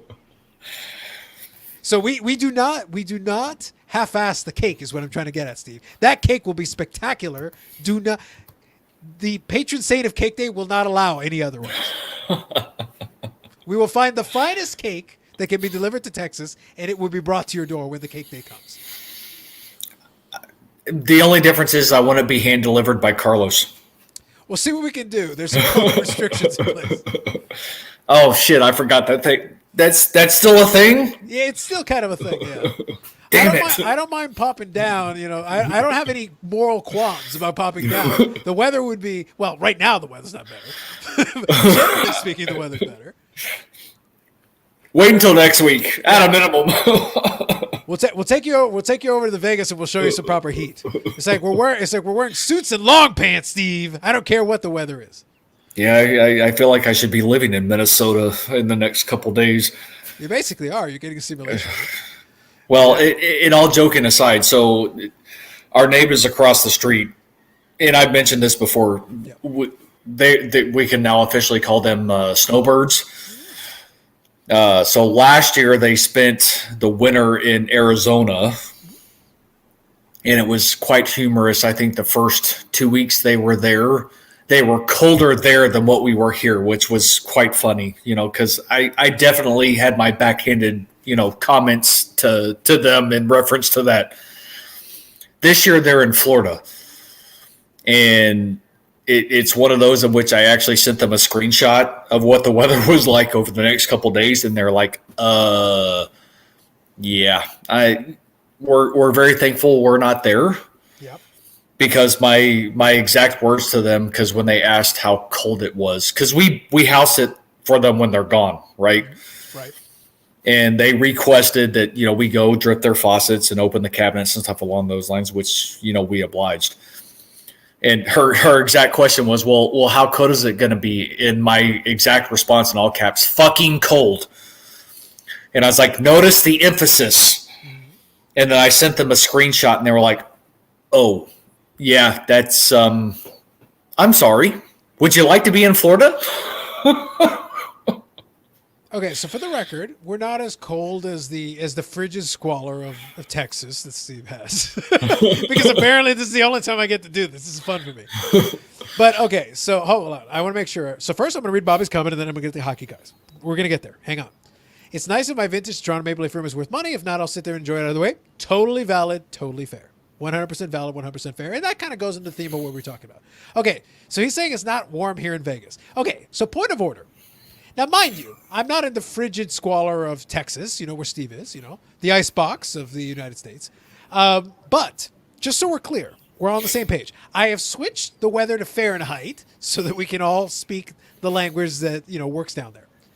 Right now, it is 10 degrees Fahrenheit, feels like 0, is where I'm at right now. Now, Las Vegas, Nevada, at this moment, based on this weather, and if you want to put a temperature gauge out there, you're more than welcome to. It says 57, feels like 57. So fuck you. So right now, I say that with respect and love, but still. So right now where I am, now mind you, our temperature comes from a small town, but my address is said small town. Sure, yeah. It is 19 degrees, feels like 9. Yeah. That's what I'm saying. Like in this instance, now mind you, feels like 0. We are colder than you, but yes. we are kind of used to that. But then you're talking to me from a place where it's 57. Sir, point of order, sir. So here we go. Hey, now it gets to be 120 here in the summer. I know. I talked about this earlier. I was there in the summer. I was there in the middle of July. I was wearing cargo pants and long sleeves. I loved it. Yes, and here in Texas, we get to 110 with humidity of like 125. So humidity, though, is the key. Humidity is the key to what you're saying. It's not, I know. It's not the heat. It is the humidity. I know. Yeah. But we are not Houston. Correct. So here's the thing. Hockey guy.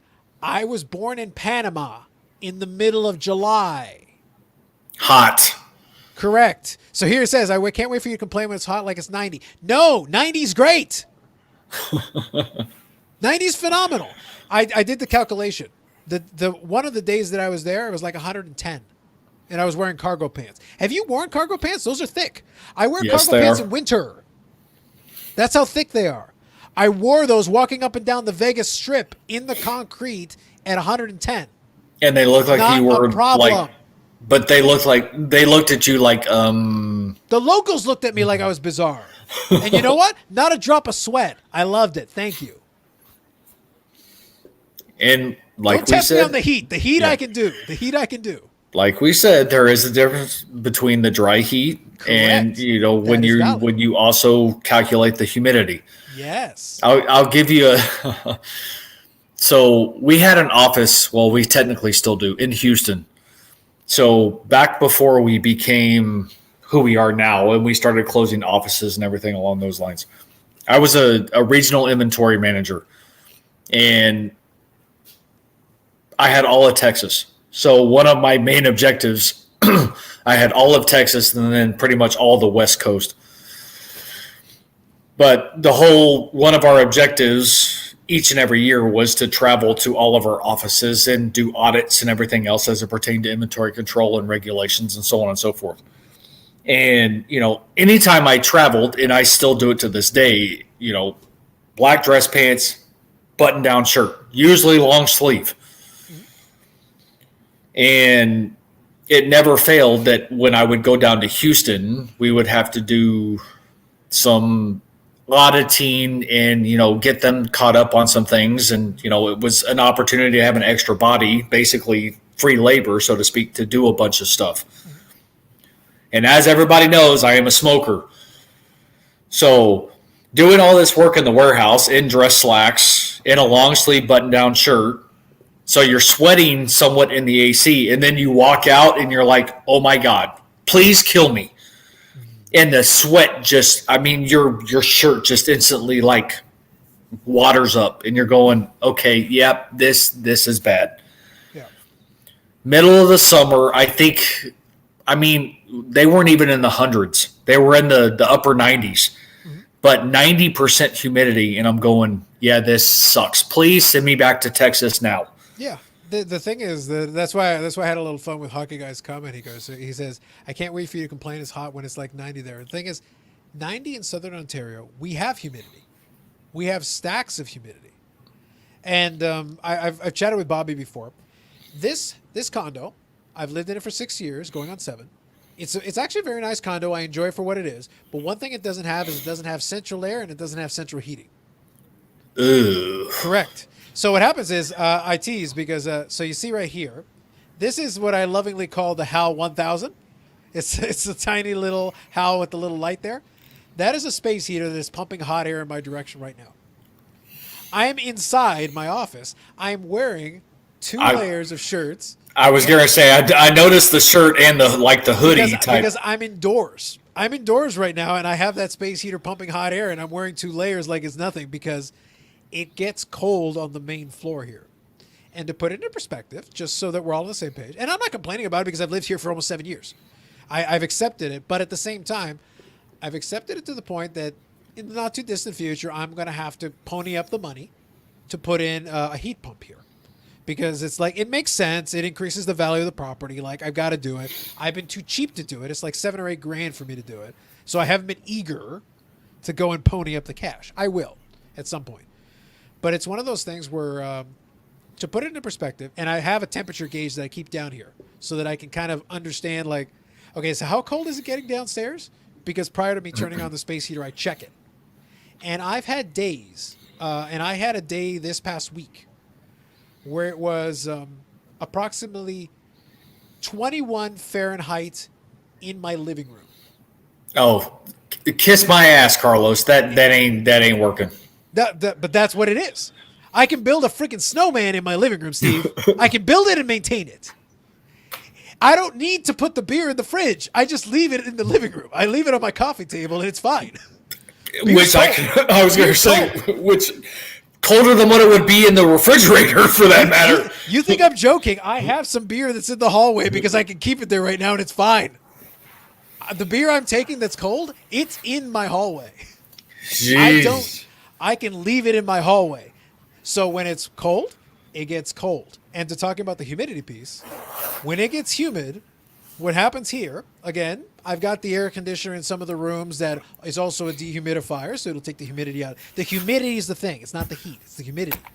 But what happens is once humidity gets in, you reach a certain point of the summer, You'll take a cold shower, and the second you walk outside, you walk into a wall of atmosphere that is humidity inside the house. So it's like, and you're just sitting there like, I just took a shower 3 seconds ago, and now I'm drenched in sweat. 5 seconds after I walk out of the shower. Time to take another one. You may as well. You're going to be permanently doing that. So that's why the heat pump is going to have to be a thing at some point. So that's why I say, like, I don't generally complain about the weather, but I'm not a fan of cold weather. I'm never a fan of cold weather. But humidity is miserable too in its own way. Yeah. It's the humidity that kills you and drives you insane. Because it's like you never get comfortable. And you have to have the air conditioner on just because when you want to sleep, you can't sleep in endless humidity. It doesn't work. You can't. Right. No, agreed. But wintertime, but I'll be honest, as miserable as humidity can be, cold is worse because to me it's like slow torture. It's like you're slowly freezing me to death. So that's why I say, like, no, I'll take the heat. If you give me a Right. choice, if I have to choose, I'll take the heat. Other than wearing multiple layers to be in my living room so as not to freeze to death. Yeah, I have to keep my hands warm while we're doing this. we're comfortable at 74 degrees with the heat on, and it will probably go up a few degrees when the temperature starts dropping. Yeah. So just understand, guys, while I do these live streams, I'm slowly freezing to death this winter. That's basically what happens while I'm here. That's why the Hell 1000 is my best friend. This time Makes sense. So Franco, give me an idea of what, I mean, Yeah, he's got a lot of different categories. If you have something specific, we could probably accommodate you. So I was going to say I have over 2,000 different Terrell Davis cards in the collection. So help me out here. Yep. Okay, so I have a question, Franco. I've heard this a million times from the locals. So then how are you with the heat? I was going to say Because a probably, lot of times I hear like, oh, I love the cold. You guys are wimps. Okay, great. So then what happens if I take it to the heat? Do you melt? Because the locals melt, and then I make fun of them. And then I tease ooh, them. my best 5. That's always a tough one for you. I was going to say my best 5 inserts, parallels, my best 5 autographs. I need categories. You need categories. Yeah, so then shut up. I can do the same thing for you about the heat. You pansy. Take some heat like a man. Yeah, my kid doesn't. They hate the cold, but they don't mind it. It's the heat that they can't stand. So it's I get it's it. the whole, Look, it's always the thing. Here's the thing: extreme temperatures are. Most people will react one way or another to extreme temperatures. The thing that I don't like about the cold is it feels like I'm slowly freezing to death to hypothermia. Heat. Here's what happens with heat: extreme heat, you pass out and die. But you pass out first, and then you die. The other one, Yeah. you freeze, your heart stops, and it's like, I'm sorry, that feels more miserable to me. I pick my poison, but for heat, I actually have a good constitution for heat. top 5 Pacific cards. That's that interesting. could That's that would take some time to probably pull. Because one of them I don't have yet, and that's the opening day from I think 98 Pacific. Opening day number to 45, which I just won over the week. Just won on Thursday, which I don't have in my possession. That would be hard to pull because I have an appreciation for Pacific, but they're still. Do you want to try the most valuable? Because that was the next comment. Do you want to try ones that are? You can stick to the general theme if you want, Steve. I think I got. I like this comment just real quick from Hockey Guy. It's easier to get warm than it is cool off. I'll be honest with you, Hockey Guy. I'm inclined to agree with you, but I will say I have very bad circulation in my hands, so I stay cold kind of year round until it gets legitimately hot. Like it has to hit. So I'll put it in Fahrenheit. It has to hit 72 degrees before I leave short sleeves. How's that?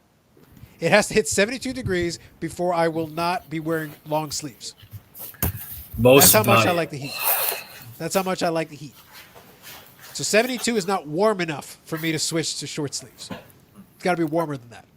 All right, Carlos, you're gonna have to wing it Go for for it. just a second. Yeah, I'm gonna stop my cam for just a second and grab another box because there's some that are gonna be in another box that I don't have No worries, readily no worries. By available. all means, by So all means. stand Feel by. free.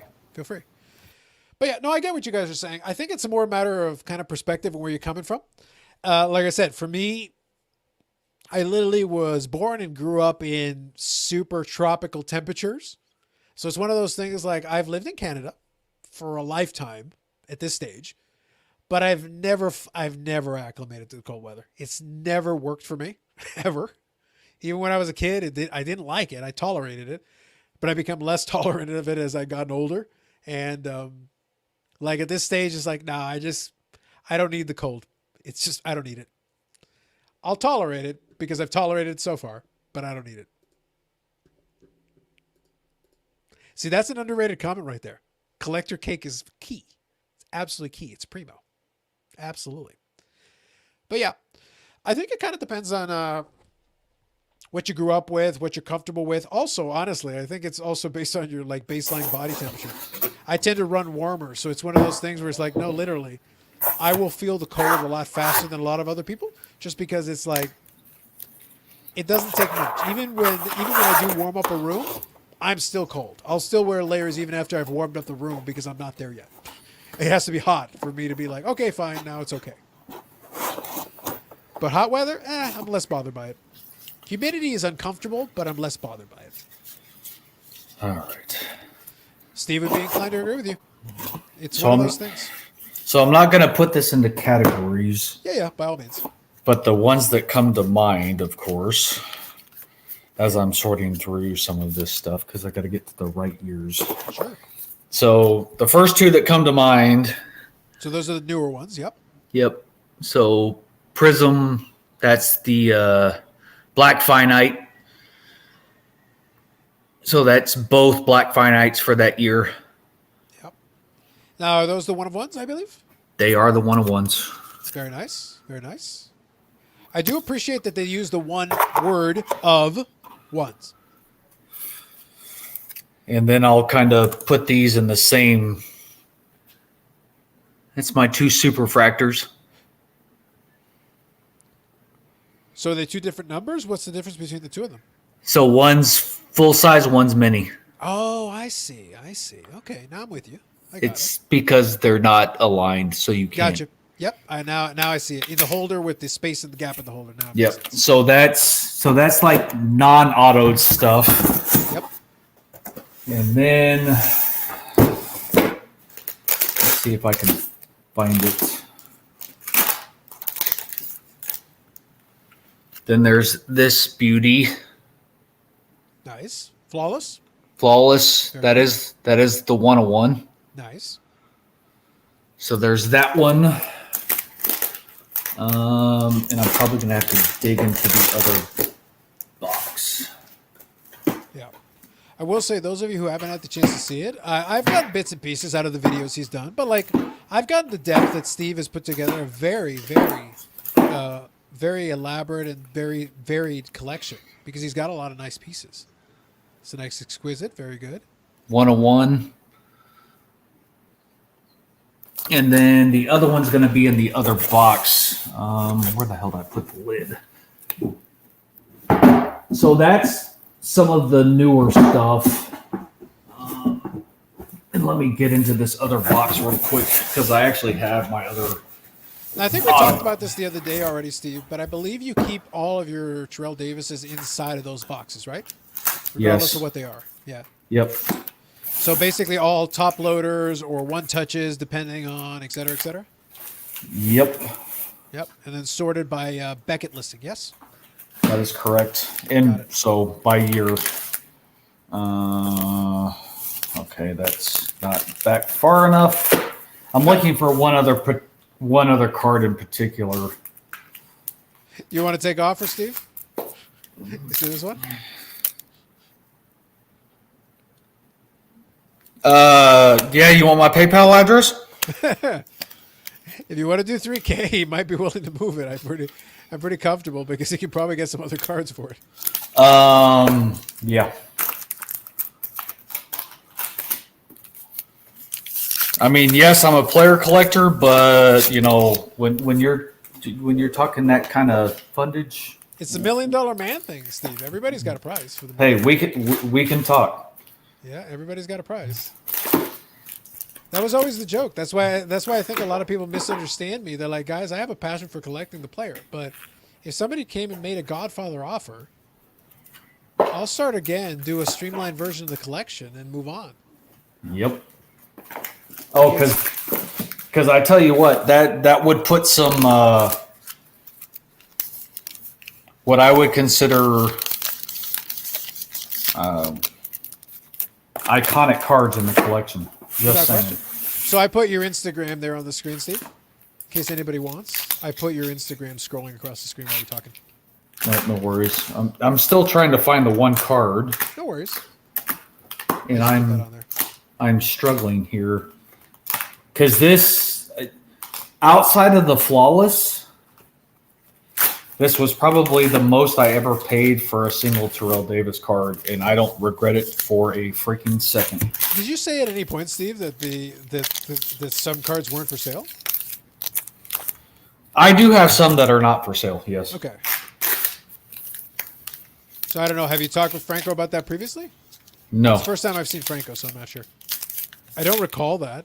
I think most player collectors, even the ones that are really, unless they just have unlimited pockets, I think most player collectors have a price for certain cards. Yes. For some cards, it would take a lot more. We have in the past talked about, like, you know, if somebody offered me $50,000 for my collection, I probably would turn them down. It would take more. But if you made a ridiculous offer that just makes no sense whatsoever, it's completely out of whack with reality, and you're good for it, then yeah, sure. Because there's a lot of things I can get done with that kind of thing. And why the hell can I not find this stupid card? Is it in the proper year? Are you looking in the right section? That's the problem. I'm struggling with the year and trying to remember the year. Gotcha. Because my mind tells me it's older, but yet it could be newer. That's fair. So one quick thing, guys. Those of you who are still watching and listening, Steve's going to show his card here because we're having some fun with this.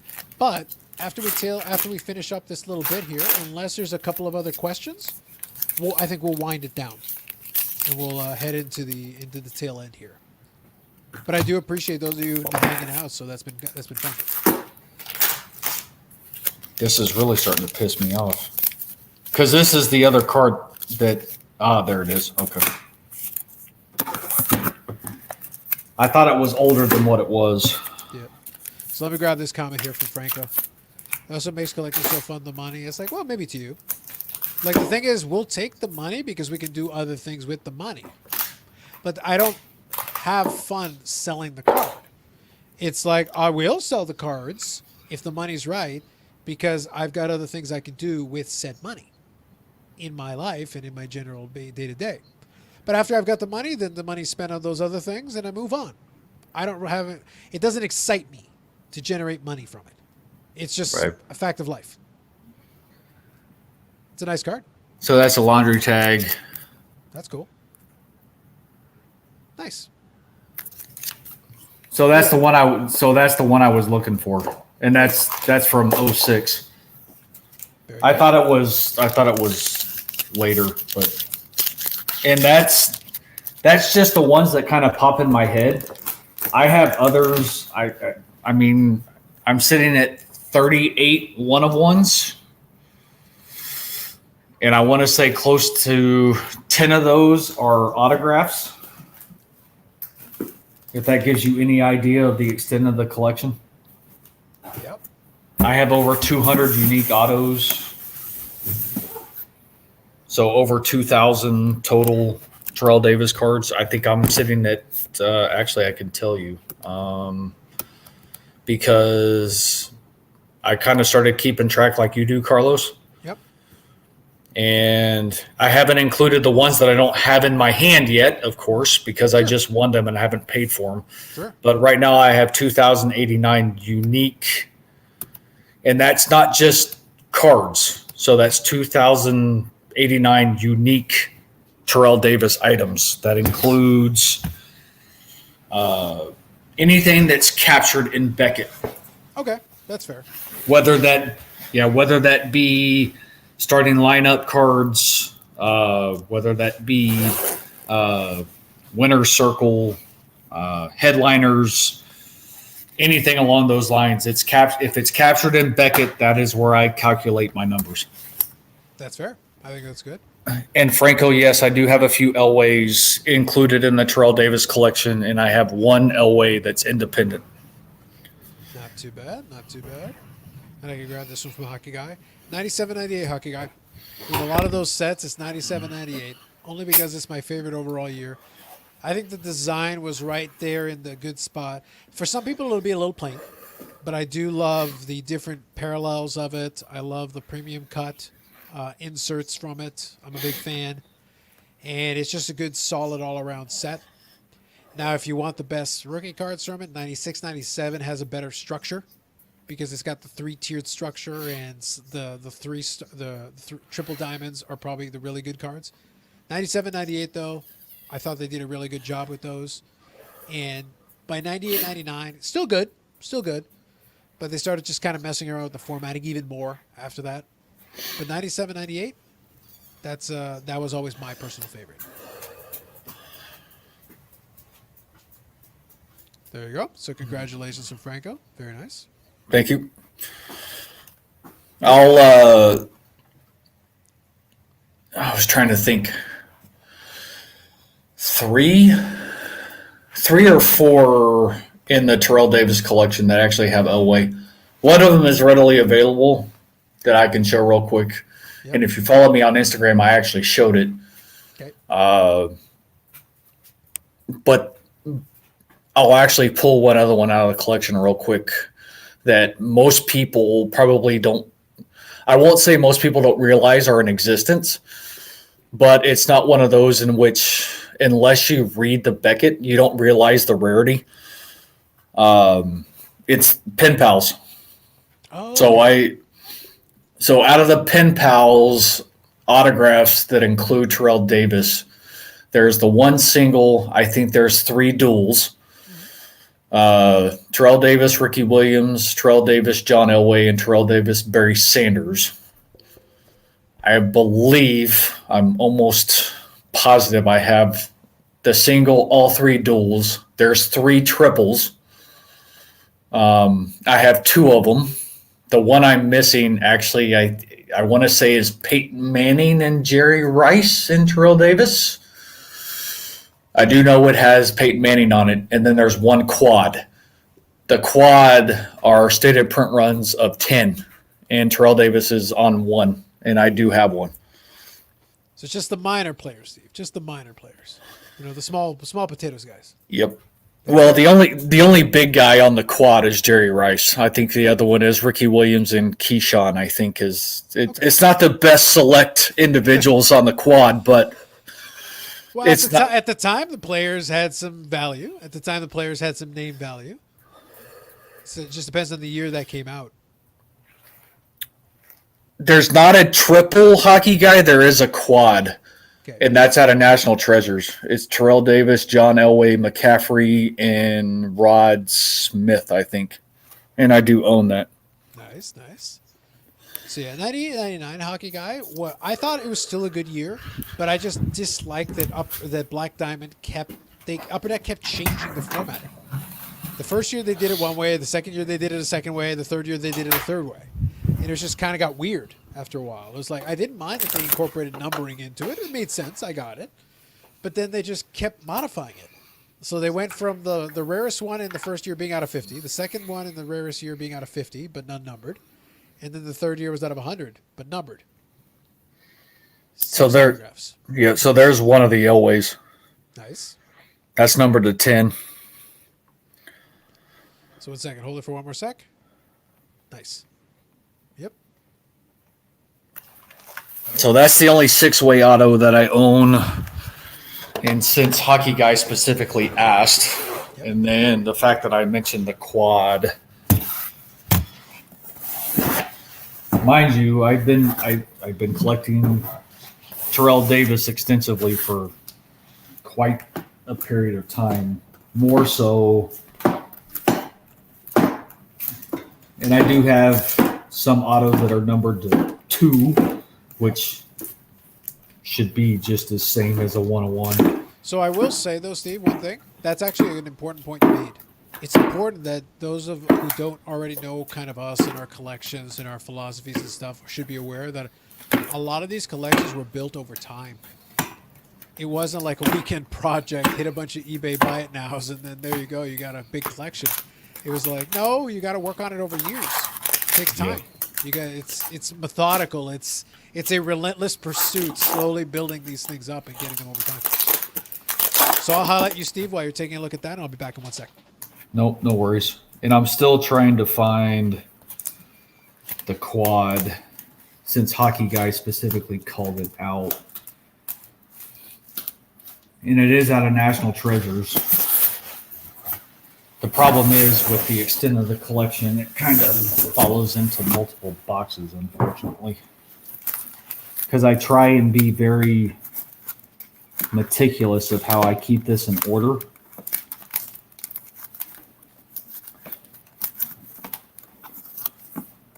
Keyword, I try. There's a lot of cards in which have, oh, here it is. So there's the quad. So there's Elway, Terrell Davis, and then Rod Smith and Ed McCaffrey. So I knew I got the individuals right. So that's 4 out of 10. So that's the one I was looking at. And then the quad autograph that I alluded to.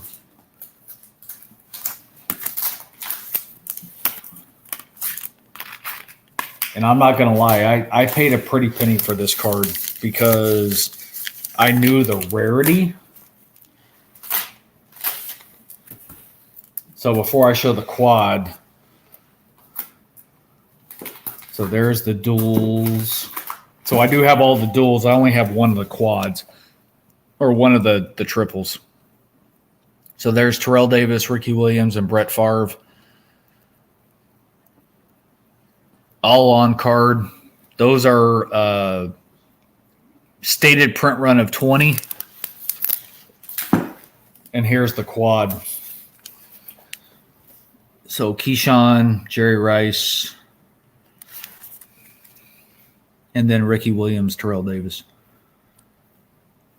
So that stated print run of 10.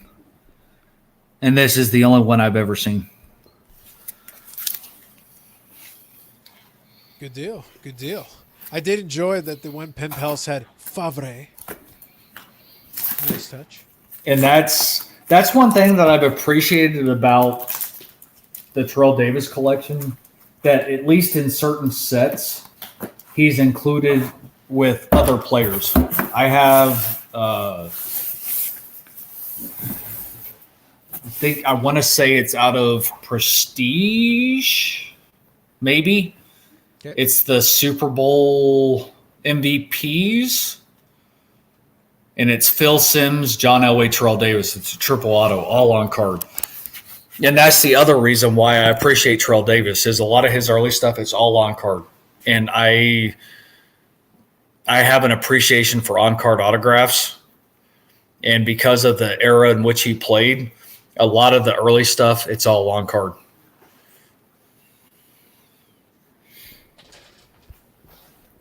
That'll work. I think that'll work.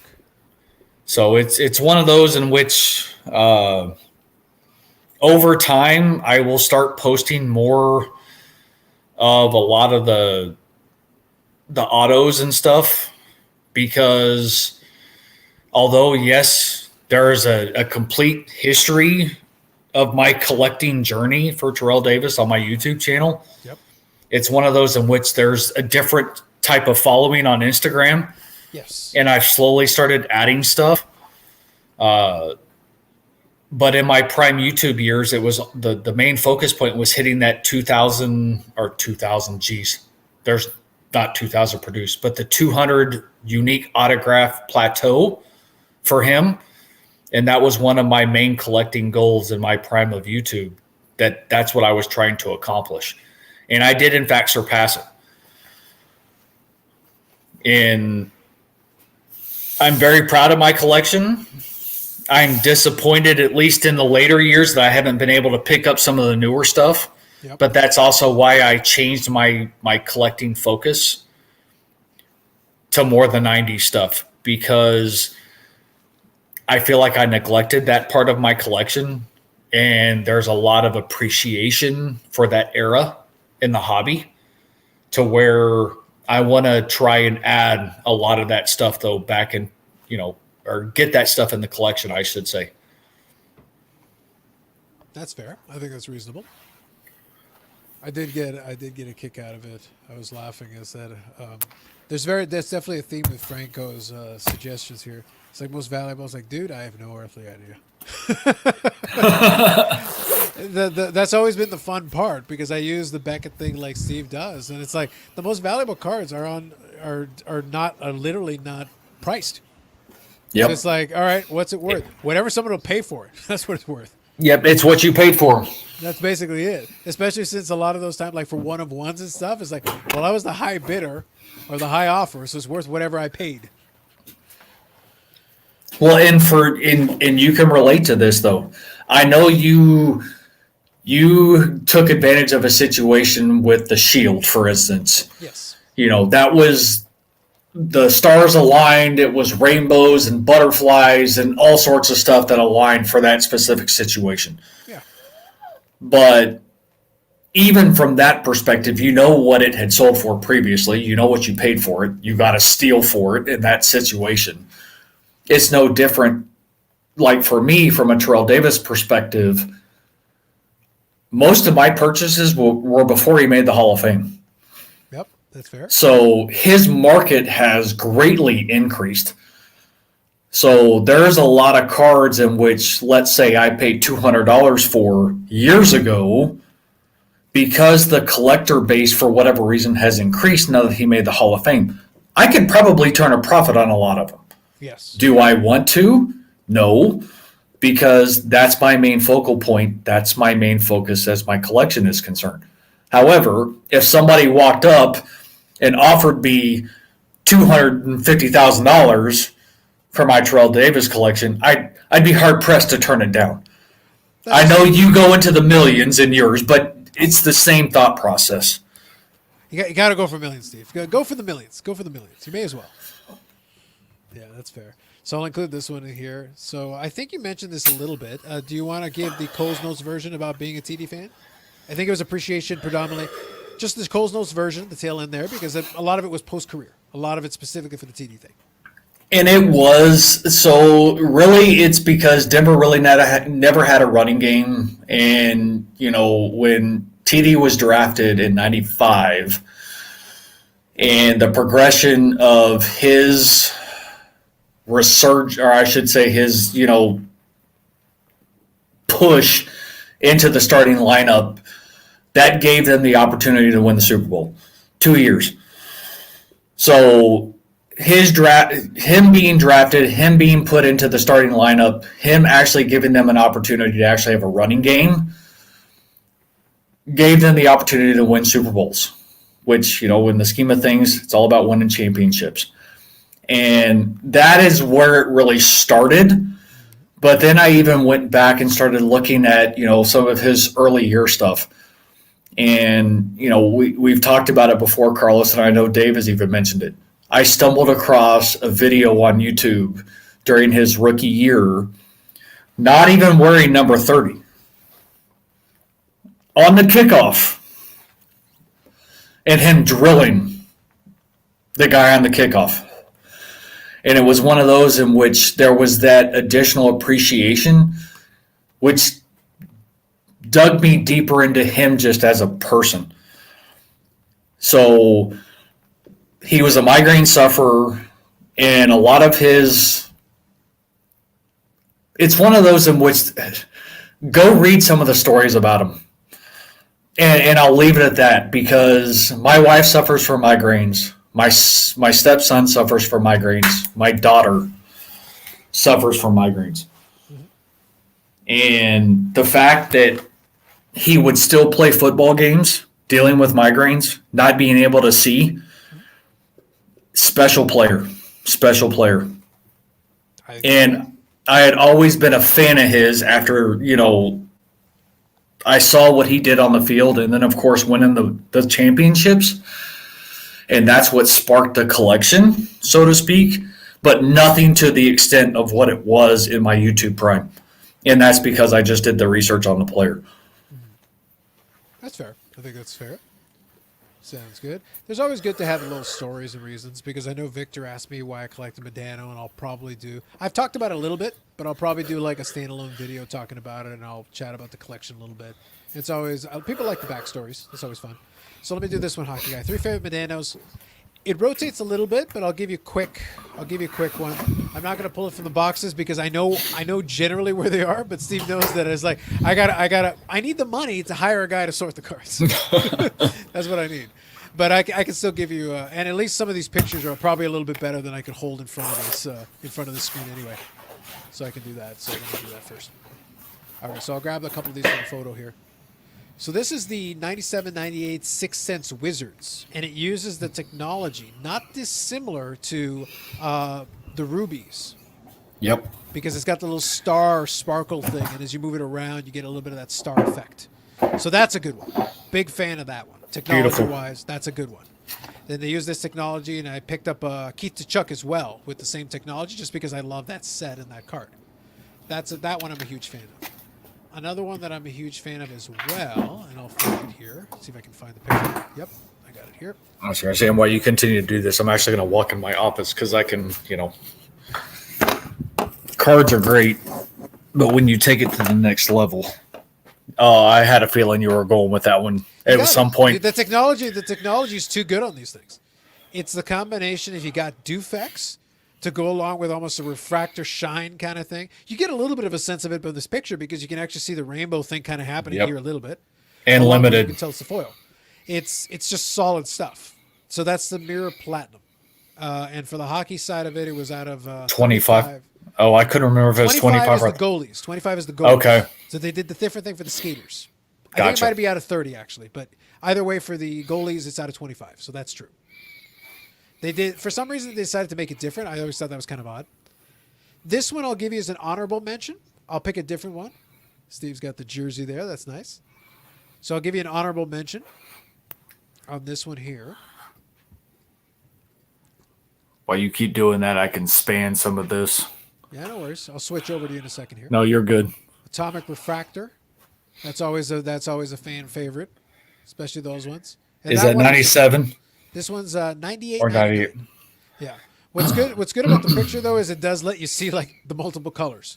Yep. If you get the angle and the lighting right, you can kind of get the idea that it's like, oh, but if you do it in video, you'll really get the idea. But at least this gives you a concept of what's going on there. There's a lot going on there as far as that piece is concerned. Yeah, that's what people call cracked ice these days.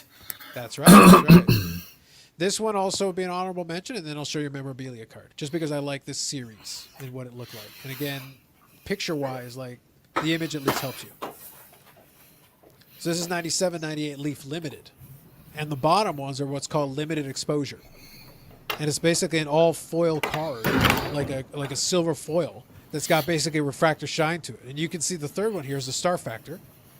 This one has a alleged print run of 25 for the Star Factor. They are rare though. They are pretty rare. But you can see like you start off with a purple, you turn into like a blue, into like a light blue, into a green, and it's just because of the angle of the light on the shot. But if you hold it in hand, it's like a full card refractor from top to bottom. And it's absolutely crazy off the card, especially with like a silver foil.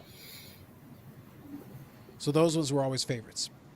Yeah, they didn't have limited exposure in football. Yeah, you would have. I think it would have been a miserable experience to pay for some of those cards because they would have been off the charts. I'll say there's two that I'm kind of torn on which one I prefer. It's a very slight preference. I'll say this one just because the design is clean. And I could pick different ones, but these are pretty good ones for this. Here. So that's Cup Foundations. That's the first year. A quad patch piece to go along with an on-card auto. This That's a recent ad too from last year. It is. It was just such a clean card. It's got a great patch on it. It's got a clean auto. Medano's autograph is solid all the time. Yep. But like this design works with it. And then you've got 4 individual, like it's very clear. These are 4 individual patch pieces. This isn't one patch piece with 4 windows. They took 4 individuals. They did something similar on a different year, and I'll back out of it for a second so you guys can see. They did a similar thing with this one, but it's a little bit more cluttered.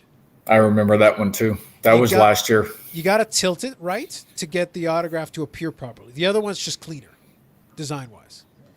And this is what I That's- keep kind of in Google photos. That's the one thing I hated, and I still hate, even with the newer stuff. Terrell Davis and stickers does not go well. I have quite a few autographs in which where it's cut off. But as a collector, during those prime years in which my focus was, I didn't care. Yep. I didn't care. No, totally fair. And then we'll do one more here, just because this one is also a recent ad. Steve knows this one, but it is always going to be one of the favorites. It's one of the grails that I had to add. Shield. Got to do the shield. Yep. I wouldn't call it one of the ultimate favorites because the other ones have the technology and all that, but this one was one that needed to be a centerpiece card that needed to be a part of it because the shield is one of those patch pieces that is a hockey exclusive thing. You got to get it just right. It's the same as like a logo man in basketball or like, the NFL shield. Yep, NFL shield, which I don't own. Yeah. All the sports have something like that, and it's a nice piece. If you can Yep. get your hands on it and your player has one, it's just a nice piece to have. And I, at least from my perspective, because I know yours is game used, Yes. there have been some as of late that have been produced, but they're player worn.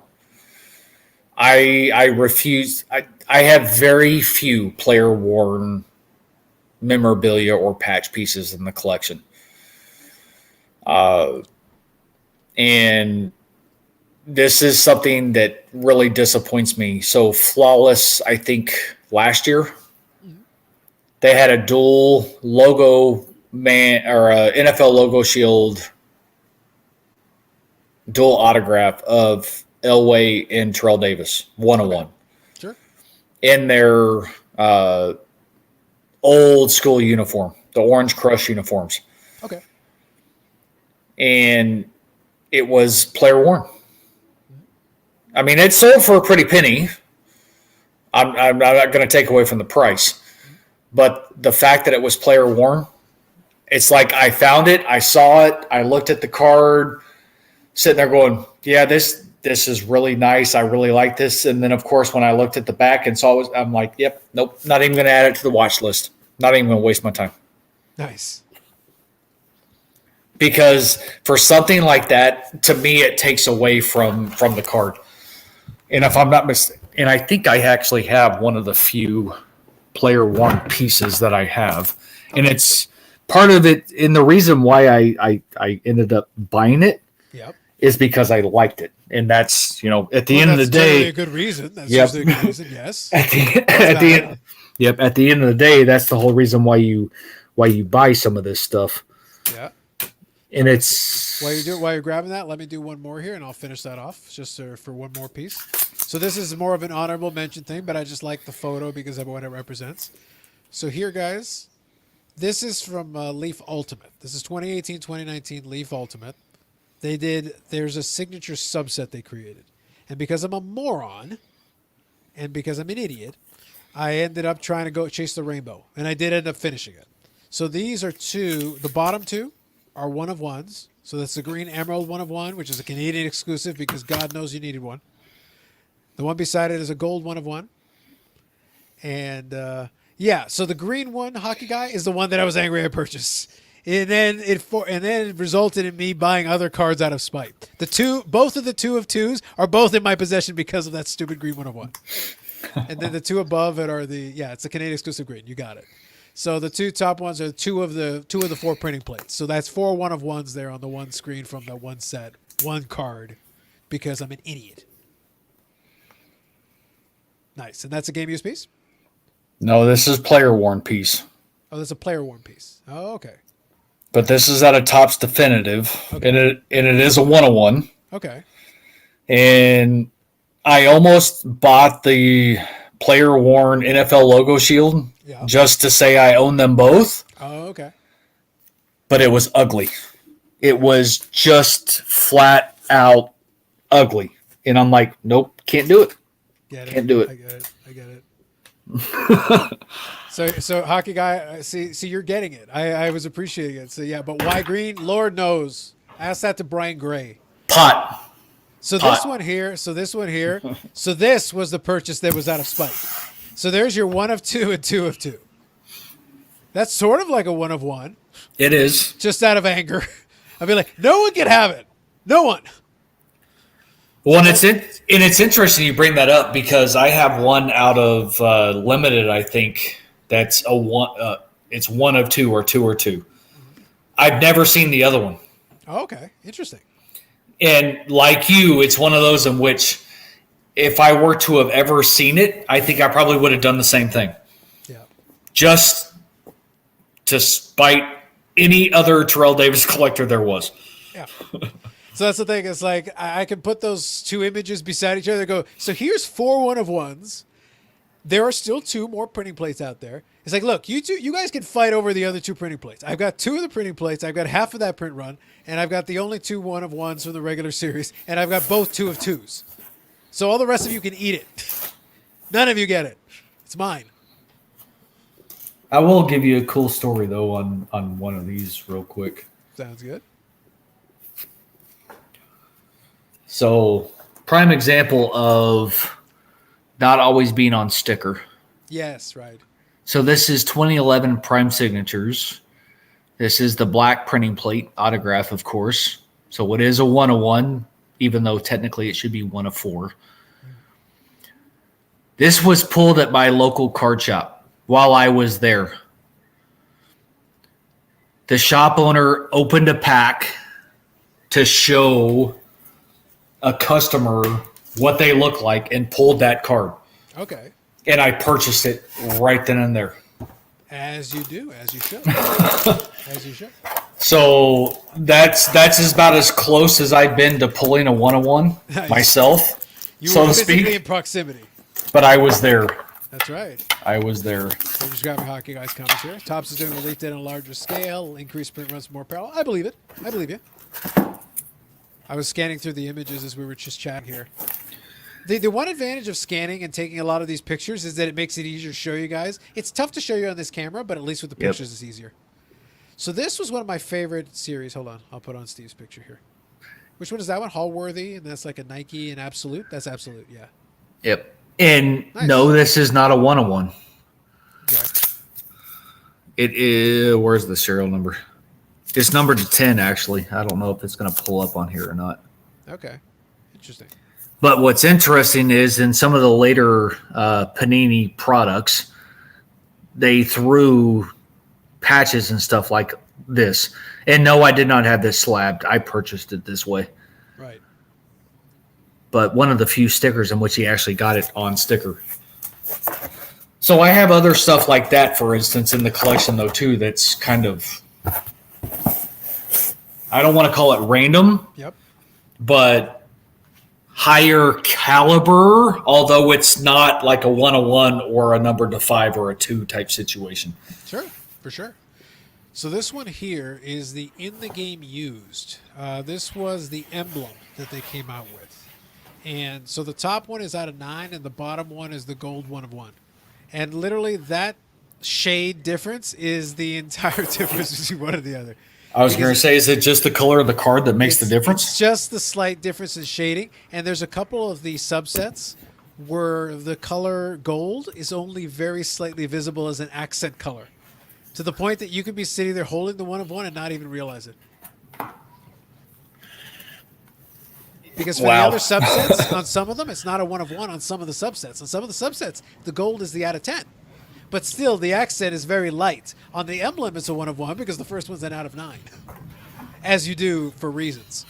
Yep. So total print run of said cards is out of 10. Correct. Interesting. It was it just made me laugh. I was like, really, you guys? This is what you're going to do, huh? This is how you're going to play this. But, you know, some of the 90s stuff, though, if you truly don't know what you're looking at, there's a possibility that you could try and sell something that's serial. So, for instance, and I don't remember the year, and I'm not going to claim the year. Yep. Leaf Rookies and Stars longevity. Okay. normally longevity is out of 50. There is like a hollow, I'm probably going to use the wrong terminology, but it's not hollow gold, it's not hollow foil, and I can't remember what the name specific of it is. Okay. But it's serial numbered 1 of 50. And only one of those cards exists. So it is, in fact, a 1 of 1. Okay. So, and you have to look at the card. If you were to put the 1 of 50 and the 2 of 50 next to each other, you could definitely tell the difference. Right. And the technology that's used in the card. But if you did. It's what the PMG used to do with the numbering. You'd see Correct. the big numbering, but it's only the first handful that are the green, and then the rest is the red. And so Correct. Same concept. So if you didn't know what you were looking at, Yep. you could sit there and put something up for sale on eBay. Oh, it's serial numbered 1 of 50, and not realize that what you technically have is a 1 of 1. It's just the fact that it's serial numbered 1 of 50. Nice. And that's one of the few ones that Dave and I talked to on the podcast early on when we were doing it, that it's like rare parallels that a lot of people didn't realize even existed. Nice. Same concept of the Reebok parallels in 97 Skybox Premium. And that even carried over into, I think, Impact, but it also carried over into basketball. The only difference is, and if I'm not mistaken, basketball didn't have the color parallels like football did. Okay. Green Reebok parallels in football were the rarest. And I think there was 5 colors. White, gold, maybe there was 4 colors. White, gold, red, and then green. But unless you flipped over the card, there's nothing special about them at all, other than you look at the back and it says Reebok and it's in a color. Okay. That's it. Sounds fair. I like it. There's always been those little quirks. The manufacturers will come up with these weird little ideas and things. So I decided to have a little bit of fun because I saw Hockey Guy's question here. So I'm going to have a little fun with this. This is technically the correct answer for this question. But I always found it very odd how we arrived at this particular card. So I'll show you the card and I'll explain. So this is my favorite jersey card of Medano, but it sort of is a jersey card-ish, and I'll explain once I show the photo. Jersey card-ish? It is, because I'll explain. So this is 1990s decade, and this was a jersey subset card here. This is called Unforgettable, very clever. You got the 4 players there. Now this is a jersey card, but this is the gold version, and this is the 1 of 1. But here's the thing. So 2 things. This is supposed to be a jersey card. Just so we're clear, this is not a patch card. This is a jersey card. But you've got the Medano with the seam. So you've got the seam there. The other ones are very clearly jerseys. So you've got the Medano 2-color with the seam. You got Brett Hall with a 3-piece patch. You got John LeClaire with a 2-piece patch. And then technically Keith DeChuck has a 3-piece from the Phoenix Coyotes. So like it's a 1 of 1, and you got 4 multicolor swatches. 2 players who I've picked up cards from just for fun. Like I've had some T'Chucks. So this is technically my other T'Chuck 1 of 1 to go along with the Medano 1 of 1. And what year is that, Carlos? This is more recent. This was like 2013, I want to say. I'd have to double check it, but I think it's thereabouts. Well, and there's a reason for my question. Yeah, I can find out, but because on the football side of the house, you go into the later 90s, and it'll be listed in the Beckett. Multicolored jerseys would hold a premium. So in those 90s era cards, they weren't considered patches. Right. But if you had multicolored jerseys, they held the premium, which is why I was asking the question what year that was. Gotcha. So 2013, 2014. It's in the Okay. Game Ultimate, Unforgettable Quad with Medano, Brett Hall, Keith DeChuck. I had some fun. The reason why I was having some fun is that, so the follow-up is a basic. That's a basic jersey. I know what you're talking about. Technically, it is. Yeah, like it's a standard. They're 4 jersey piece. It has a seam, but it's not a patch card. It doesn't say prime. It doesn't say patch card. So that I love it. So, mine would be my 97 Upper Deck Terrell Davis jersey. Yeah. I would say if I had to pick a different one, hockey guy, like, so if you don't give me that one, because the other one I don't have a picture of, if I was going to select a different one, I would probably pick, the patch piece, there's one that's just a shield, and it's the regular Upper Deck from 99 2000. It's just a green border on the outside. It's a cool looking card. It's one of those things. I don't have it in arm's reach, otherwise I'd show it to you. But it's the standard version of it. Hockey guy, whenever you're asking player collectors who have almost 2,000 cards or thereabouts, you do have to give as many parameters as possible. Yeah, so Mike Medina only, no autograph, no patch. Yeah, I'd probably go with that 99 2000 to be honest with you. I believe. The problem is I don't have it within arm's reach. It's in the other box. Just trying to think. Do I have a picture of it? Maybe I do. I can show you my favorite patch.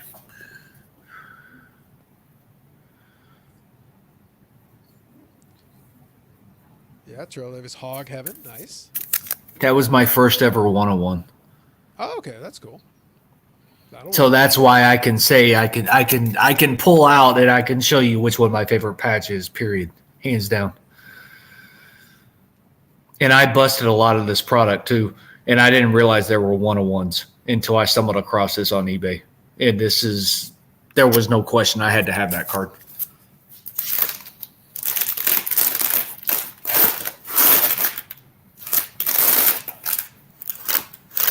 So showing off a patch, my favorite patch, that's easy.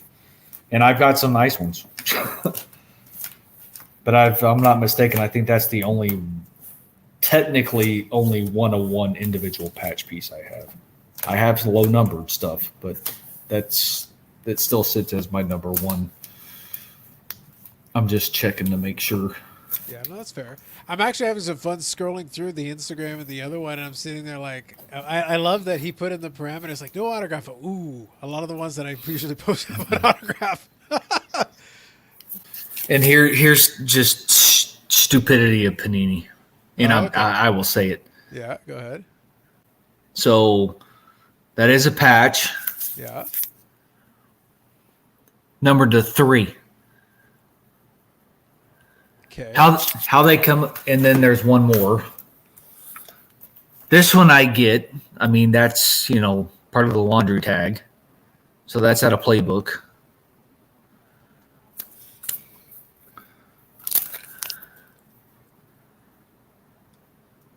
Seven of 7. So it's a double Elway 101. Just thought I'd throw that out there. That's fair. I do appreciate that hockey guy put in some parameters here. Now the 99 2000 regular jersey hockey guy, I bought that one years ago. A stick card I can do. I can do a stick card. Just give me 2 seconds. I'm going to scan through. I'll find it. Stick card's a lot easier. I was going to say you can minimize me. you can take it back to normal. No, I will. I was just kind of looking at the other screen while I was talking. Yeah, stick card is much easier for me to do. I can definitely do that. There is a good one here. If I scroll up a little bit. It's the only problem once you start putting enough stuff on the screen. It's like, oh my god. Okay, there we go. That's a good one. This is from 2017, 2018 Stickwork. These they did a good job with these. That's why I say with the stick, you don't want to go too crazy as far as pricing on that stuff. But if you can get a decent one, like that's a nice stick piece right there. Good size stick piece. It's got a lot going on in terms of colors and things. That's why I say like stick pieces, you can get a lot of colors. Like you totally know you can. But that's nice. It's a good clean card. Nice look. Because from a stick piece, that's solid. You got a little bit of the Easton, you got the logo, you got a lot of it's a prime stick piece, if you will, as far as that's concerned. There's a lot going on there. That's a good that's nice. So that's why I say sticks is a little bit easier because that one they came up with a lot of cool looking designs. And the top shelf jersey auto, yes I do. I do happen to have the top shelf jersey auto. Again, that's easier. And which parallels are you referring to, hockey guy? That's a good question. It's a very valid question. Are you referring to the patches that I showed? Because if that's the case, that's it. From the patch perspective, they may have a jersey version, but from the patch perspective, that's it for those two cards.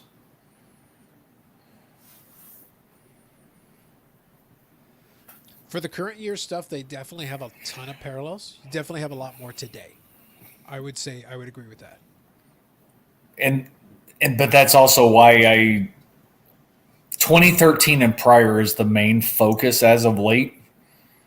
So some of the newer stuff, it's just if the price is right, I may pick up, but I don't focus on that as much. Yeah, so I think this is the one you're referring to, Hockey Guy. Top shelf jersey auto. So that's the top shelf jersey auto. Uncard autograph, gold card, jersey auto out of 100. Nice piece. They are. It's a good, solid one. It's always been. They've done some good stuff with designs. So it's one of those things. And anytime you can get the on card, you can take advantage. They're strong. It's a good design. It works. It works without question. Yep. Clean card. Cool. So, guys, I think that was a lot of fun. It was a lot of fun showing off a couple of different cards. Good discussion. We had a little bit of a lively debate. So that's always a good time. Definitely. Absolutely. Yeah, we got some good mileage out of that. So thanks to Dave as well for popping in and getting us started. Thanks to Steve for hanging out. I know Bobby was in the chat. I know Hockey Guy's been hanging out here for us for a bit. I appreciate everybody that has contributed something to the chat. It's been good. Even we had some fun with Franco having a good lively debate there as well, and it was good. It was all in good fun. We had some fun with that as well. So that's been enjoyable. But I think it's been a good evening. So at this point in time, it is now Saturday on the East Coast, and it is also Saturday where Steve is. So we've gotten there. So enjoy your weekend. I've got a long weekend ahead of me, so I'm going to enjoy the extra day off. So I'm going to chill tomorrow. Me too. And we can start from there. So that'll be good. So for those of you, thanks very much. Appreciate you. So I'll grab a Hockey Guy's last comment here. Need to make a list of very specific card questions. Like card numbers 11 to 45 print run. There's probably ones that we can do with that, to be honest with you. Yes. The more specific you are, the easier it is, actually. Without question. Yeah, the top shelf patch. Probably the regular one. Yeah, I picked up that one a little while ago. The one with the star on it. The star shape cut out and then the patch inside of it. That's probably the one. I know I picked up that one a little while ago. I've been making a lot of progress on a lot of those sets from right in that late 90s, early 2000s period. That's been where I've been attacking very aggressively. But we'll see. Still some more stuff, I think, that's on the way. Some of it I'm just being patient because the international shipping is slow. Well, stuff in general is slow these days. I still haven't gotten my collection purchase from Germany, and that's going on 3 months. That's a little over 3 months now. No, that's fair. But the thing is, they actually had a COVID outbreak at the Mississauga Canada Post plant. Oh, so they literally were like, the guys that do the customs, they're like, yeah, we're not coming in until you guys have cleaned this up. So customs, they have to inspect anything that's international. So anything that came state-wise is basically just ground to a halt. It's literally just sitting there in bags and boxes and things. And it's like, it'll get there eventually. Same thing that we had in multiple distribution centers here. Yeah, it's crazy. That's right. It's crazy. So I am understanding, but it's one of those things where it's like, it's just, okay, it's going to take a while. Okay, yep. I guess so. Patience is a virtue in this situation. Yeah. We have to see, because some of them, like I said, I got one that's coming in from Switzerland. I do want to be patient, but I also want to make sure I'm cognizant. eBay doesn't give you an eternity. They give you a very long time, but you still have to be mindful. So you have to kind of keep an eye on that calendar. Yeah. Mine was PayPal specific, so I have technically a little bit more time, and it was paid as goods. Okay. So I'm covered. That's good. But, I knew going in because of, I don't want to say the size of the package, but it a little bit more, I'm guessing would be a little bit larger of a package. It may take a little bit longer to get here, but I'm paying attention to the time because I think PayPal gives you 120 days. I think. Nice. But it's one of those in which I plan on reaching out to them and be like, okay, it's been 3 months. I still haven't gotten this. What are your thoughts? Give me my money back, and if it shows up, I'll send it back to you. Nice. All right, so since we had a couple of folks that have been hanging out here to the end, I'm gonna show one more card, This is not a card that's in hand yet, but I have activated the shipping from Ship My Card, so it's going to be en route. So here's a little bonus ahead of time for those of you that are on the channel that are loyal and have been watching quite a bit. So this is a little bonus for you. You get a little sneak preview ahead of Instagram and ahead of everything else. So that's one of the cup cards. From Oh, one of that's the nice. recent years. So we got a little patch there, a nice little on-card auto. This one's out of 75. This was the signature patches. I think it's 0607. I have to double check the year, but I believe it's 0607. And that one is en route via FedEx with a stack of about 20 other Medanos, give or take. That's a nice piece, That's though. one of a couple of nice pieces that I have and a couple of limited ones. And a free mag. Yes, correct. Absolutely. Yeah, I believe it's 0607. I think that's right. But I like this design. I think the design's actually pretty good. It leaves a nice spot for the signature, which is critical. Like you have to design the card for the signature. And the patch is actually pretty nice. You got a little bit of the star, you got a little bit of the the state outline. Yep. You could have more colors on it, but it's a good patch as well. It's a good patch as well. It's nice. It's very aesthetically pleasing on the eye. That is right. So that is a little sneak preview of something that I have en route. Hopefully for next week. We'll see what happens. Very It'll be nice. Mail day when the time comes. So there you go. That's a little bonus for you guys. Well, see, there you go. You spoiled a card. I spoiled a card. But it's always kind of fun. But it's one of those things where it's like sometimes I'll have I got my mail day. I have my mail day. I haven't got a chance to record it because today was super busy. And then I ran out of time and I had to do it. So in the morning I'll record it and I'll have it up tomorrow. But it was like, okay, so I've got that I haven't revealed completely yet. And then I've got this that I was sitting on for a while. So it's like I was just waiting to ship it. But I didn't want to say anything until I initiated the shipping. Right. Yeah, not sure why they switched to silver autos and stuff. Very true. I agree with that. So, guys, appreciate you hanging out. Another great Friday evening into Saturday morning. We've had our fun. We're not going anywhere near records today. We're chilling out. But it's been fun. It's been a good set of conversations and some good talk. Let's reconvene. We'll reconvene next week. I think the plan is to get back to Sunday. We'll see what happens, but that is the plan. And then we'll kind of proceed from there as we go along. Last plug here is you can check out Steve at Instagram that has been scrolling at the bottom. Also, Instant Revolution podcast. We've talked about it on Tuesday. Allegedly, there's another podcast on Tuesday, but they gotta pay for their ad time. You gotta either show up or pay for ad time. If you don't show up or pay for ad time, then you get nothing. It's fair. Fair is fair. You got to put in the work, man. You got to put in the work. Fair. Very fair. That's what happens. Them's the rules, Steve. Management has made very clear to me these are the rules. I'm not questioning them either.